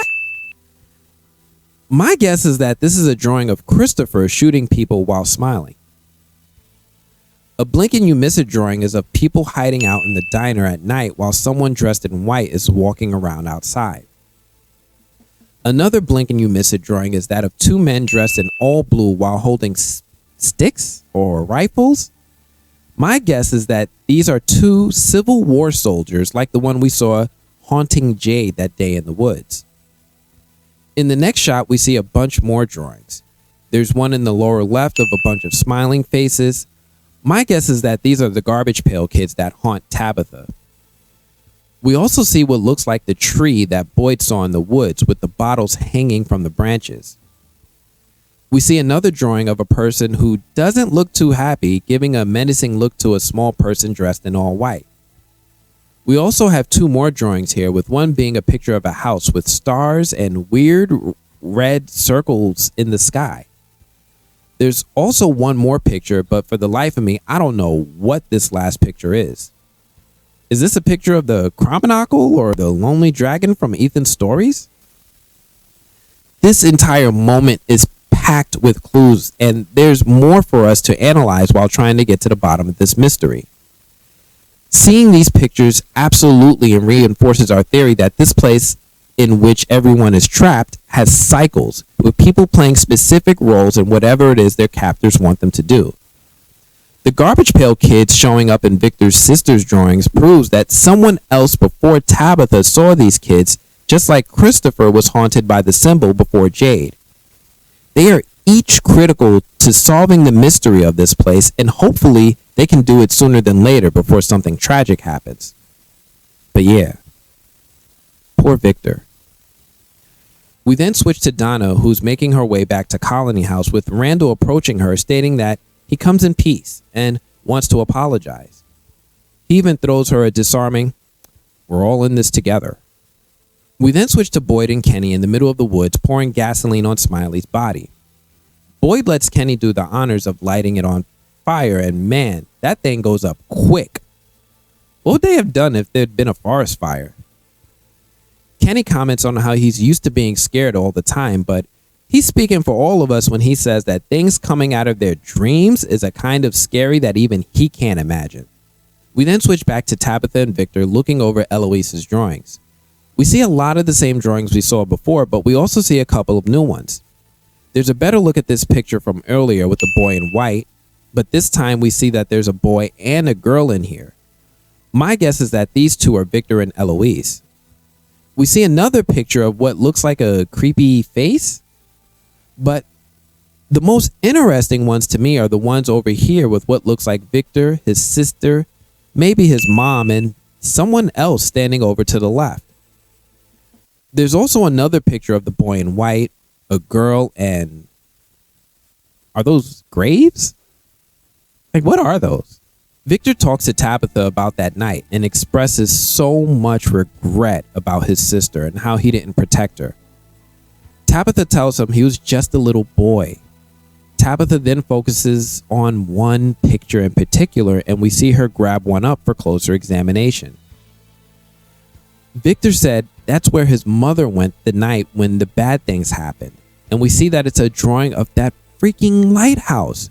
Remember the lighthouse from the season finale of season 1? Tabitha also saw this place in a dream during that season 2. Victor said that his mother went to save the children locked in the tower. We then switch to Ethan and Julie walking out of the diner with Mrs. Lou when they see Boyd and Kenny walking by with the wheelbarrow. Kenny hears something and stops for a moment and asks the others if they hear that too. We then take a look at Sarah's old house with one of the randoms from the bus running out screaming for help, covered in blood.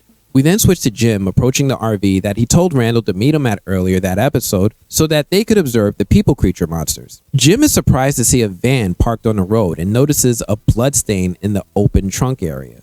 Jim calls for Randall but is instead answered by Donna, who is tied to a freaking tree while bleeding from the head. Jim asks Randall, "What the f-?" And Randall says, "New plan," when end credits. Yes, the episode ends here, but man, oh man, was this one hell of an episode. Martin was absolutely right. He warned Boyd, he warned him and told him that the creatures that come out of the woods were not the worst thing. Our characters are now being attacked in their dreams? What happened in that house at the end of the episode? I remember that guy when he and his sister were cursing out Sarah when she went there looking for her stuff. Is she okay? And what is up with Randall? Why is my man acting like this? You know what? Screw it. You know what? Let's just ask Randall. Hey, AJ. How you doing, bro? I'm doing good, man. How are you doing today? I'm all right, mate. Thank you. I'm good. Nice haircut, man. Thanks. Like you too, man. You got it yourself? Yeah. Yeah, me too. So I'm very excited to speak with you. I'm gonna ask some kind of hard questions, so I hope you're ready. Go for it, mate. I'm going to give you the first one. This is one I ask a few people, and people have struggled with it. Okay. Why is this show called From? Your guess is as good as mine. Honestly, I don't know. Couldn't tell you. Not sure. No Why do problem. you think it's called From? No clue, man. I've been hoping somebody got it out of John, and I'm asking everybody at this point. No, mate, honestly, I don't think I've ever asked him. No, I don't know. Don't know. Well, I love your portrayal of your character, Randall. He's probably the most talked about addition to the cast this season. But he's been portrayed as like a hothead on the show. I've seen your breakdancing videos, and you seem like the opposite of Randall. Well, we haven't had an altercation yet, mate. Do you know what I mean? So, no, I'm joking. Yeah, I don't know. How do you prepare yourself to tap into Randall's explosive, volatile emotions or his almost villainous character? That's a good question. It's always empathy, really, because I mean, that's the starting point, right? Like Randall isn't an inherently bad person, I don't think. He's efficient, he's pragmatic, he can handle himself. He's put in a position where he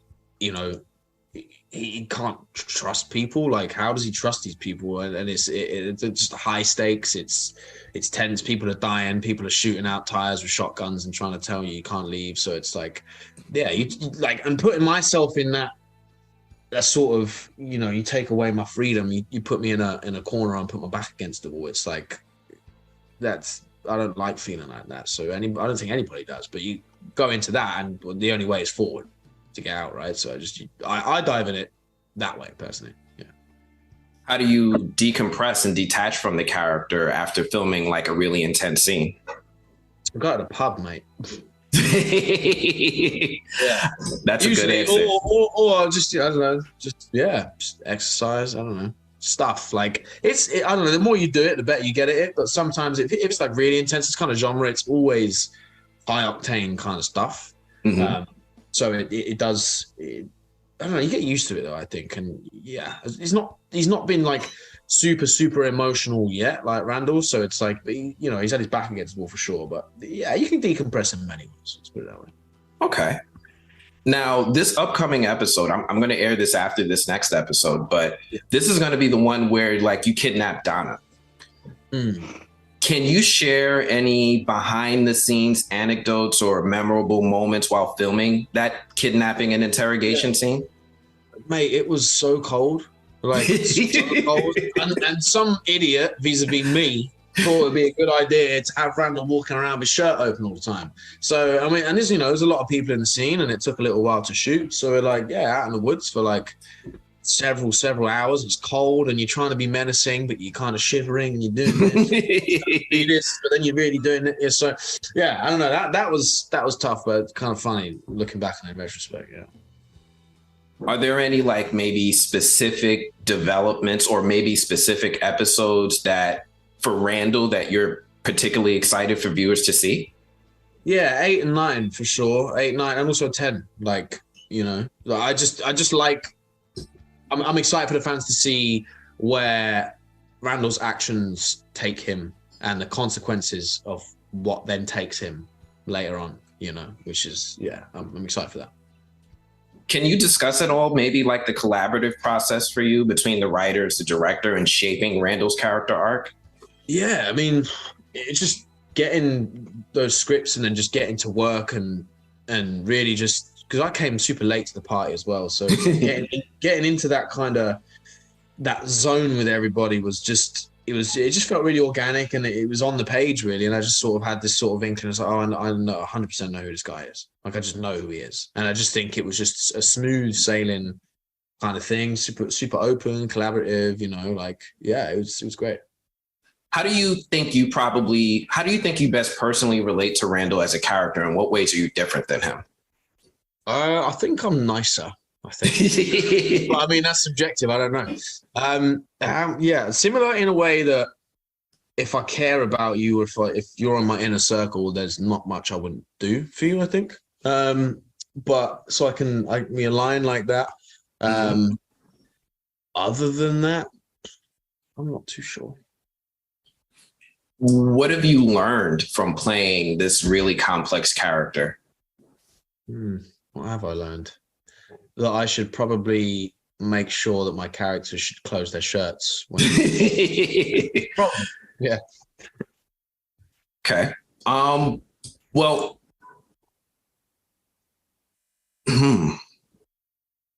Now you worked with Ian, you worked with Donna's character.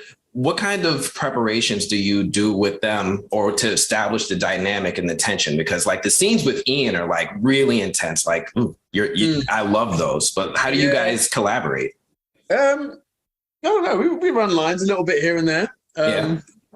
But outside of that, I mean, those guys are just such pros and they're just so good. It's like when you get to work, it's like you're not really working. It just sort of falls into place. Do you know what I mean? And because it's on the page, right? So it's like, you know, and those guys have had their characters for, 2 seasons. I've only had mine for 1, right? So they're already there. We're just such great bounce boards of energy, right? So you just come in and it's just sort of there. Yeah. Okay. Well, thank you so much for your time. I know it's probably a challenge coming into season 2, but man, you've done a fantastic job. It's really, really explosive, and I very much enjoy it. So do all of my fans. Just wanted to thank you one more time for giving us this opportunity to speak with you, and I hope to see more of you. You know, I haven't seen all the episodes yet, but I hope we see more of you after. Yeah. Stay tuned, man. Stay tuned. Yeah. All right. Well, thank you so much. I'm going to be spreading this interview out. One quick thing. One thing I did wanted to share was that I've been sharing on social media for people to take up the From Challenge. It's a hashtag of mine. My theory is that after people see the first 7 minutes of the first episode, they're going to be instantly hooked and they're going to come across and get into the show. Otherwise, they could walk away, but 7 minutes is what I think it takes. I just wanted to share that with you in case you ever came across it on social media. I'm really doing my best to promote you guys. Yeah, that's great, man. We'll look out for that for sure. And that is it. What an incredible episode with clues and almost gives us answers. Well, it gave us some answers. The people creature monsters are not the worst thing to be afraid of. What did you think of this episode? Is this one of the better episodes? What do you think will happen next with Victor and Jade and Tabitha? I can't wait to talk to you all about this one in the comments while we wait for that next episode. But again, if you're new here, please do me a favor, consider giving this video a like. And before you go on to your next video, please go ahead and subscribe so you can join the FROMily as we recap and break down each episode right after it airs. Otherwise, I'm going to have to check you guys later. Peace. Thank you, FROMily. We're back with another recap of our favorite magical show, From. I'm your host with the most, Anthony, and we're picking right up where we left off last week with Reggie walking out of Sarah's old house, screaming for help while covered in blood. This week's episode is titled Ball of Magic Fire. The title is also an expression to describe the sun and how the sun is a phenomena that people can't fully explain, but are just used to. Christy brings this up in this week's episode when explaining to Ellis the parallels of the phenomena of pregnancy and life, as she explains how we're all on a planet that revolves around a magic ball of fire that keeps us warm from millions of miles away. This term is 100% appropriate as we finally know what the next threat is for our residents as they encounter another unexplainable threat to their lives and now their dreams. But first, do me a favor. If you're new here, please consider giving this channel a like and subscribe to keep up with our weekly From analyses and breakdown, and enable notifications so you're able to watch these videos right after the episode airs. I want to thank all of you who have subscribed and helped this channel give the attention that I think it deserves. As I mentioned, my goal right now, my God-given goal, is to reach 10,000 by the end of the summer. With all of your help, we can get there. Now, back to From. This week's episode starts off with that poor guy Reggie, who is covered in blood, screaming for help, escorting Boyd and Kenny into his house. And we finally learn what it is that he needed help with, as we get a look at the bloody corpse of his poor sister, girlfriend. I don't know who she was to him, but she's gone now. Now, what's interesting is that the guy tells us that she was repeating something over and over again in her sleep before he heard a cracking noise inside her body. Boyd asks Reggie to repeat what it is that he heard, and we find out that he heard, "They touch, they break, they steal, no one is free." And that's all we hear from the guy before he breaks down in grief. Boyd then heads outside to see a good amount of people gathering outside the house, aware that something is going on. Ethan asks if everything is all right, and Boyd lies and says everything is fine, but he sends Ethan home and asks Julie to stay behind. Mrs. Liu escorts Ethan away as Boyd begins formulating a plan to tell everyone in town about their latest threat and how nobody is going to be allowed to sleep tonight. He tells Julie that something killed Paula and that there's something else here now, letting her know that there's a new threat. Julie tells Boyd that her dad, Jim, is out at the RV. We then switch to Jim, who's still confronting Randall, who's kidnapped Donna and tied her to a tree. Last week, Randall was very suspicious of Donna and even tells Jim how he spied on her and saw her with Boyd taking a body of one of the monsters out of the clinic. Donna shares that the body that Randall saw was a result of Boyd killing one of the monsters, but Randall's not buying any of what Donna's selling based on how convenient it seems that the rules suddenly change when Donna's tied to a tree. And I have to admit, the guy is making a lot of sense from his perspective. Listen, I know he's hot-headed, but I would question things too if I had the same limited information that Randall has. I wouldn't kidnap anybody and tie them to a tree, but I would have some questions. Jim is none too pleased with Randall's actions, and Randall snaps on him, saying it was Jim's idea. Jim denies this and says that it wasn't and goes to help Donna. Randall then goes deeper into his psychosis and accuses Jim of putting the idea in his head and being in on the whole thing. Randall isn't about to let Jim untie Donna and gives him the rock bottom on the dirt for his efforts. Randall then takes things to the next level and whips out a knife and asks Jim if he wants to dance. Right when Jim is about to have some street surgery, Boyd shows up. He lets off one in the air and tells Randall once to drop the effing knife. Randall asks if Boyd is going to shoot him, and you can tell that Boyd is lining up his shot to find out what Randall's thinking, and Randall wisely decides to throw away the knife. Boyd picks up the knife, hands it to Jim to untie Donna. He also warns them that they have about 5 minutes to get out of there before it gets dark. Randall, being the helpful person that he is, lets Boyd know that he has the keys to the van and promptly throws them into the forest, forcing them to have to choose to stay in the RV for the night. We then switch to a shot of town where we see Victor and Jade walking down the road as Julie and Tabitha are on the porch waiting for Jim. Victor and Jade walk into the house with Jade asking why Victor is telling him that they can't go to sleep, and my mind immediately begins to worry about young Ethan.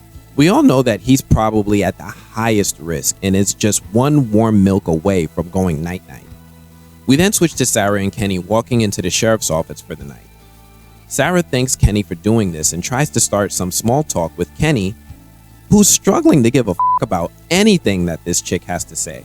Sarah continues talking to herself and wonders aloud if this place feeds on their pain. Kenny humors her for a bit and asks what she means.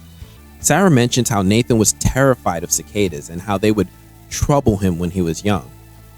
Sarah is wondering if the fears of the people who die here become part of the forest and theorizes that the cicadas are Nathan's nightmare come to life.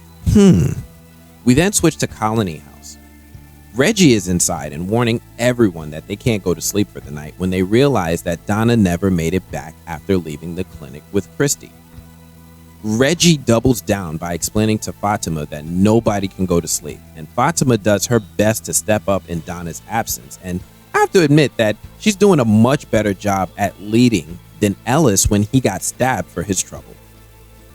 Christy asks if there's a private room that she and Marielle can use, and Ellis volunteers to escort them. We then switch to the RV with Donna, Boyd, Jim, and Randall. Jim wants more detail on why they can't go to sleep, with Boyd telling him to shut the F up.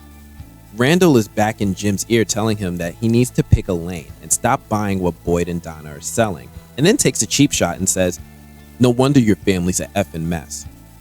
Jim acts like he's ready to do something, with Randall not even flinching and just daring Jim to do something. Boyd doesn't give Jim the chance to stand up for himself and handcuffs Randall's hands together and then berates Jim for being dumb.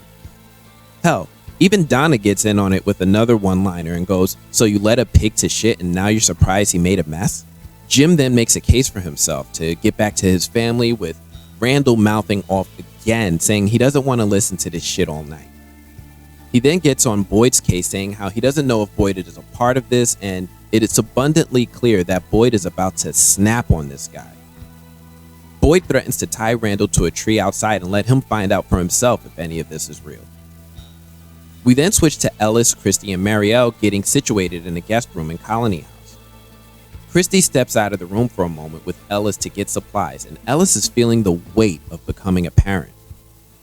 His mind instantly wanders to wondering about the baby, and he asks Christy if the baby that Fatima is carrying is sleeping, and is looking for information from Christy about whether the baby is safe.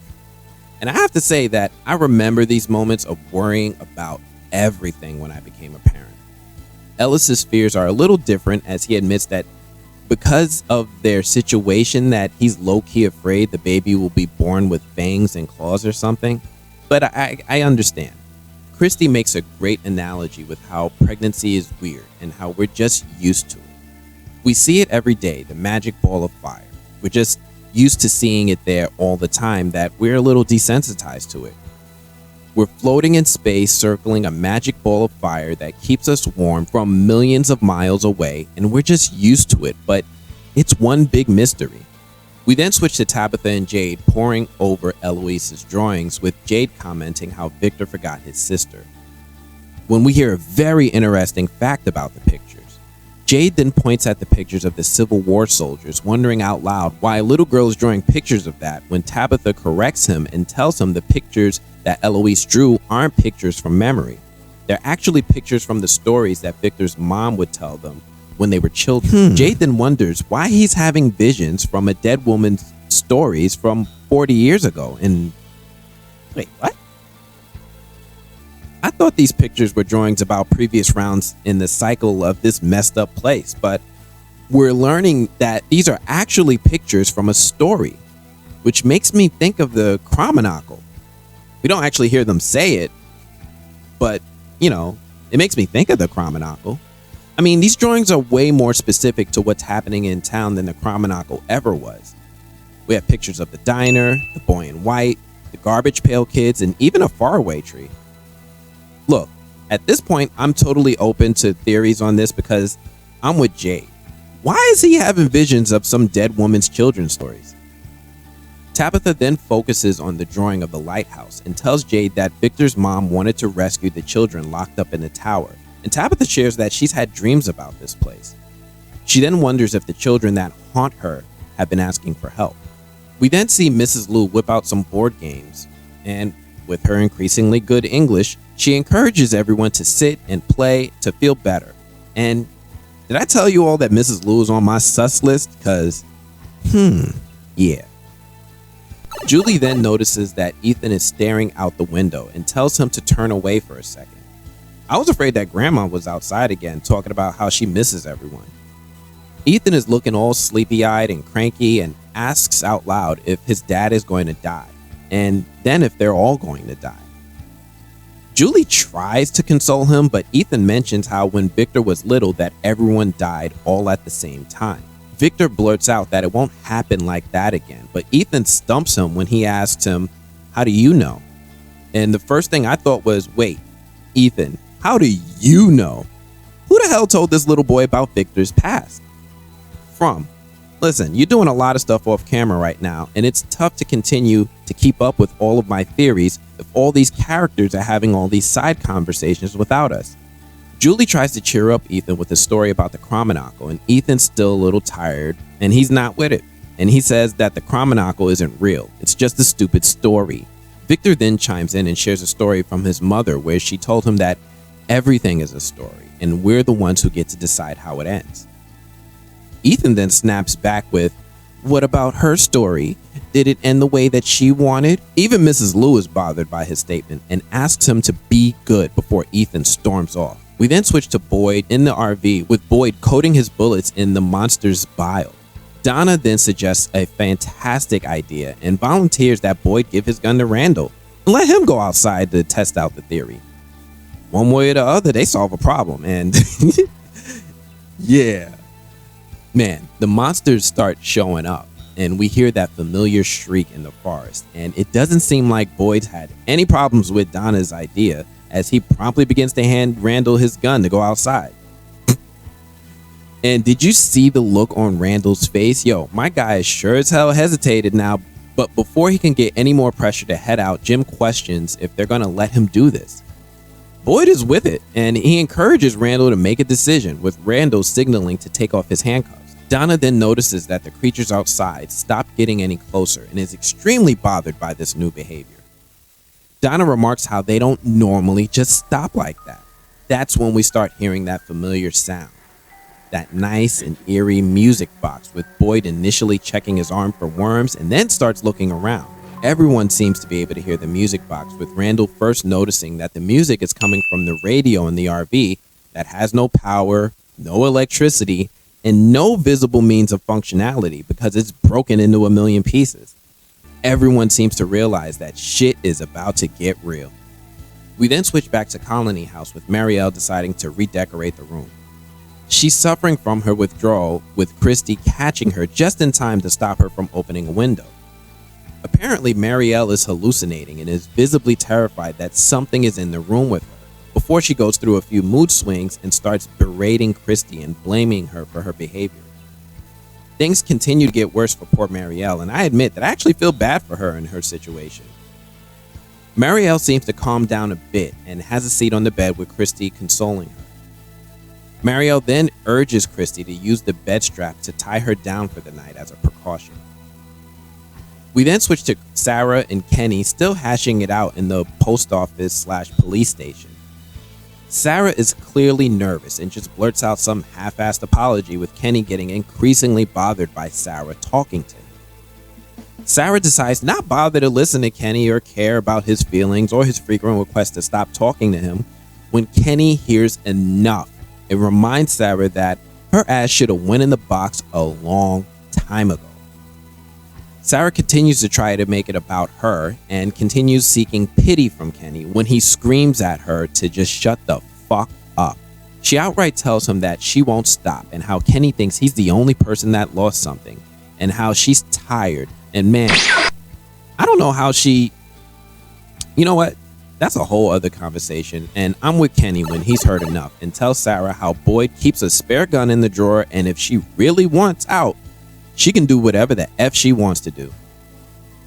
We then switch to Colony House, with Reggie having a full-on panic attack and screaming for people to wake up. Ellis tries to intervene and calm down Reggie, but Ellis gets a rock bottom for his effort, with Elgin finally stepping in to help someone and dragging Reggie's irate ass upstairs. We then switch back to the RV, with the music still playing through the radio and the monsters holding their ground in a circle surrounding the RV. Randall is shocked about the music coming from the radio, and he asks, how is this thing working when it's in pieces? Boyd then grabs his gun and tells Donna that he needs to go outside and see if his silver bullets work. He then warns Donna that every time we hear this music play, we know bad shit is about to happen and they need to get the F out of there. Randall realizes that he's now in his own private episode of When Keeping It Real Goes Wrong. When the music stops, oh shit, it stops and something starts knocking beneath the RV. Jim comments that it shouldn't be possible, as if there isn't any space under the RV, and Boyd gets them all to stand on one side of the RV and tells them to get ready to run. Randall has seen enough and grabs some random tool, breaks a window, and climbs out of the RV to run. Unfortunately for Randall, all the citizens of Mayberry, all the monsters notice him as he escapes the RV and start following him through the woods. Boyd tells Donna and Jim to try to get the van going and takes this opportunity to try his silver bullets, and shows us that Abby really was the marksman in the family and seems to only hit one of them in the shoulder. But regardless, the monster doesn't even flinch. Jim and Donna reach the van and seem to get it started. But didn't Randall throw the van keys into the forest? Maybe they just planned to hotwire the car. I don't know. Plot convenience. Anyway, none of that matters because Boyd is still in the RV, and here's his wife? Yes, Mr. Fish and Loaves hears his wife in the RV, who takes this moment to urge Boyd to come back to me. Boyd hears a monster shriek, which is enough to snap him out of it, and he heads toward the van after wasting a few more bullets on the monsters.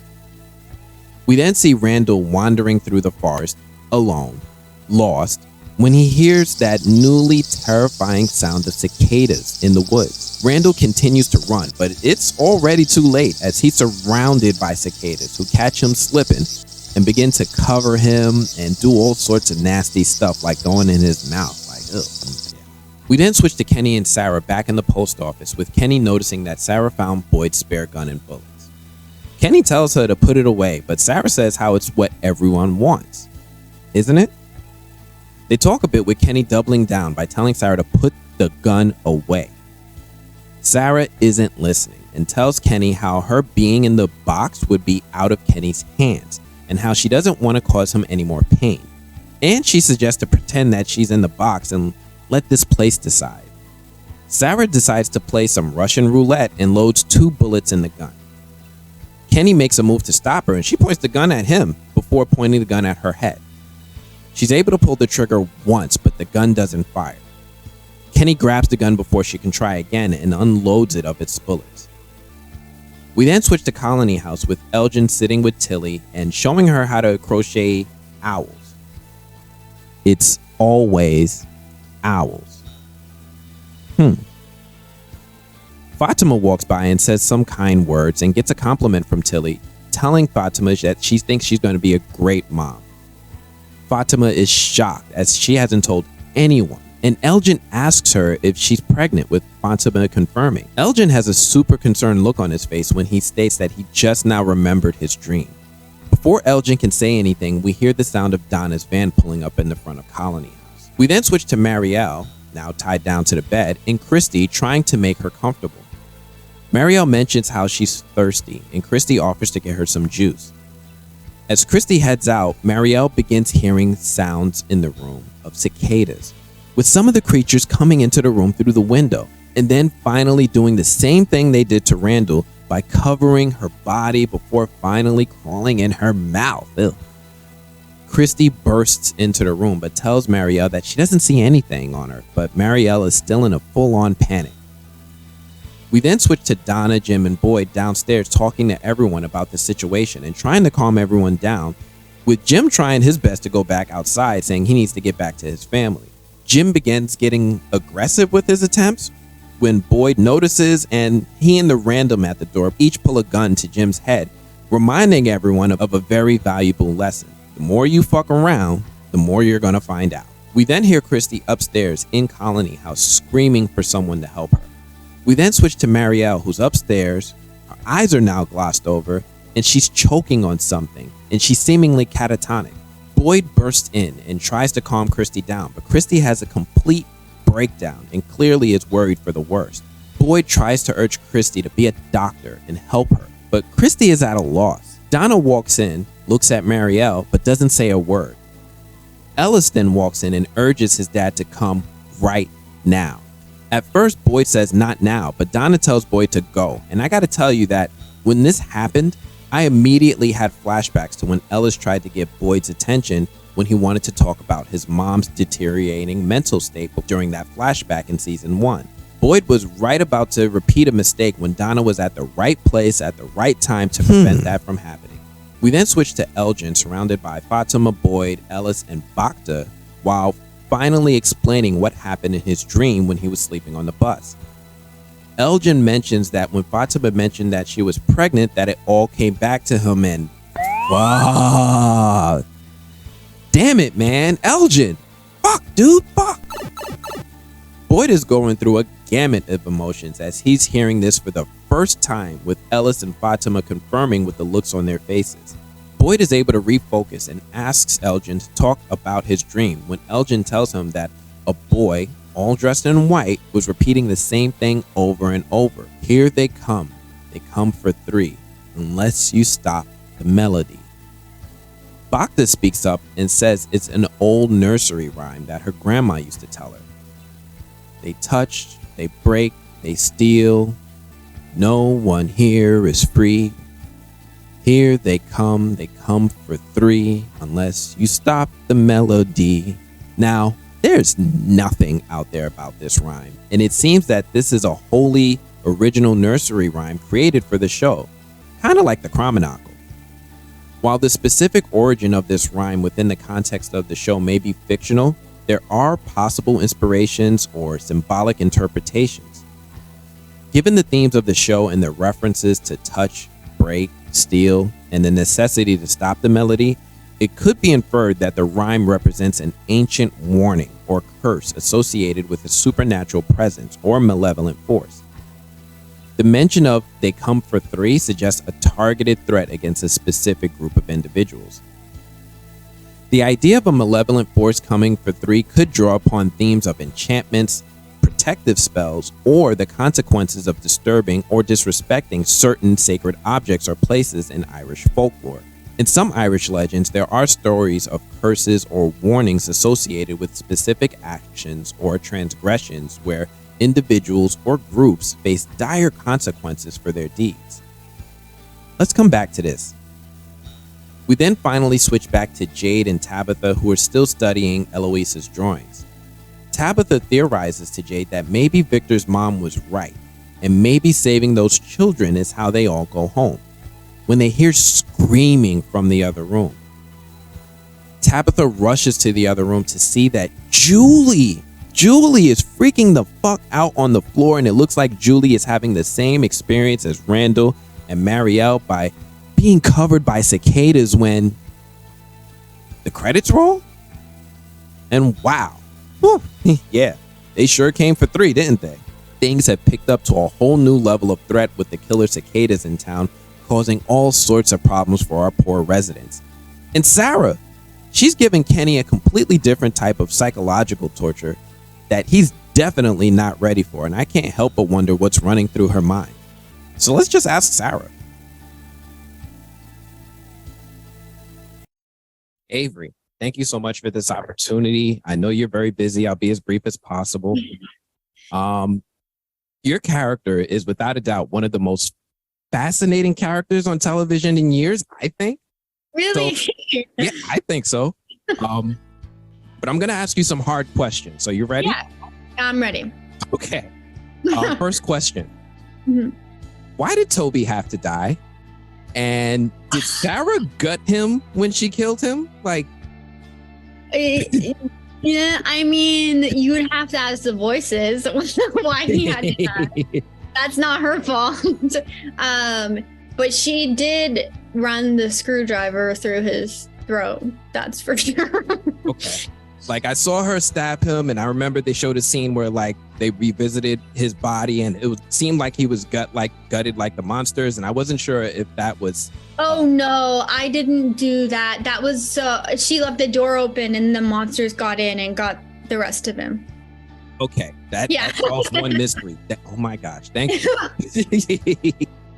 But you know, that was a season 1 question. One thing I was curious about, and you've done a lot of really cool scenes. What was your favorite scene to film in either season 1 or in season 2? Oh man, that's really hard. The scene with Ethan and Nathan, I don't want to say that was my favorite, but it was really difficult because we had to do like stunts and stuff, and we had rehearsals beforehand. Mm-hmm. But I think that was one of the most rewarding scenes. I think my favorite scene to shoot would be episode 6, season 1, with Father Kotri in the basement. We shot all those scenes in one day. We shot that entire episode, or all of our scenes, in one day, in order. So it was really cool to be able to go through the full journey in one day, even though it was exhausting. I think that was also very rewarding in season 1. And then season 2, filming episode 5 and episode 9, I think, were my favorites. Do you guys normally film in order, or is it just normally just we film in blocks? So it's called block shooting, and you film 2 episodes at a time. So you can be doing a scene from episode 3 and then like the end of episode 4 on the same day. Gotcha. Yeah. What do you think is the biggest misconception fans have of Sarah? And what are the biggest misconceptions people have about Avery?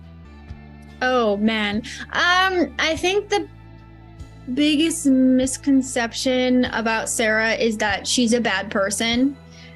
I don't think she's a bad person. I think she does bad things. And the voices get the best of her sometimes, but I think at her core, she's a really good person. And as Avery, I think as I get older, I used to really, be more invested in what people thought of me, but I kind of just think what people think of me is like, I don't have any control over that. And I try my best to not let it affect me if they have like, a version of me that I don't feel is true. And I just kind of try to let it roll off my back without, putting too much stock into it. Okay. Well, Sarah's one of my favorite characters, so you have me rooting for you. Okay, good. Thank you. I appreciate the support. Sarah had Nathan. Yeah. Who's the unsung hero for Avery? In my real life? Yeah. I think definitely my partner. Yeah. Helps me through everything. What are you most excited for fans to learn about Sarah in season 2? I think just watching her journey and kind of who she is and seeing the more raw side of her is what I'm excited for people to take away from Sarah this season. You definitely see a more, like I said, raw side of her, which is very different. And the chaos is happening internally more instead of externally, which is also a different perspective. And I think I'm most excited for people to see that. Now, I'm going to ask you one more question. I asked this one to Ricky. Mm-hmm. I'm hoping you can give me a better answer. Okay. Why is this show called From? Oh, no. I can only... I picture he was probably like, see, like there was that's my impression of Ricky.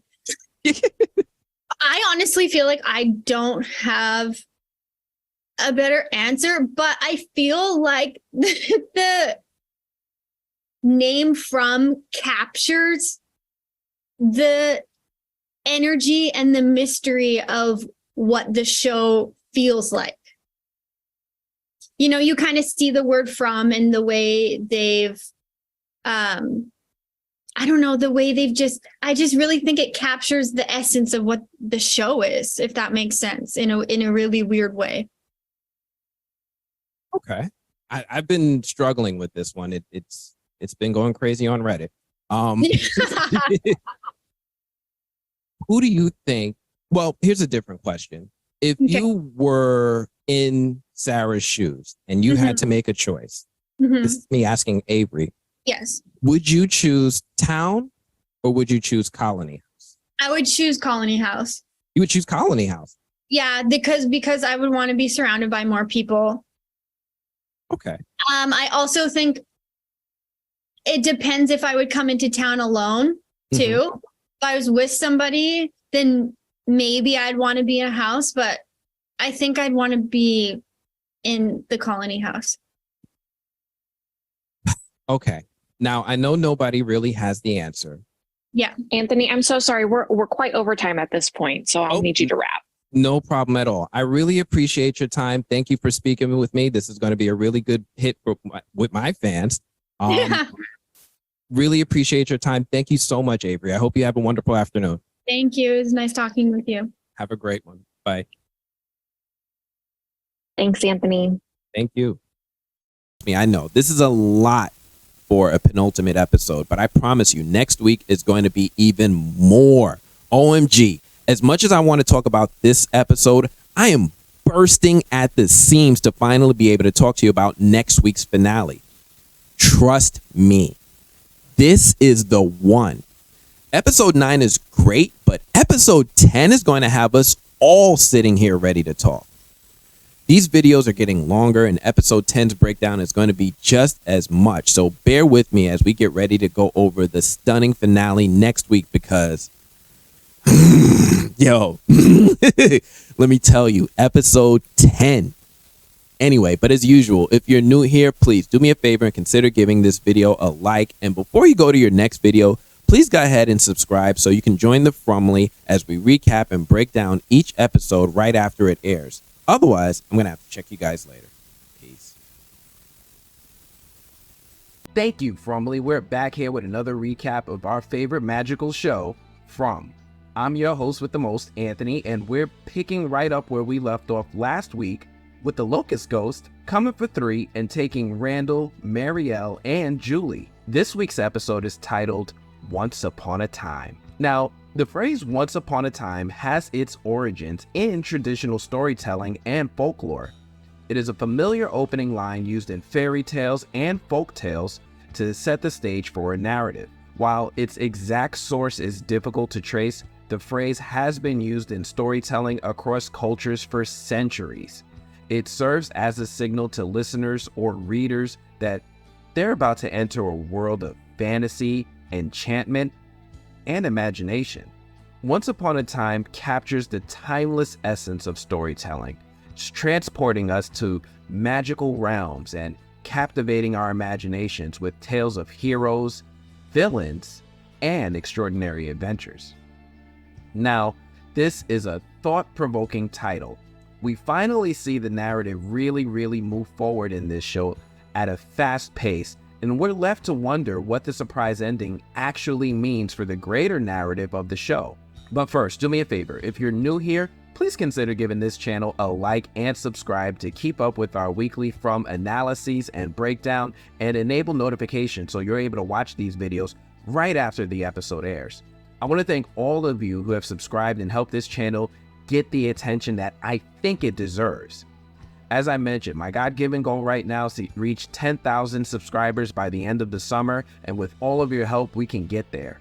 Now that we're wrapping up season 2, based on some of your votes in a poll that I posted a while back, I'll begin covering season 1 of From right after this.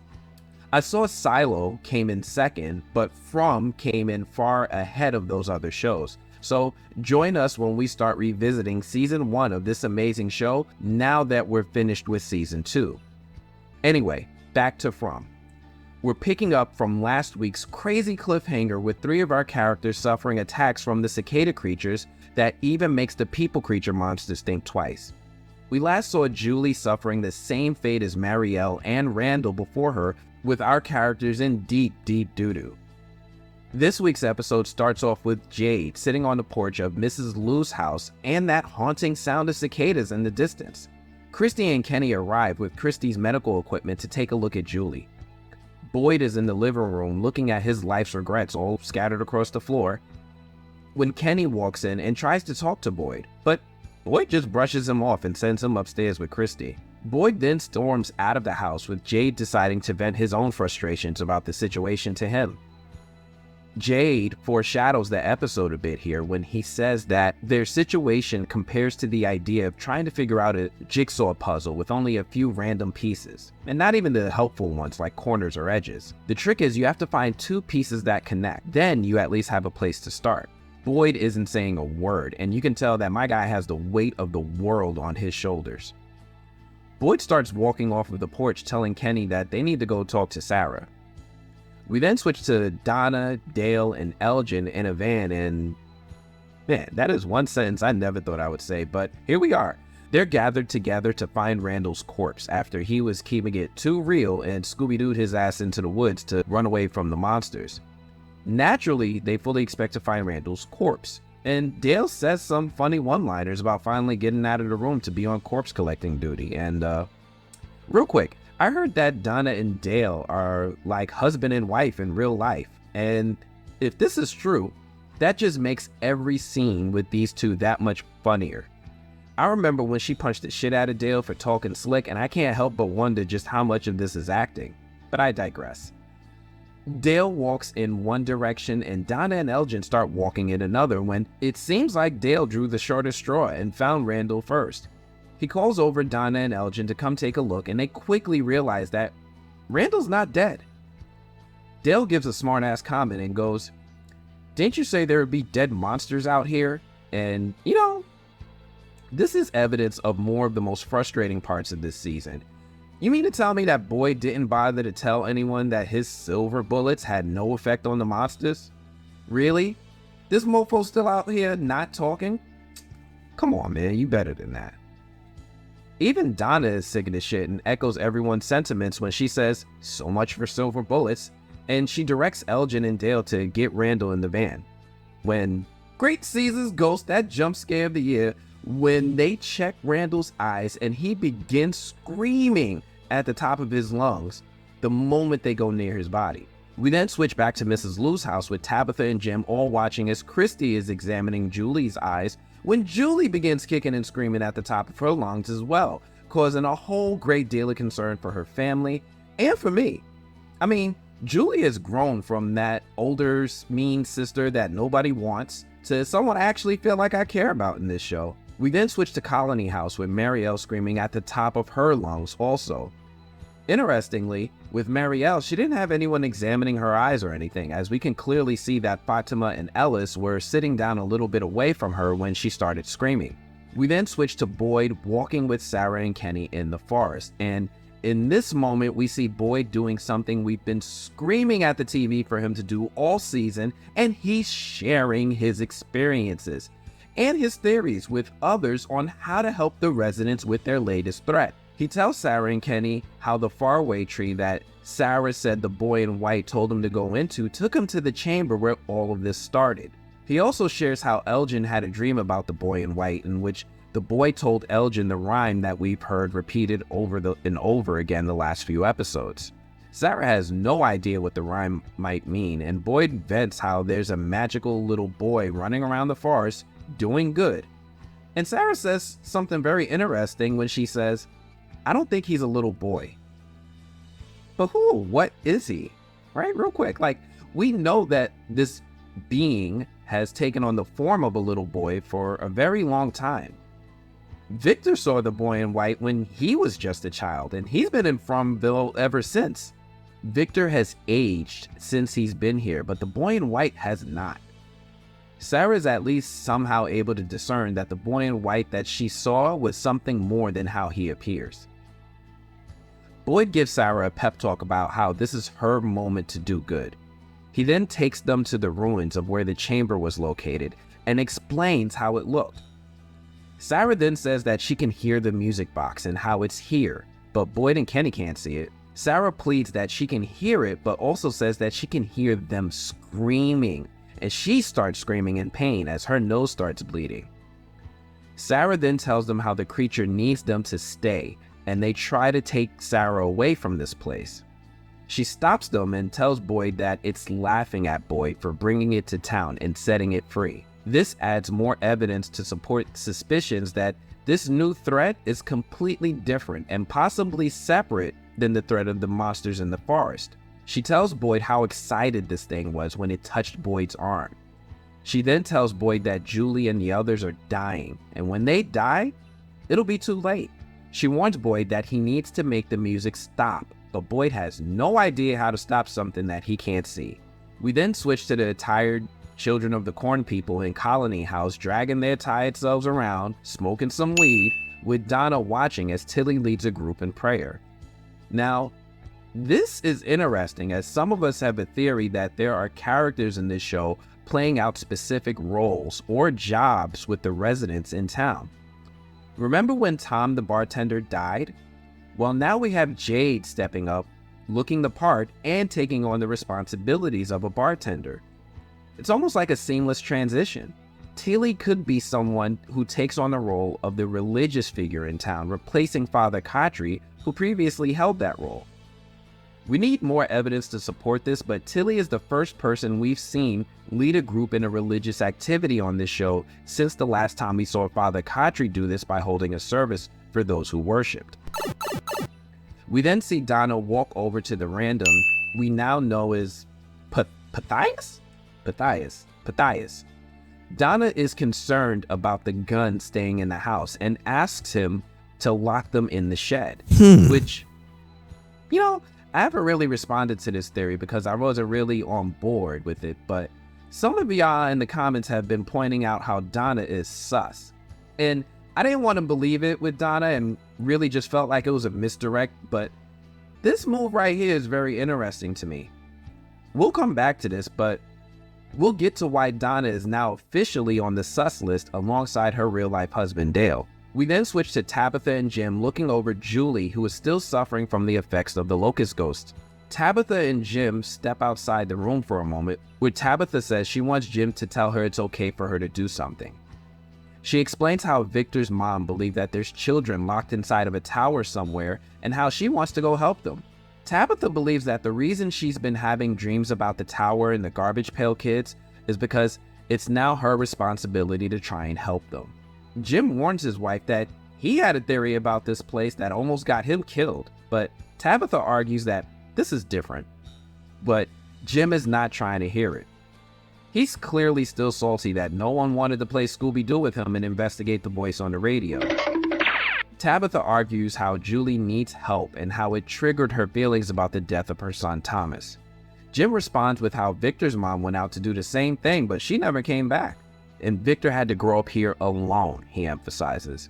Tabitha tells him that she knows, and that's why she wants Jim to tell her it's okay for her to go. And From is really out here trying to get all the feelings this season. First with Victor relearning about Eloise, and here we go with this. Speaking of Victor, we then switch to Tabitha walking into the living room with Mrs. Lou, Ethan, and Victor. She asks if she can speak to Victor alone for a second, and Ethan sweetly asks if Victor is in trouble. Aw, he's concerned about his friend. Tabitha asks Victor if he knows the way to the tower, and he says he doesn't, but he instead knows the way to the bottle tree. He shows Tabitha a drawing of a tree with bottles hanging from the branches and explains that the tree is the way to get to the tower. She then asks Victor if he can take her there, and he agrees. Jim then asks to speak with Tabitha in private, and she pleads with Jim that she needs to try this. Jim graciously agrees and hugs his wife goodbye. We then switch back to Boyd, Kenny, and Sarah in the forest looking for clues. Something that's interesting at this moment is that Boyd tells Kenny that he's ready to head back to town, and Kenny questions that idea as he thinks they should keep looking for the music box.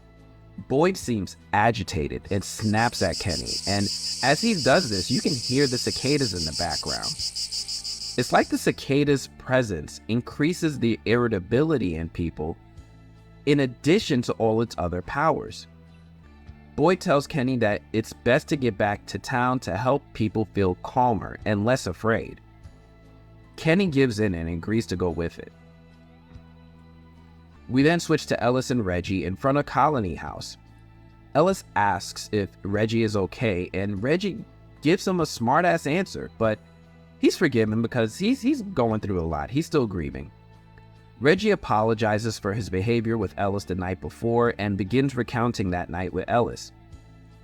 Reggie may have been trying to connect with Ellis in some way in this moment, and Ellis responds with a dry, "It's nobody's fault."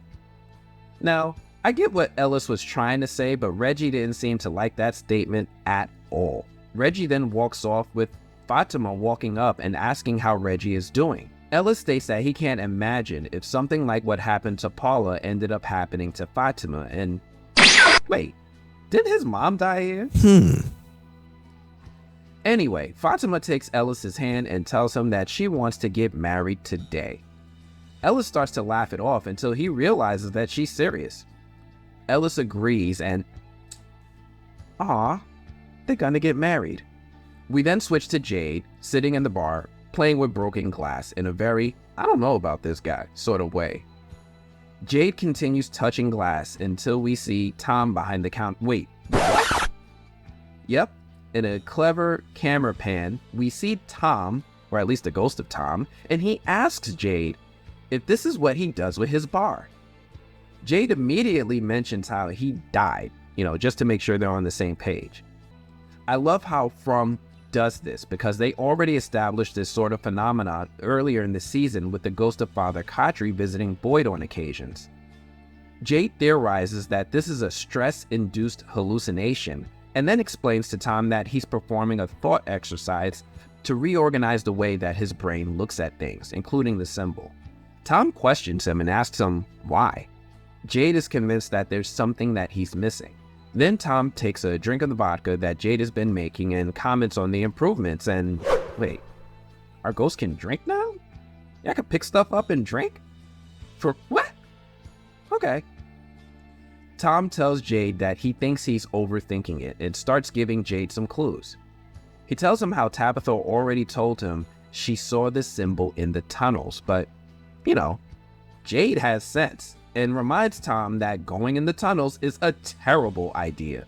Tom asks, what if it saves Julie's life? Tom then mentions natural design and how the most precious things are in the most hard-to-reach places.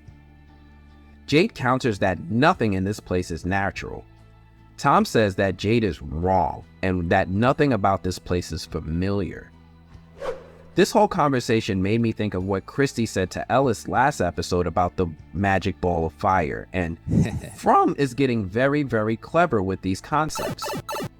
Jade questions the idea of taking advice from someone who died, and they laugh it off. Tom says you don't make moral choices based on the outcome you expect. You make them based on what's right.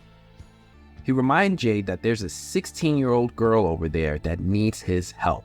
We then switch to Sarah and Boyd back in town in the post office, with Sarah volunteering to bury Paula. As she's leaving the room, she tells Boyd how he's doing the best he can. We then see Boyd take off his bandage and show us how much his hand is healed so quickly. We then switch to Matthias in the shed, putting away the guns when Reggie walks in offering to help. Matthias says he's good, you know, when Reggie slices poor Matthias's throat, and man, what is it with this show and going for the throat? Toby, Father Khatri, Matthias, and Reggie. Don't tell me the voices spoke to you and told you to kill the Matthias. What is going on here for real? We then switch to Jade out in the woods after riding his bike to that terrible idea cave. He ties a rope to a tree to help him not get lost and heads inside. I'll admit that I didn't think we might actually lose Jade because, you know, he's Jade, but I will admit that this place had me feeling tense anyway, especially with From giving us another jump scare when he saw the mannequin thingy. Now, I have to say that it did feel good for the show to pay off that moment of Jade seeing the mannequin earlier in the season, right before he saw that symbol on the wall in Colony House appear before him in blood. This moment certainly feels like it was used as foreshadowing for this moment now. Jade screams when he sees it, but interestingly enough, no monsters come running. We then switch to Boyd heading into the church of, well, I guess it's okay to say it's not Father Khatri's anymore. Boyd then starts talking to God and cussing him out. Boyd is venting heavy and talks about how Khatri believed in God and thought God had a plan until he was killed by one of those monsters. And, you know, people do this sometimes. When bad things happen in life and they don't know what to do, they blame God. Boyd continues venting and cursing and venting and having the biggest pity party that I've ever seen when Donna walks in, conveniently, at that exact moment and cracks a joke to lighten the mood. We then switch to Christy watching over Marielle in Colony House when Kenny stops by for a visit. Christy tells Kenny how Marielle seems to be getting worse and how her body is getting cold. Christy also talks about how when Marielle got off the bus, she believed that there was a plan to this and how that they were meant to do something. But she seems to be giving in to fear and believe that they're all gonna die there now. I've never heard Christy sound religious before, but her statements are definitely giving me religious vibes. Nonetheless, she's giving into despair and is starting to give up. This makes me think that the lack of sleep and the presence of the locust ghost is making people fall more and more into despair, with Boyd seemingly feeling it the worst. Kenny, God bless him, tells Christy how his dad told him that it's hard to see the sweater when you're just a thread. He then explains to Christy more or less how their actions do matter, and it may just help others in the future get home if they don't get home themselves. Just because they're a thread in the sweater doesn't mean they don't matter. We then switch back to Boyd and Donna in Father Khatri's house. Boyd tells Donna how Sarah told him that Marielle, Randall, and Julie are dying, and once they're gone, it'll be too late. Boyd also tells Donna about how Sarah can hear the music box and that they need to stop it. And he also tells Donna how he saw his wife and, he's telling her everything. He's sharing. Boyd, the last person to share anything, is sharing what he knows and what he's been through and what he's been seeing to Donna. And shit, this is the season finale. Damn it, I guess I'm in for season 3. I guess. Boyd starts having a bit of a pity party for himself, but Donna gives him a really good pep talk.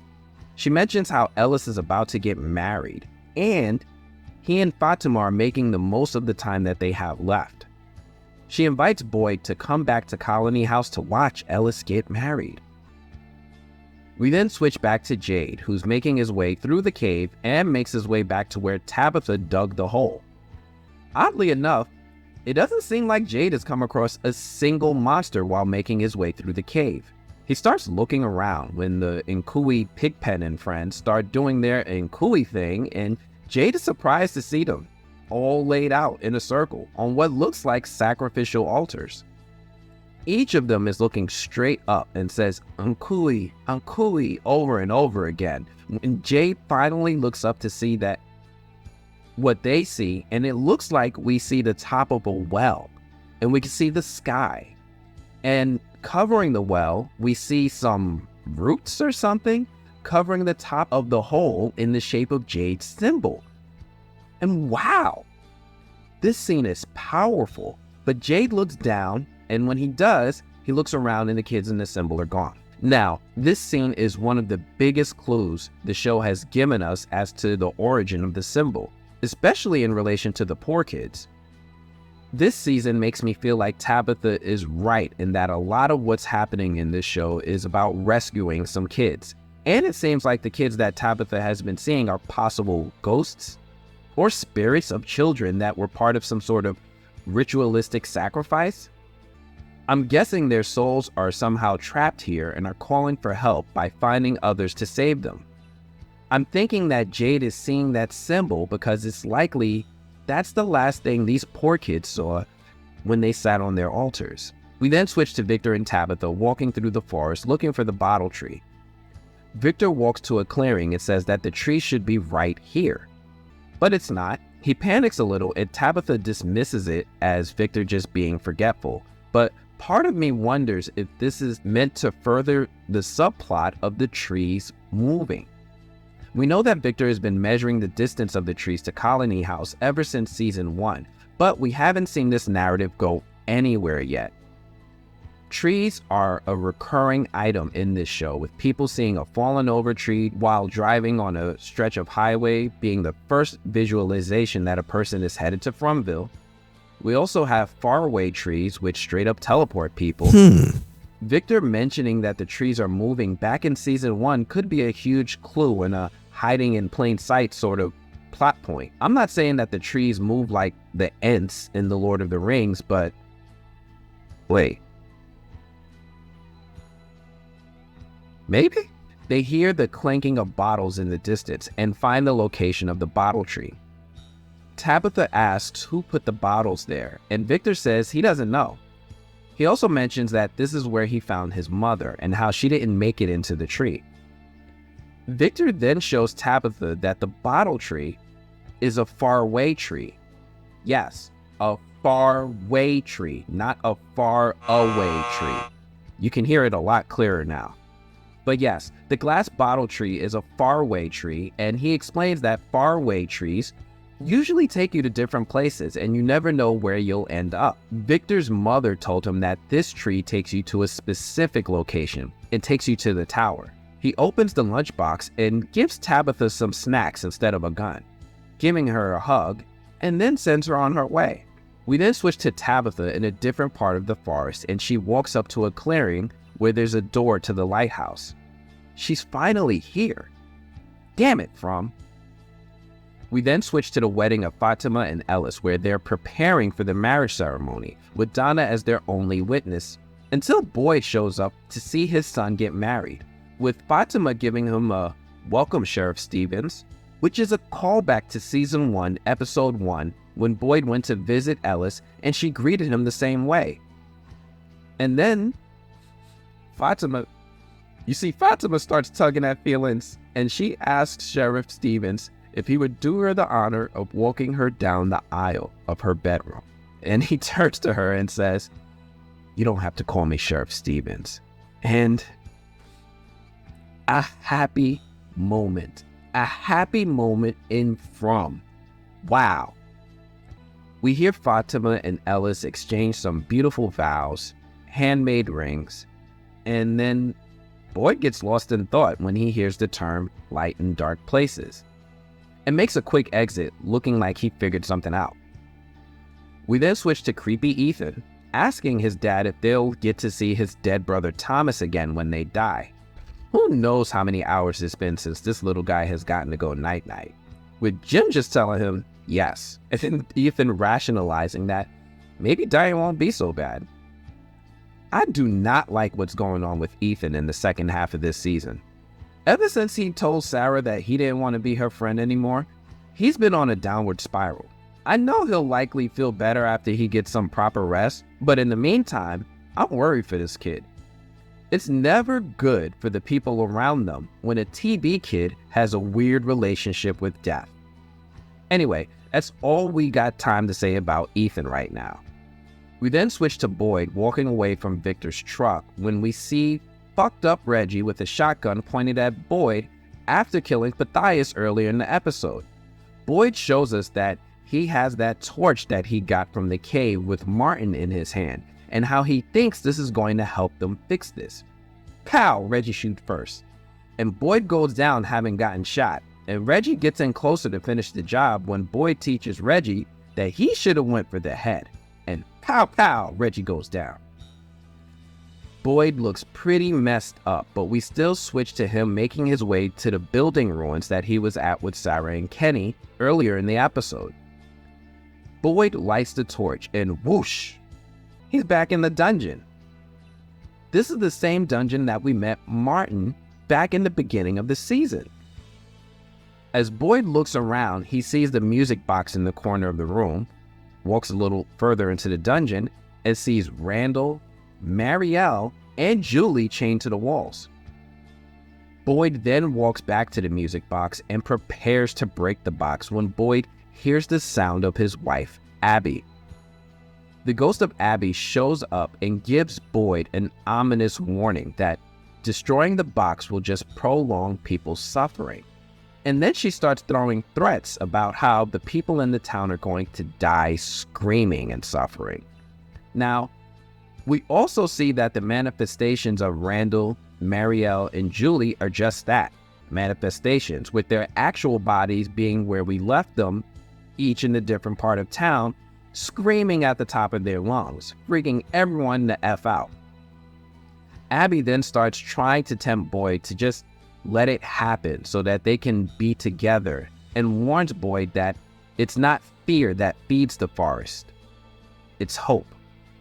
Now, real quick, I find that line particularly interesting because she said that it's not your fear that feeds the forest. You know what? Let's just hold that thought. We then see Boyd start asking some smart questions about why this thing just let his wife come talk to him, and then finally makes his way to the music box and uses the torch to hammer it to pieces. The moment he does this, we see the three, Julie, Marielle, and Randall, start waking up from their comatose states. Julie wakes up to her family, Marielle wakes up to Christy, but man, I'm actually feeling sorry for Randall, who wakes up alone and seems to drop a thug tear. We then see Boyd back in the forest, now back in the ruins and celebrating his success. Boyd then sees the creepy dog that we sometimes see, and he barks at Boyd to get his attention to follow. We then switch to Jim and Julie, with Jim making Julie drink some water. We then see Ethan is drawing again, and I don't even have a theory on that. I hope that they're just regular drawings and not ominous, deathly drawings of things that will play out in future seasons, but we'll We'll see. We'll also see that Ethan is like better than ever physically as he gets up and walks towards the door when he notices that the cicada sound is gone. Jim is pleasantly surprised by the news and walks to the door with them, hoping that it's over. Julie then asks her dad, "Where's Mom?" We then switch to Tabitha walking up the staircase of the lighthouse with one of the garbage pail kids giving her a "Nkui" for good measure. Tabitha makes her way all the way up, higher and higher, with the Nkui kids letting her know she's on the right track until she makes her way all the way to the very top of the lighthouse where there's a torch lit in the center, shining the light out into the world. When we see the boy in white creep the F out of all of us when he starts talking. And he's like, "I'm sorry. I really am. This is the only way." And he proceeds to shove Tabitha out of the lighthouse window when she wakes up in the effing hospital bed. And what the? Tabitha wakes up with bruises on her face and sees a nurse see her wake up, and he says, "Just a moment," before he rushes out of the room. We then see Tabitha grab her little IV drip thing like she knows the procedure when the doctor, Brody, walks in and tells Tabitha that she's in St. Anthony's Hospital, St. Anthony, and that she was found 3 days ago in the woods by some hikers. Tabitha is in complete disbelief until she pulls back the curtain of the window and sees society. And then end credits. Wow. What an incredible episode. There is just so much to unpack about this episode that I can't wait to do it in future episodes as we look forward to hopefully a confirmed season 3. But wow, that ending right there is not what I think any of us was expecting or thinking would happen. What does it all mean? Why was Tabitha found on the side of a road? How did Boyd's magical torch all of a sudden take him back into the dungeon? When he initially left the dungeon, the torch was still lit and didn't transport him away. How did that work? Either way, this was a thrilling sequence of events that I wish played out in earlier episodes in the season, but they crammed it all in here. What will Jay do now that he's had a vision of the garbage pail kids and the symbol in the middle of the caves under the town? Can people go to sleep now, and will this stop Ethan from being so cranky? What's next for Ellis and Fatima as they move forward as husband and wife? What's up, Anthony? Hey, how's it going, Corteon? Thank you so much. Of course, man. Very excited to talk to you. So I only got a little bit of time, so I'll move as quick as possible. Let's jump in. I'm gonna ask you some hard questions, though. Okay. Okay, I'm ready. I want to ask you a question that I asked Ricky, but he said I should ask Corteon because you would definitely know better than you. Oh, shit. What is it? Why is this show called From? Why the fuck why did Ricky ask me? Why would he ask me? I think probably because we're all wondering where Ricky got those short ass pants from. I think that's in my mind, that would be the answer. Doug, I don't know. I got no idea. You know who I think should pass it to? Have you talked to Harold yet? No, not yet. When you talk to Harold, tell him that I sent this same question to him and see what he says. I got that. All right, going around. All right, my next question is, from watching the show, I wanted to see if you could confirm a theory of mine. Now, is there a little bit of a sibling rivalry between Kenny and Ellis? Like, I almost noticed like it implied brotherly beef between the two. Yes, I will say 1000% yes. I have this little theory. Look, if you go back to episode 1, season 1, episode 6, Kenny plays catch with my dad. Yeah. Before we even kind of reconciliate. And in my mind, because I'm not in that scene, but in my mind, I was in the woods just kind of standing.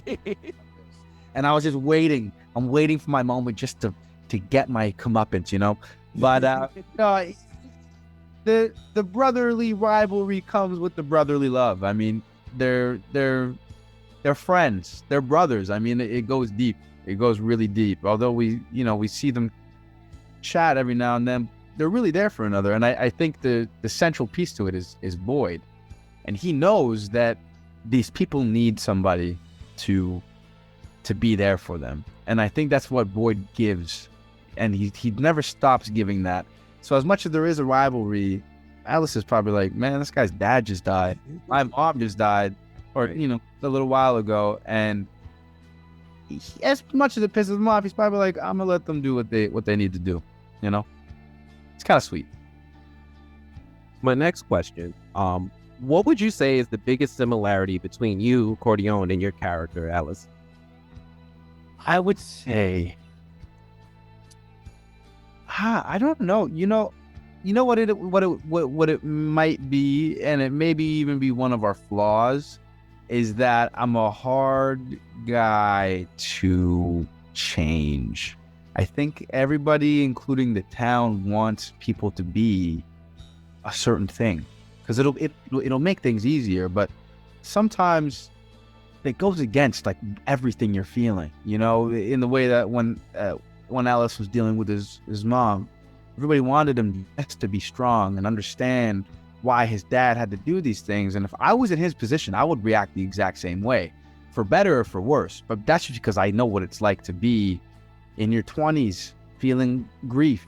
And I think I see where his pain comes from, and I see why he feels so deeply, because I feel like depending on what I'm dealing with, I may be in the same boat, Okay. Yeah. Now that thank you for that. That almost segues into my next question. Can you describe any scene, whether it's season 1 or in season 2, that was difficult for you to film, and why? There may be two. The first kind of obvious one, for me, obvious, may be the scene with my mom, and when my dad has to kill her, and we go off into the woods and we have that conversation. But episode 6 of season 2 was crazy. Like, it was so insane having to deal with being stabbed. I hope you run this after episode 6. Stabbed and then carried, all the surgery and the physicality of that, and then also really like being with the person I love the most. And there's all of these things kind of going through your mind, and that was a lot because we shot really long days. It was like 2 weeks of just getting that whole kind of sequence knocked out of the park. It turned out so wonderfully, which I'm so happy about. But that is definitely the most challenging day of set I've ever had. Okay, I'll definitely wait till after episode 6. Okay, yeah. So how has this role changed you as an actor or a person, if at all? No, I don't even. I could not imagine my life without Ellis being involved anymore, and I hope I get to play him for many years to come. I think it's really given me the space and the time as an actor and as a person to just think about the things that are going on in myself, and really decide or try to explore how things are affecting me as a person, because that was at its core. I think that's the journey that I've had to go on with Alice is, you react to something and then you continue to live through that reaction, and that can only go so far. But when you start from that reaction point and you start to think introspectively and be like, why did I react that way? How do I actually feel about this?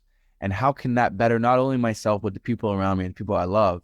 And having to do that now for 2 years, it's leaked into my real life. And I think I've gotten a bit more calm and a bit more understanding of hopefully myself, and trying to be more understanding of people around me. What do you think is the biggest misconception people may have of you? Of me or of Ellis? Of you. Of me. I don't know. Like, probably that. I don't know. There used to, when I was in high school, people used to think that I was cocky. but I always, and I still don't believe I was. I am very sure of one thing. I love to act. I love to act. I'll never hold it above anybody, and I'll never treat anybody differently, ever. Love to act. Sometimes people are like, how can you be so sure of one thing? And then they create these ideas of what that means about someone who's sure of one thing. And I don't know what the misconception may be. I'm sure they are there. But the one truth that kind of denies all that misconception for me is I love to act. That's it. Excellent. Well, thank you so much for your time. I know you've got a busy day ahead of you. From one member of the FROMily to the other, I really appreciate everything that you're doing and the presentation that you're giving to us of people that look like us on television. So thank you so much for that. Thank you, bro. I'm so happy. I've been able to talk to quite a few fellow Black folk today, and it's such a surprise. Every time you keep popping up on screen, I'm like, oh, yes, this is so tight. So tight. Well, I really appreciate it. Thank you so much for your time. You have a great one. Thank you, man. You too. Hope to hear from you soon.